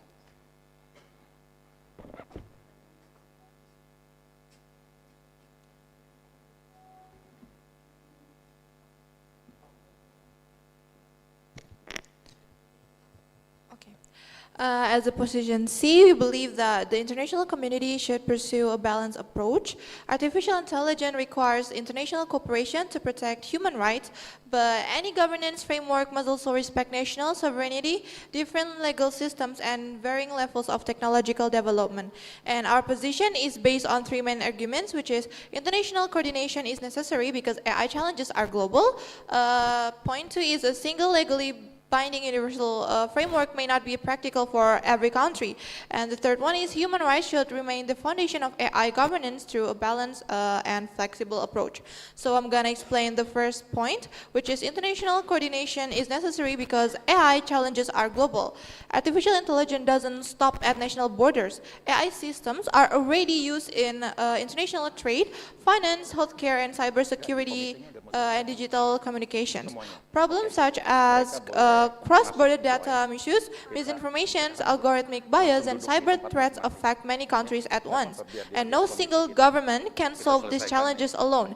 Therefore, we support stronger international cooperation to establish a common principle of transparency, accountability, and responsible AI governance. However, this coordination should strengthen cooperation among states rather than replace their domestic legal systems. Thank you. While international cooperation is essential, we must recognize that countries have different legal traditions, economic conditions, and technological capacities. A one-size-fits-all legal framework could unintentionally place heavier burdens on developing countries that are still strengthening their digital infrastructure. Instead of imposing identical regulation on every member state, the international community should establish shared objectives while allowing each country to implement them according to its own domestic laws and national priorities. Flexibility will encourage broader participation and more effective implementation. Thank you. And for the argument 3, human rights should remain the foundations of AI governance through a balanced and flexible approach. Human rights must remain the foundations of AI governance, rights such as privacy, equality, and non-discrimination, and also human dignity should guide the development and use of AI. At the same time, AI governance should support innovations rather than limit it. Therefore, we propose a universal minimum principle, meaningful human oversight, international cooperation, and flexible implementation based on each country's legal system. This balanced approach protects human rights while promoting innovations and also respecting national sovereignty. Thank you. I think that's all. We think that's all. Thank you, Excellencies. And now I invite, the question from the floor. You may raise the China. You are recognized. Gaby, what is your country? Because my eyes so. Rwanda, okay, Rwanda and Australia. Very short, And later on, I will, if there is another time, okay? Thank you, Chair. And maybe four, but very short. And the last one is, what is your country? Quiet. Uruguay. Oh, yeah. Uruguay. Uruguay, okay, yeah. So you may raise a question, very short. China raised a point of information to position C. Delegates can come together and just if reporting remains voluntary, what effective or accountability mechanism will prevent country from simply enjoining international recommendation? Thank you. Okay, followed by the Rwanda. I want to ask about, you state that human rights should be the foundation of AI governance. Without a legally binding framework, how can your bloc ensure accountability when those rights are violated? Thank you. Thank you. And Australia, you may have the floor. Okay, the delegate of Australia would like to ask questions about the block 3 and 4. State that human rights must remain the highest priority, yet you only propose which is universal minimum principles with full domestic flexibility. If a nation's domestic priority or legal system allows for mass surveillance or algorithmic discrimination, how will block 3 and 4 flexible approach protect vulnerable citizens?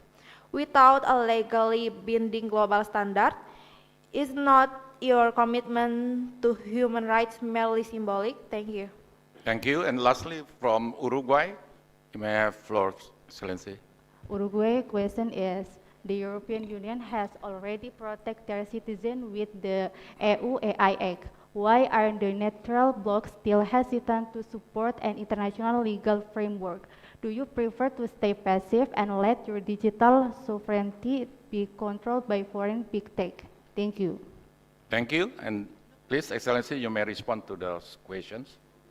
Sorry, can delegates from China repeat the questions? Thank you. So China, you may repeat the questions. My question is, if reporting remains voluntary, what effective or accountability mechanism will prevent country from simply adjourning international recommendation? Thank you.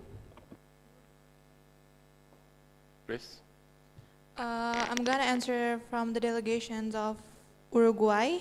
The delegation of Bloc C believes that accountability doesn't depend solely on a legally binding universal framework. Instead, it can be achieved through a combination of strong domestic legislations, internationally agreed principles, and independent oversight bodies, judicial mechanism, and regular international peer reviews. By encouraging our member states to incorporate these shared principles into their national legal system, accountability becomes both practical and enforceable while respecting national sovereignty. And this approach also allows countries to adapt regulations to their own legal and technological context without compromising the protection of human rights.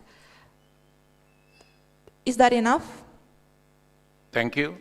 I Okay, think thank you. you may be followed by others delegates to respond to the others' questions, please. Yeah, since we have run out of time, maybe we can just briefly and concise.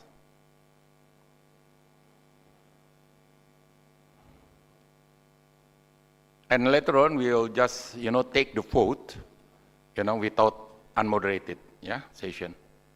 Okay, please We continue. would answer the questions from delegations of China. So voluntary reporting promotes transparency and trust among member states without imposing excessive legal burdens. It encourages tries to share their experience and best practice and challenges in AI governance. This help improve international cooperations, allow countries to learn from one to another, and support the continuous development of responsible AI policy. And also at the same time, it respects national sovereignty by allowing each country to participate according to its own capacity.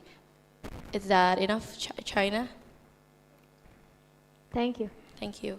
Okay, and another two questions raised from the Australia and who else? Just now. Please go ahead. Let me answer the question from Mrs. President Australia. Our commitment to human rights is far from merely symbolic. It is a pragmatic baseline designed for real-world enforcement. While we firmly believe that rights like privacy and non-discrimination must guide every stage of AI development, we must also respect national sovereignty and the diverse legal capacities of individual member states. Imposing a rigid, legally binding universal standard ignores varying economic conditions and can use severe implementation friction, leaving vulnerable citizens completely unprotected in reality.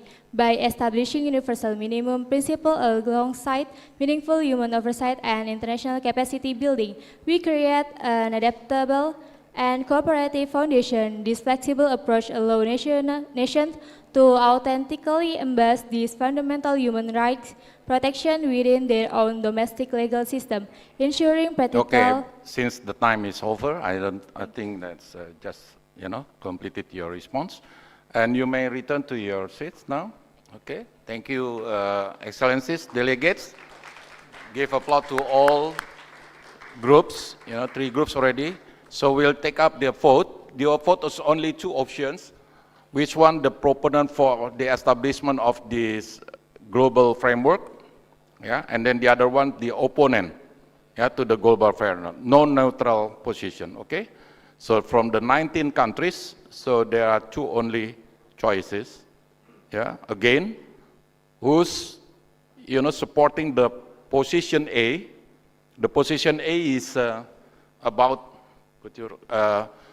the agreement to establish the regulatory framework, yeah, at the global level, and the position B is opposing, yeah, in contrary to the establishment. Just leave it and fragment it into the respective countries. Okay? Yeah, by saying this, I would like to invite delegates who give support to the position A, raise your placard. That is the position agreed to establish, yeah, the regulatory framework. 1, Japan. 2, Korea. 3, what is your? Russia. Again, could you count it all together from this side and from this side? From this side first.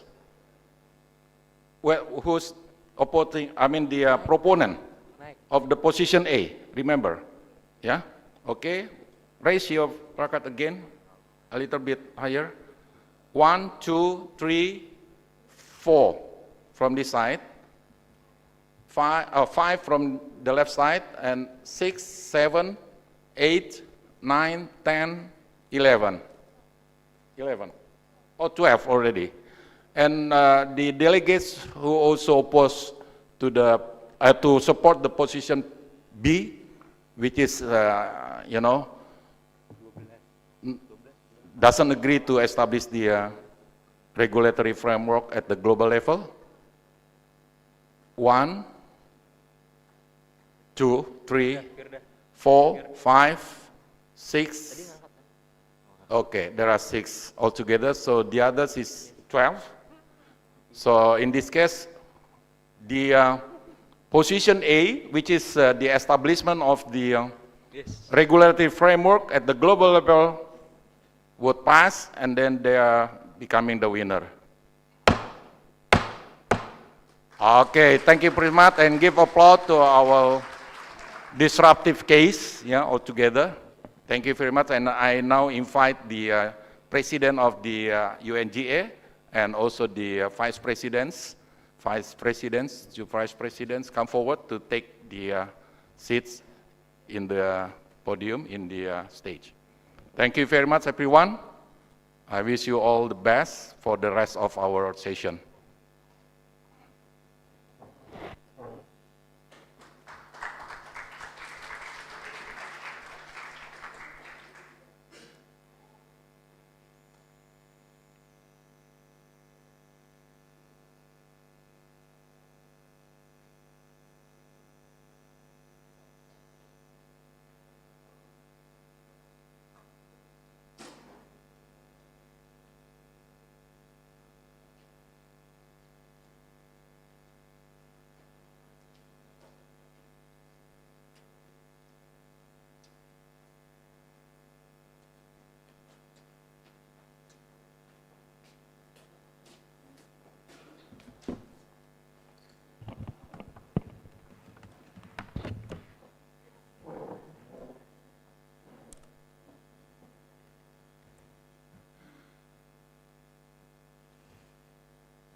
Welcome back, Your Excellencies. As the first plenary has ended, I will now invite the floor who wishes to raise a motion or point. Please raise your flag now. I repeat, delegates. As the first plenary has ended, I will now invite the floor who wishes to raise a motion or points. Please raise your flags now. Brazil, you have been recognized.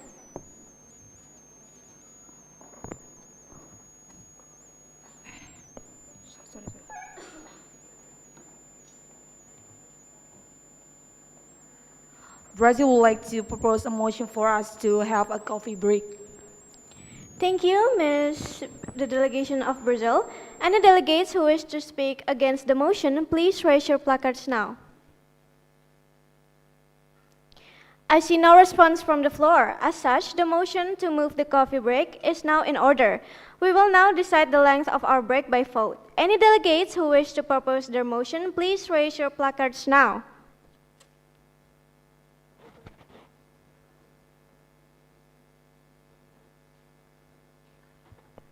Rwanda, you have been recognized. Rwanda would like to propose for 15 minutes for our break. Thank you, Rwanda, for your proposal. I will now repeat Her Excellency's proposal, which is 15 minutes for our break. Any delegates who are in favor of this proposal, please raise your placards now. Thank you, delegates. I see that the simple majority is in favor. Now, if any delegates wish to be against or raise other motion or proposal, please raise your placards now.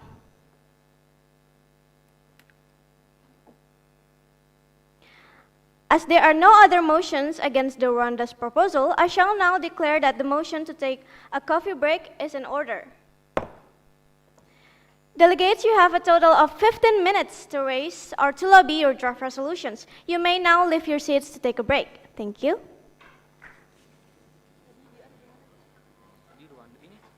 Oh ya, sorry. Rwanda sama Brazil. Tinggal India, Russia, Singapore, Uruguay. Hey, Uruguay, angkat tangan Uruguay. Uruguay, Singapura maksudnya. Oke. Yang angkat tangan cuma buat nanyain gitu kan? Poin. Poin misalkan parliamentary inquiry. Kehitung sih, cuma kalau buat motion nilainya beda lagi. Just to find a way to you till then. I've been running from it, tired of running from it, scared of feeling something else.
Delegates, now, as the break has ended, we will now continue.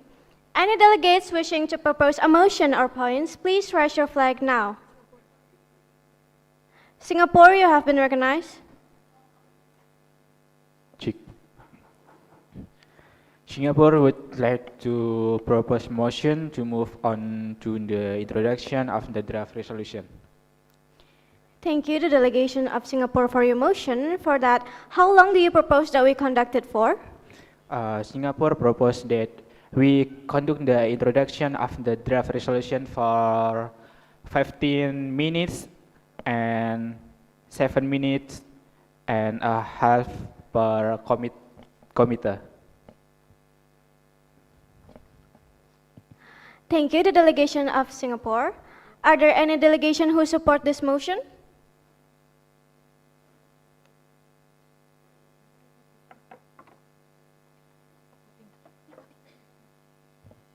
Thank you, delegates. Now I declare that the motion from the delegation of Singapore has passed.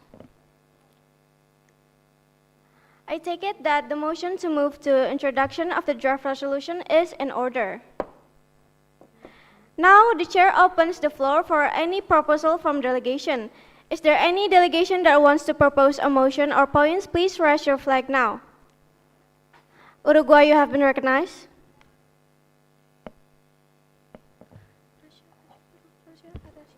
Uruguay proposed that we conduct the introduction of the draft resolution for 20 minutes and 10 minutes and a half per committee.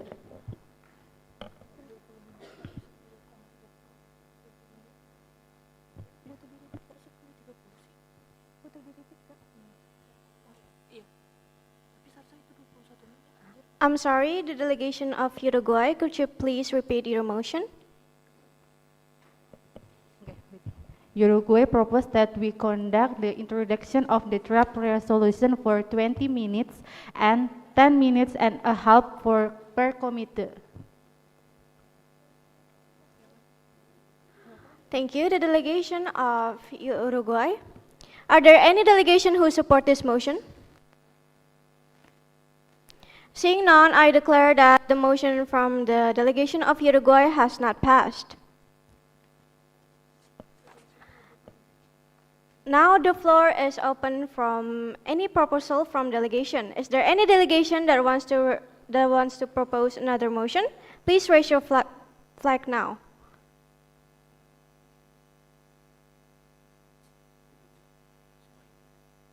Seeing none, I would like to declare that the proposal from the delegation of Singapore, which is 15 minutes in total and 7 minutes and a half per committee, has won by simple majority. I declare that the session is adjourned.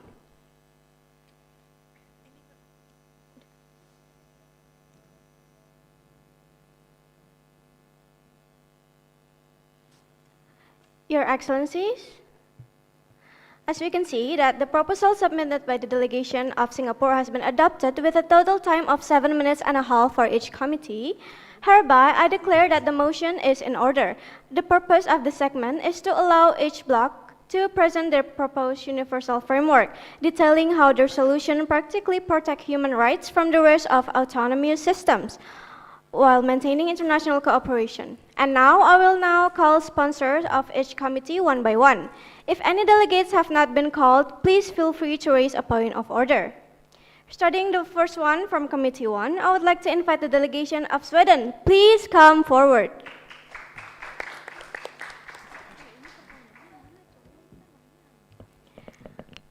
Secondly, we have the delegation of Uruguay. Please come forward.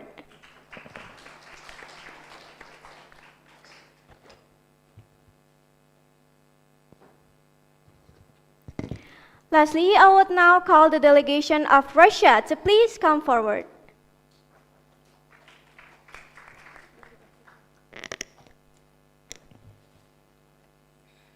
That's it from Committee 1.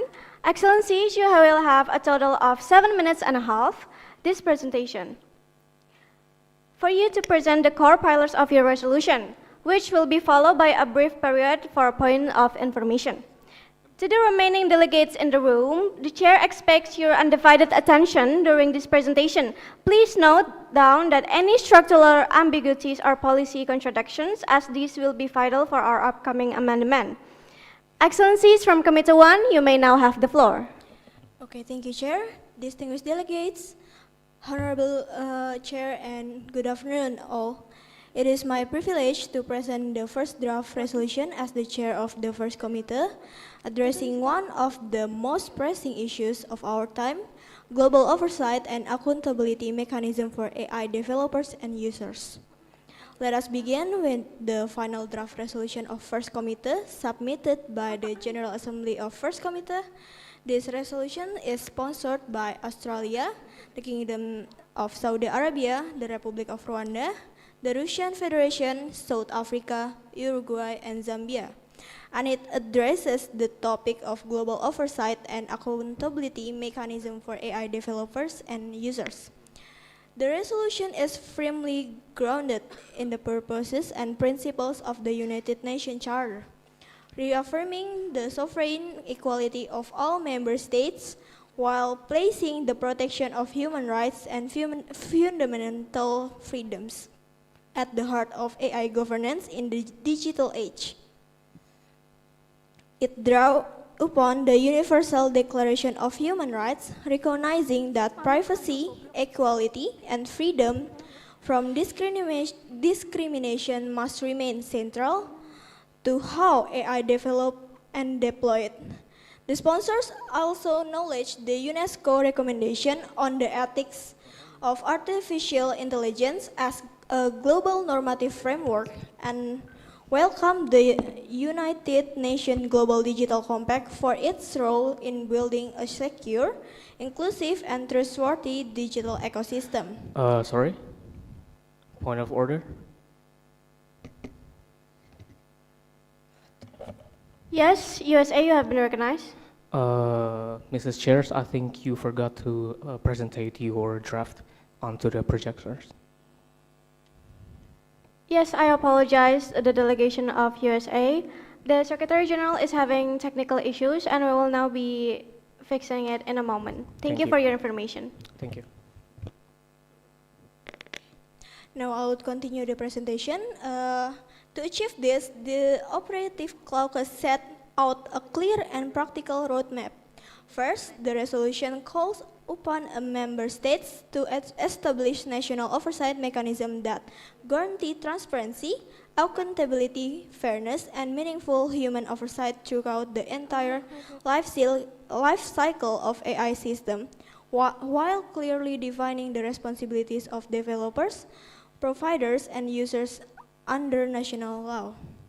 Second, it encouraged the adoption of a risk-based regulatory framework, one that applies proportionate oversight according to the potential impact of AI on human rights, public safety, and national security, while explicitly prohibiting unacceptable practice such as social scoring and mass biometrics. The third, it recommends mandatory transparency measure for high-risk AI system, including automated decisions, all while safeguarding trade secrets and national security interests. The fourth, the resolution supports the creation of an international capacity building mechanism under the United Nations to help developing countries through technical assistance, education, and access to computational research.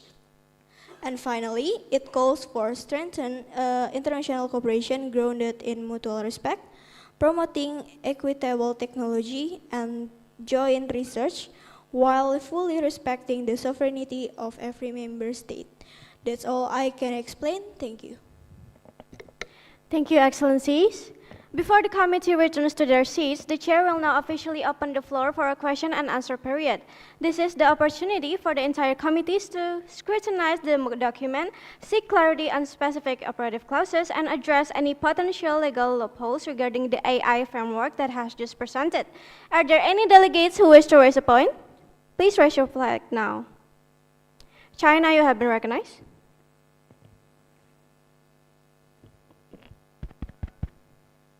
China raised a point of information to Block 5 about for the first clause, how will you ensure that the oversight mechanism will ensure transparency, accountability, fairness, and meaningful human oversight? How and what will you implement to ensure that? Thank you.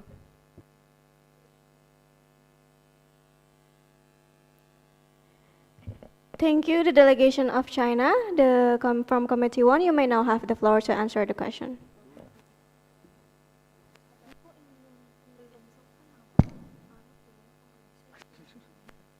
Thank you for the time, Chair. I would like to answer a question from China. The oversight will be conducted in accordance with United Nations regulations with the consent of all member states. Thank you. Thank you for the answer, Committee 1. Now I would like to ask from the floor, are there any delegates who wish to raise a point? Japan, you have been recognized.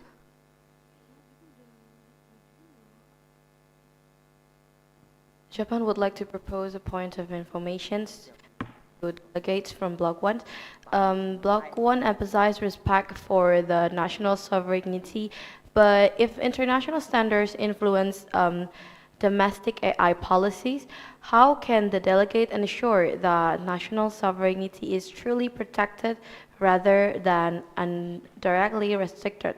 Thank you. Thank you, the delegation of Japan. And Your Excellency from Committee 1, you may now have the floor.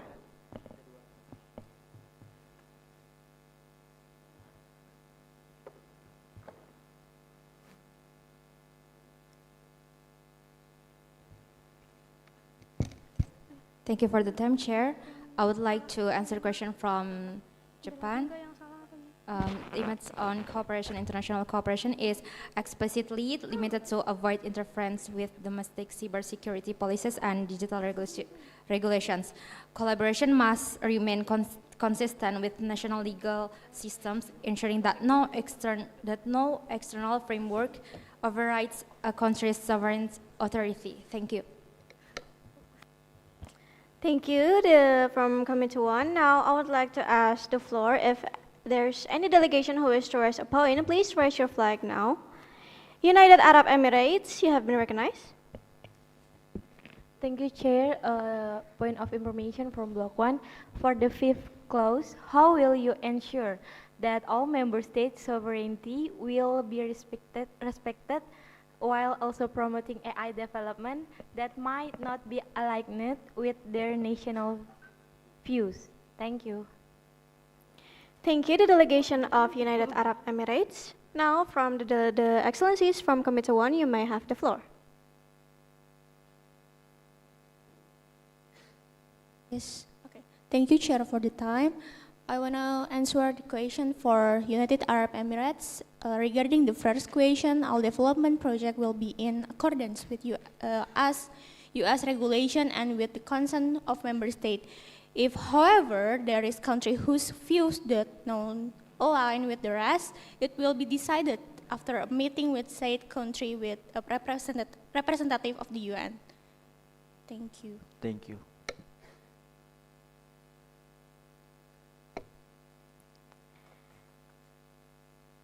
Thank you to the Excellencies from Committee 1 for your comprehensive presentation. The chairs appreciate the clear structural mechanism proposed, and you may now return to your respective seats.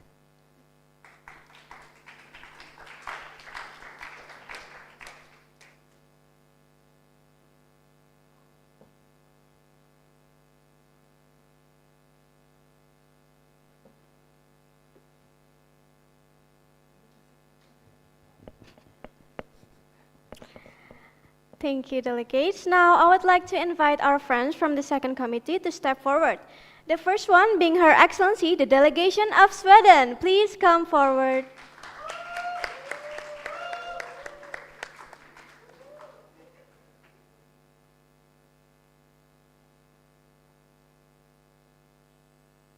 Following her, I would also love to invite the delegation of Japan to come forward.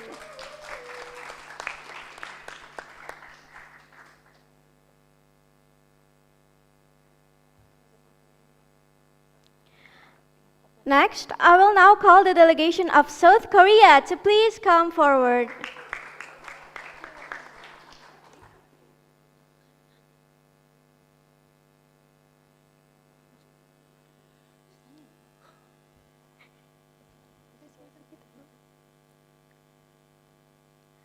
Excellencies, just as before, your committee will have exactly 7.5 minutes to introduce your document and outline how your specific operative clauses address the ethical boundaries of autonomous AI and the preservation of human rights. India, you have been recognized. Sorry, Chair. I want to use a point of personal privilege for washing my hand. I'm sorry, India, but as I have stated before, during the introduction of the draft resolution, no delegates will be required to leave the room. Thank you. Okay, thank you, Chair.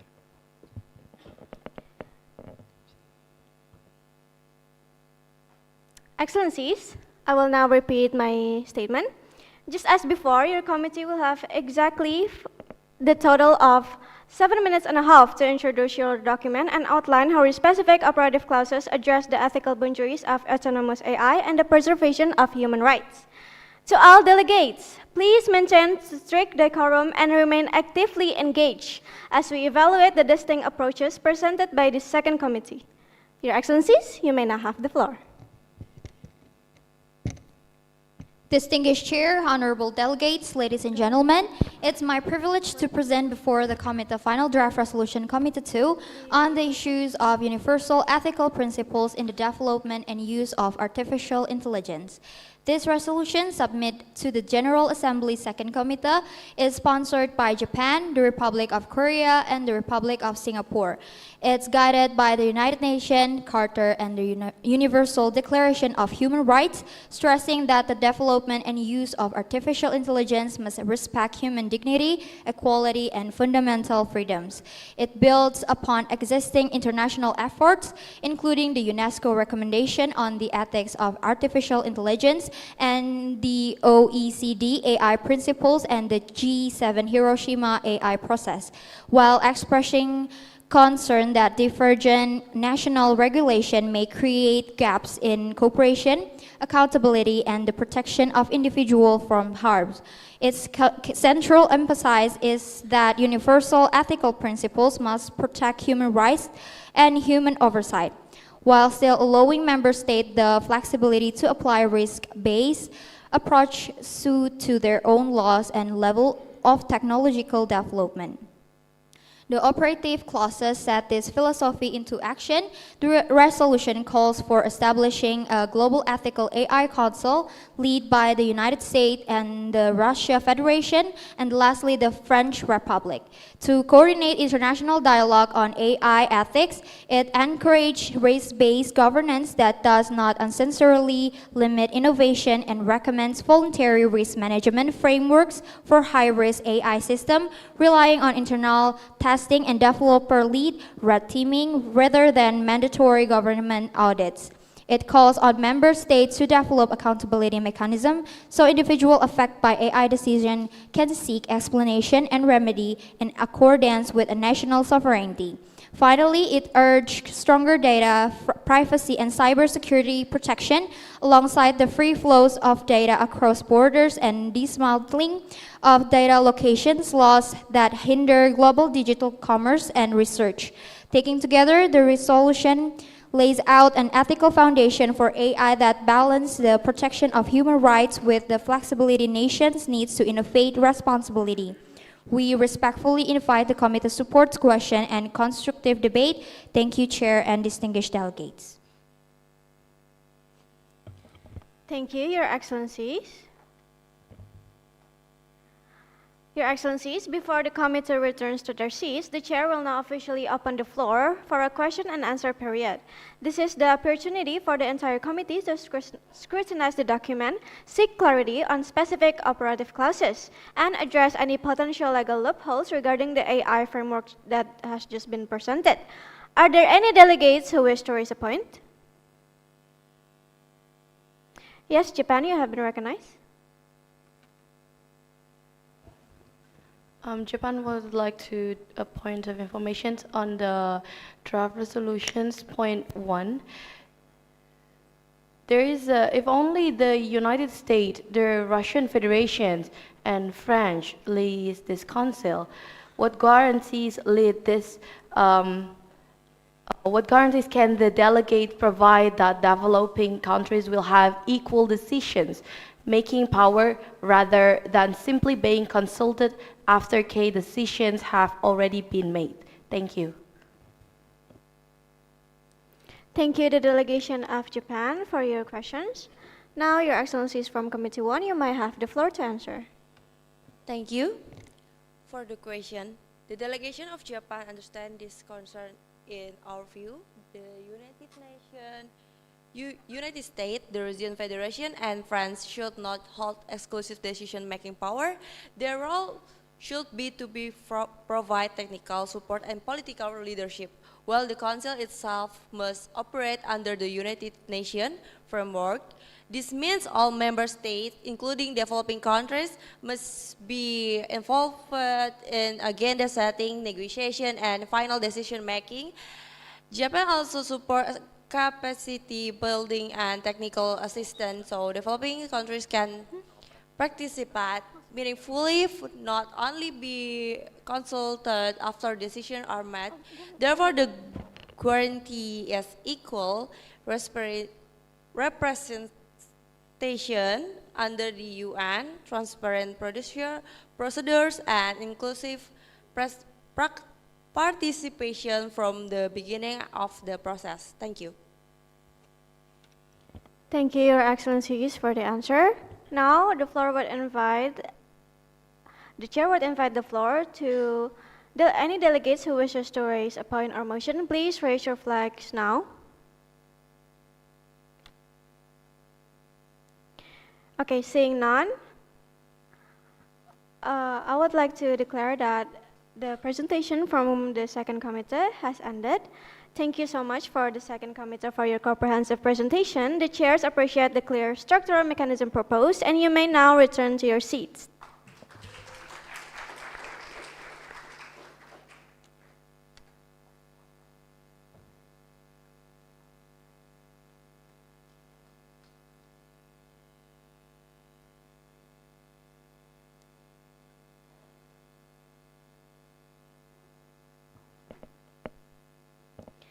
Excellencies, as each sponsor has finished explaining their own committee's draft resolution, we shall now conduct a voting session to decide which draft resolution we will be moving forward with the first option being Committee 1 and the second option being Committee 2.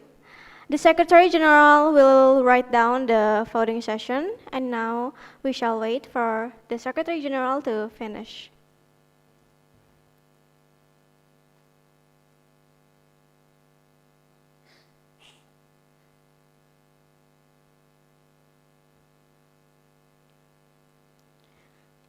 Okay, delegates, now I shall declare that the voting session is in order.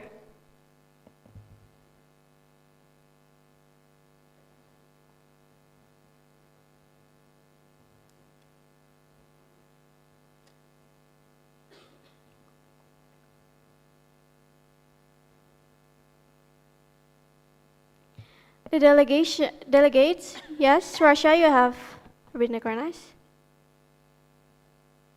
Just to double check, the voting session will only be done by the head or the president of a country. Is that correct? Yes, you are correct. Thank you very much. Thank you.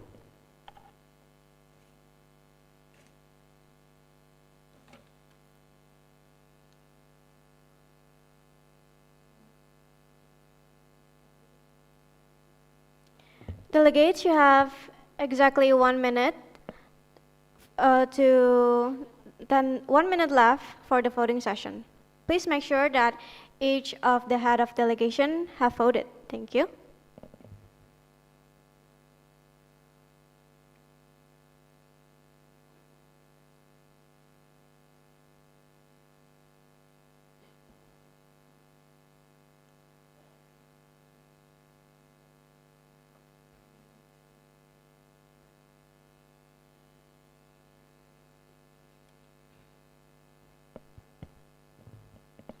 Your Excellencies, as the voting session has ended, I will now announce the amount of votes for each draft that has gotten.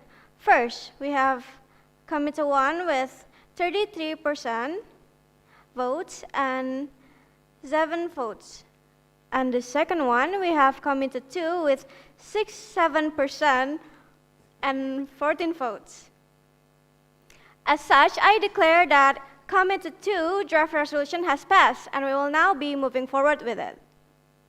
Congratulations, Your Excellencies, once again. Thank you, especially sponsor from each committee that has contributed to the draft resolution. Now, let's go back to our schedule. If any of Your Excellencies delegates have any motions, points, or proposal, please raise your placards now. Russia, you have been recognized.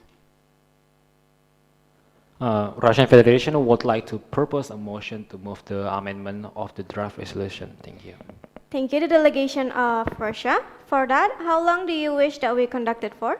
I propose that we conduct the amendment for the draft resolution is 45 minutes. Thank you.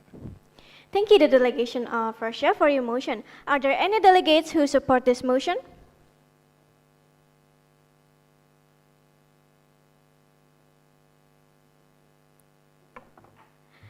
Thank you, delegates. Now I declare that the motion from the delegation of Russia has won by a simple majority.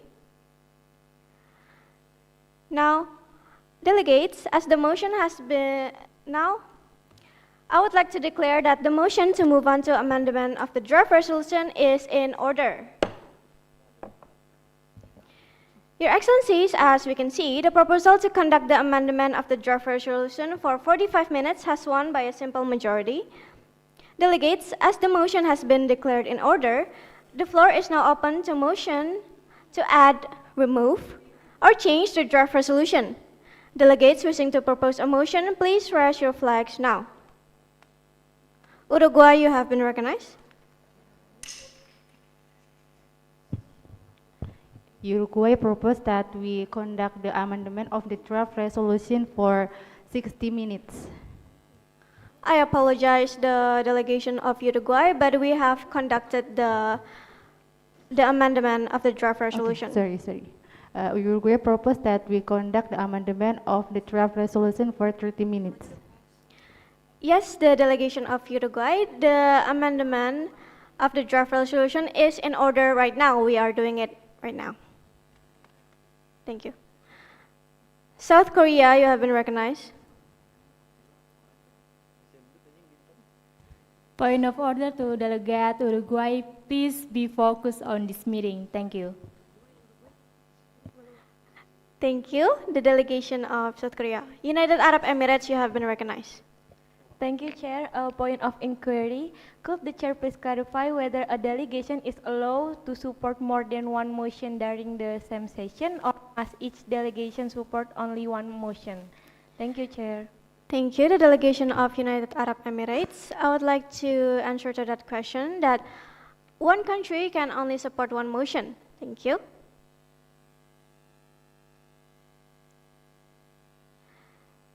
Your Excellencies, once again, as the motion has been declared in order, the floor is now open to motions to add, remove, or change the draft resolution. Delegates who wishes to propose a motion, please raise your flags now.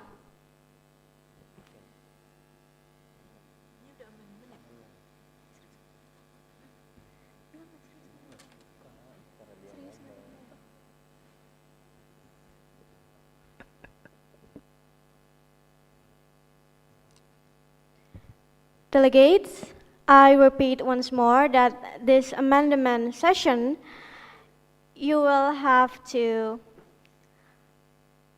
have the opportunity to add, remove, change the draft resolution that has been conducted earlier. Delegates who wishes to propose a motion, please raise your flags now.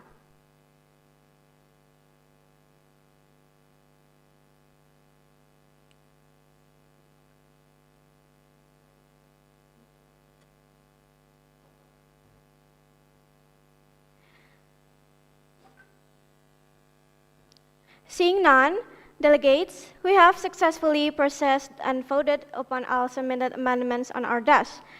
The final updated text of draft resolution has now been consolidated by the Secretary General, incorporating all the approved modification regarding our AI legal framework. And I will now be reading each points from the adopted draft resolution.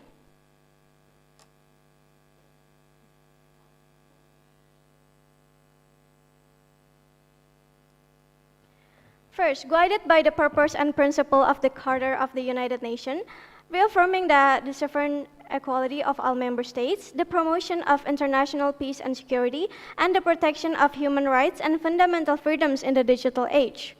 Recalling the Universal Declaration of Human Rights, recognizing that the protection of fundamental rights, including privacy, equality, and freedom from discrimination, must remain central to the development and deployment of artificial intelligence. Acknowledging the UNESCO recommendation on the ethics of artificial intelligence as a global normative framework promoting transparency, accountability, human oversight, fairness, explainability, and responsible governance of AI technologies. Welcoming the adaptation of the United Nations Global Digital Compact, recognizing its role in fostering international cooperation towards a secure, inclusive, trustworthy, and interoperable digital ecosystem. Recognizing that artificial intelligence has become an increasingly influential technology in public administration, healthcare, education, finance, security, scientific research, and economic development, requiring effective oversight to ensure its responsible use. Now I will be reading the operative clauses. Number 1, calls upon member states to establish national oversight mechanisms for artificial intelligence that ensure transparency, accountability, fairness, and meaningful human oversight throughout the design, development, deployment, and use of AI systems while ensuring that the responsibilities of AI developers, providers, and users are clearly defined under national legal frameworks. Number 2, encourage member states to adopt a risk-based regulatory framework that applies proportionate oversight to AI systems according to their potential impact on human rights, public safety, national security, and critical public services, and explicitly prohibits unacceptable AI practices, including social scoring, manipulative biometric surveillance, and mass surveillance in public spaces. Third, recommends the implementation of mandatory transparency measures for high-risk AI system, including algorithmic explainability, documentation of AI models, independent audits, and mechanism allowing individuals to challenge automatic decision while protecting legitimate trade secrets, intellectual property rights, and national security interests. 4, supports the establishment of an international capacity building mechanism under the United Nations to assist developing countries through technical assistance, AI education, infrastructure development, research collaboration, and access to computational resources. 5, we calls for strengthened international cooperation based on mutual respect to promote responsible AI development through equitable technology transfer, knowledge sharing, and joint research initiative, while respecting the national sovereignty and development priorities of all member states. Now I will be reading the preambulatory clauses. Guided by the purposes and principle of the Charter of the United Nations and the Universal Declaration of Human Rights, stressing that the development and use of artificial intelligence should respect human dignity, equality, fundamental freedoms, peace, and sustainable developments. Recognizing the growing role of artificial intelligence in supporting healthcare, disaster management, accessibility, sustainable infrastructure, economic development, and other areas of public welfare, while also acknowledging the ethical, legal, and human rights concerns that may arise from its development and use. Reaffirming the importance of existing international efforts, including the UNESCO recommendation on the ethics of artificial intelligence, the OECD AI principle, the G7 Hiroshima AI process, the United Nations Global Digital Compact, and relevant regional initiatives that support safe, transparent, accountable, and human-centered AI. Concerned that major differences between national AI regulation may create gaps in international cooperation, legal responsibility, privacy protection, transparency, and the protection of individuals from discrimination and other possible harms caused by AI system. Emphasizing that universal ethical principle for AI should protect human rights and maintain meaningful human oversight, while allowing member states to apply flexible and risk-based approaching according to their national laws, institutional capacities, and level of technological development.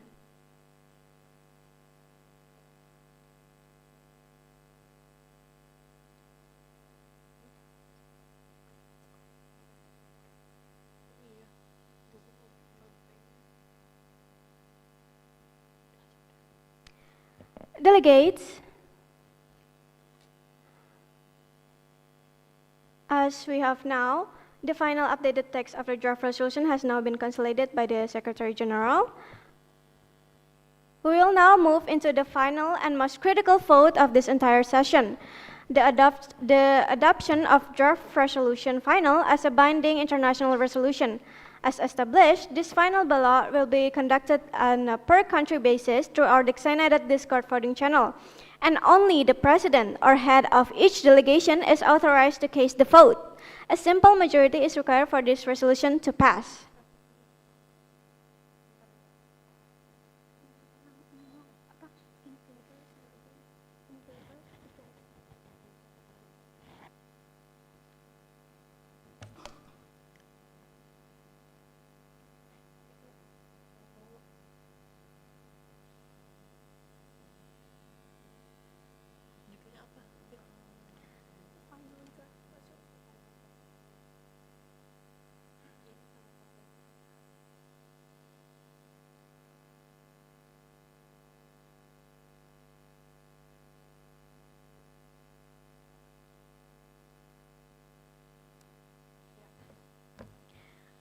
Delegates,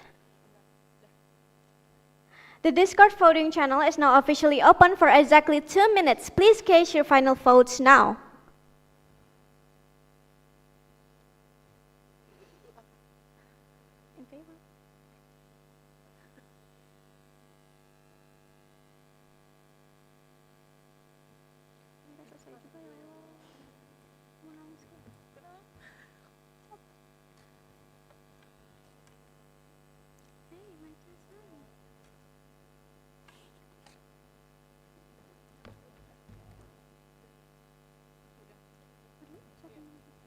Delegates,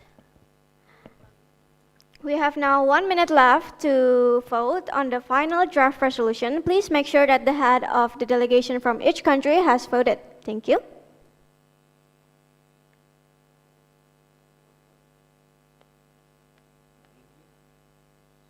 India, you have been recognized. India would like to raise point of parliamentary inquiry about the current committee procedure that currently takes place after voting session. Thank you, the delegation of India. We are now in order for the voting of the final draft resolution. Does that answer your question? Voting session. Yes, we are now in voting session. After this? After the voting session, we will be closing the meeting.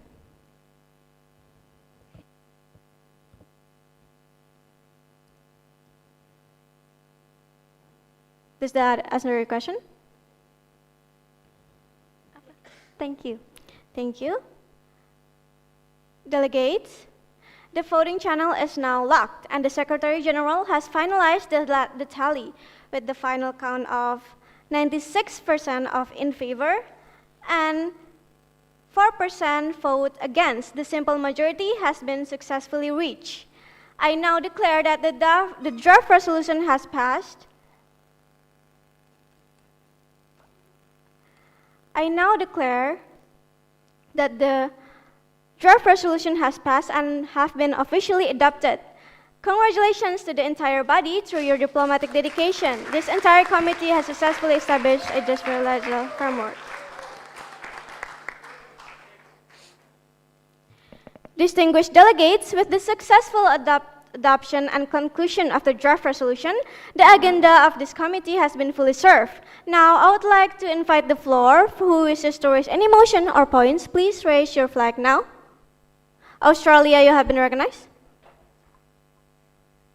Okay, I would like to propose a motion for us to adjourn the meeting. Thank you. Thank you, the delegation of Australia, for your motion. Are there any delegates who wish to be against this motion?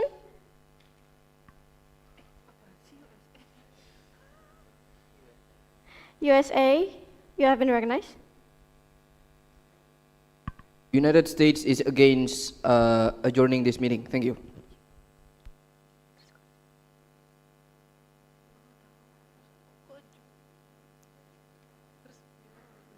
Thank you, the delegation of USA, for your motion. If you are against the motion of the adjourning the meeting, do you have any other motion for us?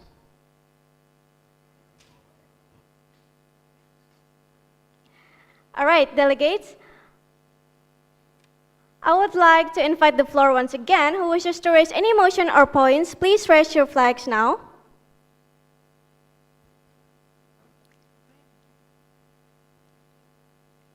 South Korea, you have been recognized. South Korea would like to propose a motion for us to adjourn the meeting because it's too long for our meeting. Thank you, the delegation of South Korea, for your motion. Are there any delegates who wishes to be against this motion?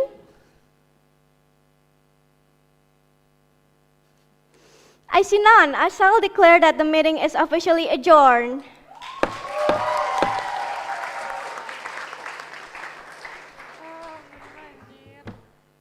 Congratulations to all delegation for a stellar performance toward this meeting. Decorum is permanently suspended.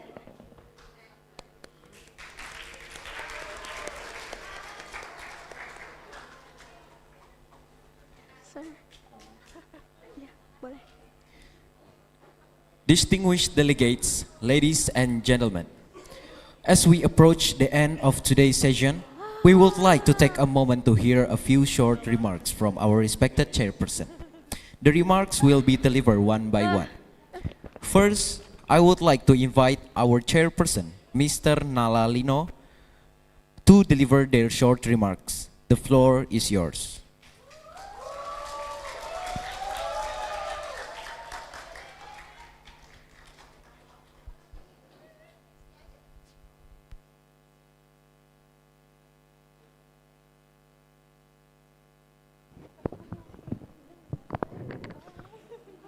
Oke, thank you delegates.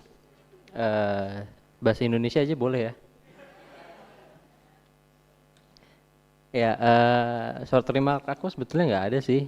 Makasih aja udah datang. Seneng bisa ngeliat negara-negara ikut persidangan gini, terutama negara Zambia, negara saya. Jadi ya saya seneng banget. Udah, mungkin itu aja. Sama terima kasih juga buat para juri, Pak Foster dan Ibu Arin sudah ikut menghadiri UAS kami. Saya terima kasih banyak sama anak-anak LMK juga dengan MC-MC kita, anak-anak Himahi. Terima kasih. Mungkin itu aja dari saya. Oh ya, saya punya, saya apologize kalau misalkan mungkin ada kesalahan kata atau mungkin saya kurang atau gimana ya, itu cukup, itu kekurangan saya. Terima kasih.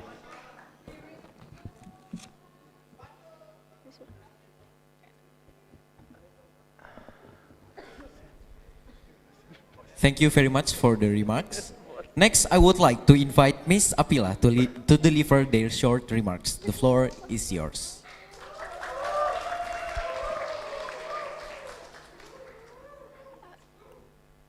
Thank you guys for your cooperation. Makasih makasih atas kerjasamanya. Makasih karena udah mau sama-sama banyak belajar. Makasih juga buat Pak Foster, Bu Arin, dan Kak Agung yang hari ini udah datang dan mau jadi juri kita. Makasih selama 1 semester ini. Tepuk tangan. Terima kasih juga untuk LMK dan volunteer yang udah bantu-bantu untuk acara hari ini. Terima kasih untuk the delegation of Sweden. Thank you for the Secretary General as well. And I apologize, maaf banget kalau aku sering marah-marah kalau I'm sorry. And yeah, thank you. See you on the next semester. Thank you, Ms. Apila. Next, I would like to invite Ms. Desi to deliver their short remarks. The floor is yours. Thank you everyone, thank you also Mr. Foster and Miss Arin. Maaf juga kalau tadi sempat chaos at voting karena kita kan masih belajar di sini. And thank you for Secretary General Salwa for helping us. That's all, thank you.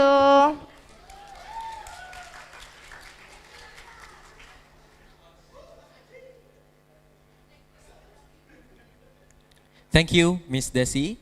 Distinguished delegates, ladies and gentlemen, before we proceed to the closing of this session, may I kindly invite our respected chairperson and the Secretary General of the United Nations to step down from the stage and return to their respective seat. Thank you.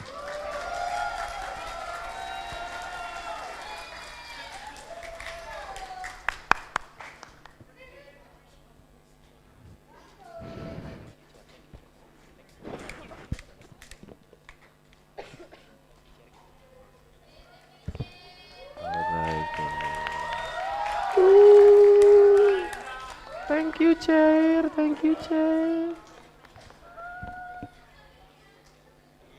United Arab Emirates, welcome out.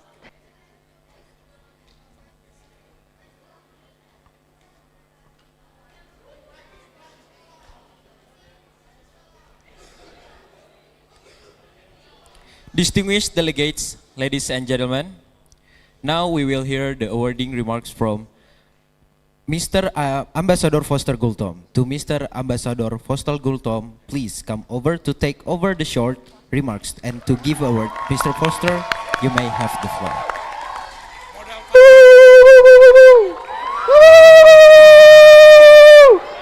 Imut banget kayak pernah. Oras. Where is one Norway state over here? Oh, you are Norway, you are Sweden. Okay, at least the same, region in Scandinavian. Okay, terima kasih banyak semuanya. Very good, excellence. Ya, saya bangga dengan kalian, Bu Arin, Pak Agung, sama-sama kita share di score ya. Susah kita mencari-cari dari tadi, kita diskusi dari awal sampai terakhir, susah menyebutkan siapa yang akan menjadi pemenang untuk best delegates, kemudian yang best chair sama best costume. Tapi yang kostum kebetulan tidak terlalu banyak. Rupanya kalian terlalu capek ya, nggak sempet ke salon atau mencari cosplaynya yang sewaan. Tapi nanti akan diumumkan. Oke, pertama-tama tentu saya akan sangat berterima kasih sekali, saya bangga bisa bersama kalian dalam satu semester ini, angkatan 24. Sebenarnya jadi 2 semester ya, karena dengan the previous one with diplomacy, kita juga udah bersama-sama berkunjung ke Kemlu ya, 2 periode, dan juga tentu ya kalau dari saya sih nggak ada yang nggak lulus ya, udah pasti itu, cuman nilai memang kita harapkan yang terbaik. Oke, semua panitia, kalian sendiri mandiri ya kan melakukan itu, bebersih. Seharusnya kita ada di Konferensi Asia Afrika nih ya. Mudah-mudahan kalau angkatan 25 nanti insist ya ada rezeki dia bisa ke sana ya kan. Kita harapkan nanti supervisornya dari angkatan 24 gitu ya. Sama 26 volunteernya lagi. Semua panitia, semua volunteers ya 25 chairs, persons, semua yang ikut terlibat dari awal untuk mengatur, menyiapkan ya reservation, perlengkapan, LMK, LMK, ya Belu, luar biasa, selalu engage dengan kami, dengan HI ya, selalu. Kalian betul-betul mitra kami yang sangat akrab dan erat, ya kan? Terima kasih banyak, terima kasih semua. Iya. Dari mulai pagi preparation sampai sore hari ini kalian selalu setia bersama kami. Kita ucapkan terima kasih ya semuanya. Oke, siapa lagi ya? Tentu Bu Arin, Pak Agung sebagai juri ya, volunteer, nanti prepare yourself ya for the next semester. I would also like to meet you ya in this coming semester diplomasi. Mudah-mudahan kita juga punya varian-varian baru. Dan saya sih sebenarnya mengharapkan, kami sudah bicara-bicara, kalau bisa kita nanti bisa jadi host untuk tuan rumah sebagai MUN. Ya, saya akan coba masukkan dalam program kami di kantor urusan internasional. Ya, kita sudah punya modal sebenarnya, ada ya. Atau kemudian kita bisa kirim perwakilan dari BLU untuk partisipasi di MUN yang diselenggarakan oleh kampus lain, ya di tingkat domestik dulu lah, ya kan. Kalau anak yang dari HI kan udah rutin dia setiap tahun itu untuk anak SMA, ya kan, sudah rutin. Tapi ini untuk yang mahasiswa, yang kampus, ya. Siapa lagi yang nggak bisa saya sebutkan satu-satu, ya? Saya ucapin terima kasih. Semua sehat walafiat, ya sampai sekarang. Saya hanya ingin mengumumkan, ya susah yang tadi saya bilang memilihnya siapa. Tapi best delegates dulu, ya. Setelah itu nanti saya minta Bu Arin untuk mengumumkan yang best kostum. Kemudian best chair, saya juga susah juga memilihnya. Bagus-bagus semua, bukan hanya baru kelihatan sekarang, dari mulai semester awal-awal ya, kita sudah pantau, kita sudah melakukan penyelidikan sampai ke wilayah rumahnya sekalian. Ya, kadang-kadang kalau kita Zoom meeting gitu ya, lewat itu kan biasanya sangat vivid ya, natural. Semua di ruang kosnya yang berantakan, ya kan ya, ininya itu baju-bajunya yang masih bergantungan dan segala macam nampak. Tapi itulah keakraban dan familiarisasi kita ya. Dan kalian kompak selalu dan selalu solid. Hidup HI24. Hidup HI24. Hidup. Hidup HI24. Hidup. Oke. Jaya, hasil jaya, dari kami best delegates ya. Semuanya the best, tapi ya mau nggak mau kita cuma punya satu saja ininya, hadiah sama sertifikatnya. Yaitu, saya coba lihat contekan, ini masih disegel nih. Aduh, susah milihnya nih. Yang depannya hurufnya U. Hurufnya U ya, belakangnya ya, depannya ya. Siapa yang depannya U negara ini? Ah?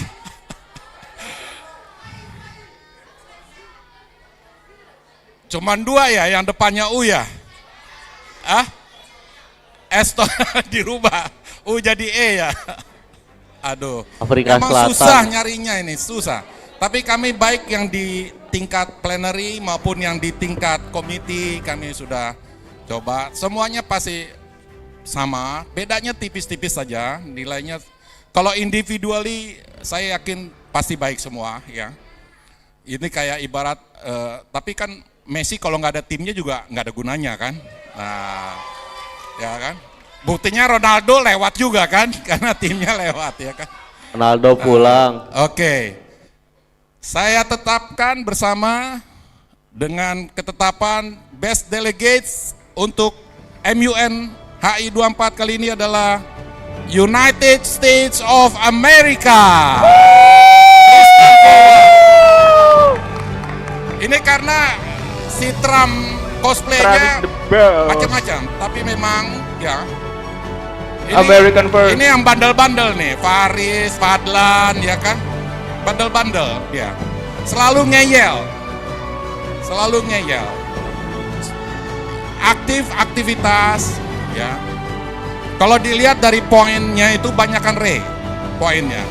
Tapi yang kita lihat bukan hanya banyak volumenya, tapi juga substansinya. Ya, baik yang ada di plenary maupun di komite. Sorry ya kan? Tapi kamu individually hebat. Cuma teamwork kamu kayak Ronaldo. Jadi Portugal disenggol sama Spanyol. Oke, dan saya undang Ibu Arin ini untuk menyerahkan sertifikatnya. Silahkan Ibu Arin. Keprok atuh, keprok, dikeprok dulu, dikeprok.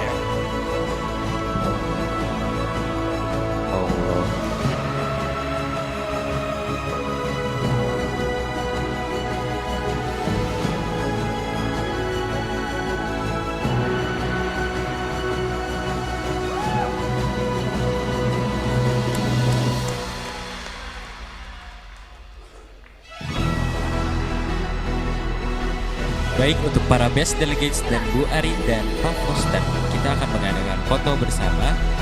Akan saya bantu pandu. 1, 2, 3. Salam budi luhur. 1, 2, 3. Terima kasih. Amerika topinya dipakai dong, Amerika. Amerika topinya pakai. Make America great again. Amerika. Hey, topinya jangan lepas. 1, 2, 3. Baik, terima kasih untuk kepada para best delegate Pak Foster dan untuk Ibu Arin dipersilakan untuk tetap ada di untuk kan pemberitahuan. God bless selanjutnya. Amerika.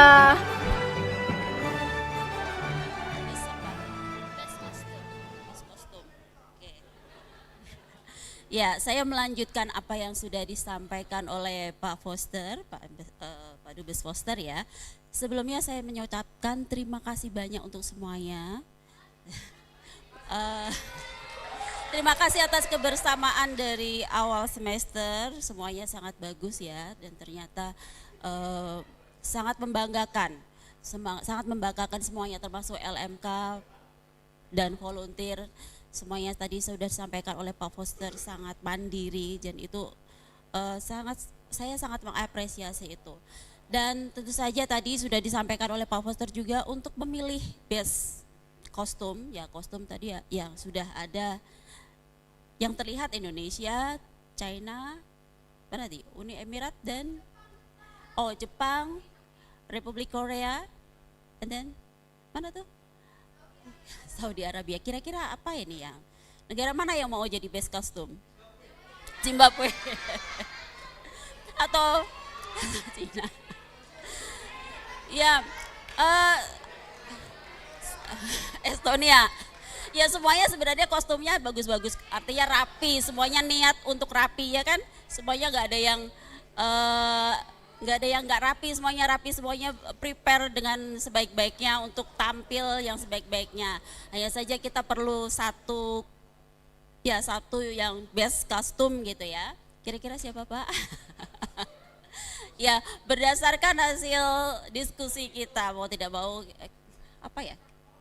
Huruf pertamanya K. Nah, kalau tadi K, Ki Portugal gitu. Kata-kata apa?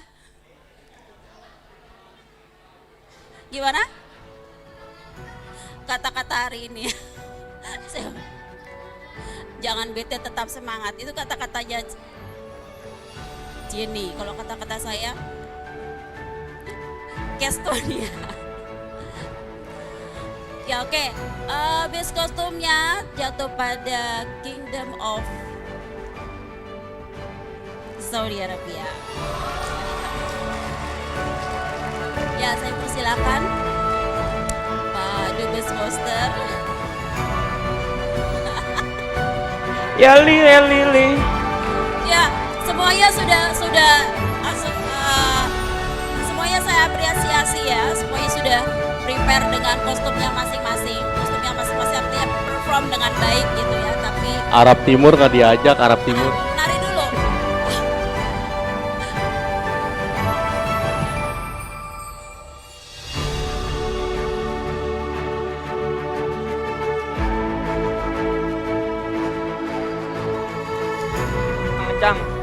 Baik, kita akan foto bersama dengan Bu Arin dan Pak Foster Gak dan kuat. untuk para best kostum. Baik, akan saya pandu 1, 2, 3. Salam budi luhur. 1, 2, 3. Baik, terima kasih untuk kepada Takbir, Allahu best Akbar. kostum. Terima kasih kepada Bu Arin dan Pak Foster, dan untuk Pak Foster dipersilakan untuk tetap berada di depan untuk Yali, dapat yali, mengumumkan itu, Bu. Yali, yali. best chairperson. Yali, Allahumma barik. Ya Lili. Selamat woi, itu Arab. Allahu Akbar. Akhirnya yang ketiga, susah ini untuk menetapkan memilihnya. Kita tunda aja tahun depan ya. Bikin MUN lagi. Pusing. Dari tadi kita nggak bisa menetapkan siapa sebenarnya yang bisa the best ya. Tapi semuanya best sebenarnya. Semua chair ini udah pilihan yang luar biasa, ya. Baik yang di plenary maupun yang di komite, dua-duanya dari masing-masing tiga negara. Tapi wangsit akhirnya jatuh juga ke atas kepala kita. Dan akhirnya setelah kita mempertimbangkan dengan seksama dan mungkin juga ceroboh, kita menetapkan the best chairperson untuk MUN kali ini adalah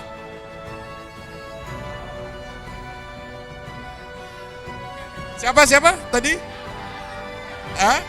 Siapa? Kita voting aja ya.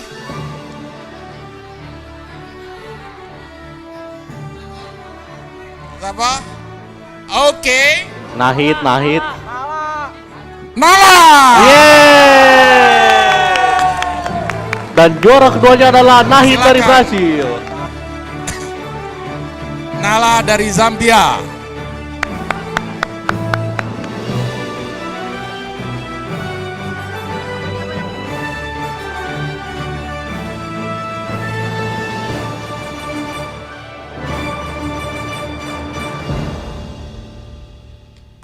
Baik, kami juga mengundang Ibu Arin untuk dapat ikut dalam foto bersama.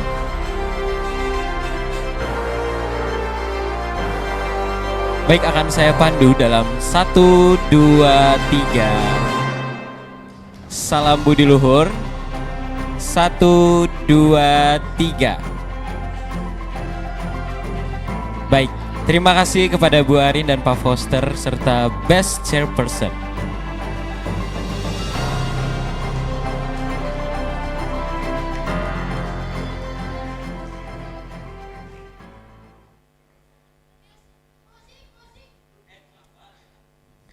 Ladies and gentlemen, we have now come to the end of today's session.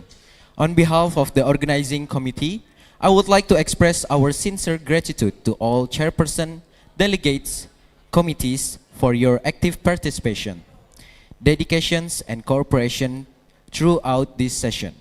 We hope that today's discussion has been insightful, meaningful, and enriching for everyone involved. I'm Samuel Prakdip Tajati. Good afternoon and salam budi luhur.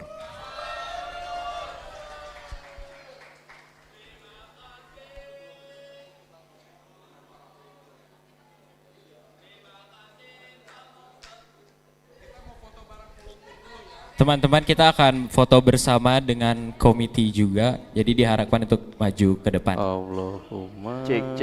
Ayo cepat. Foto.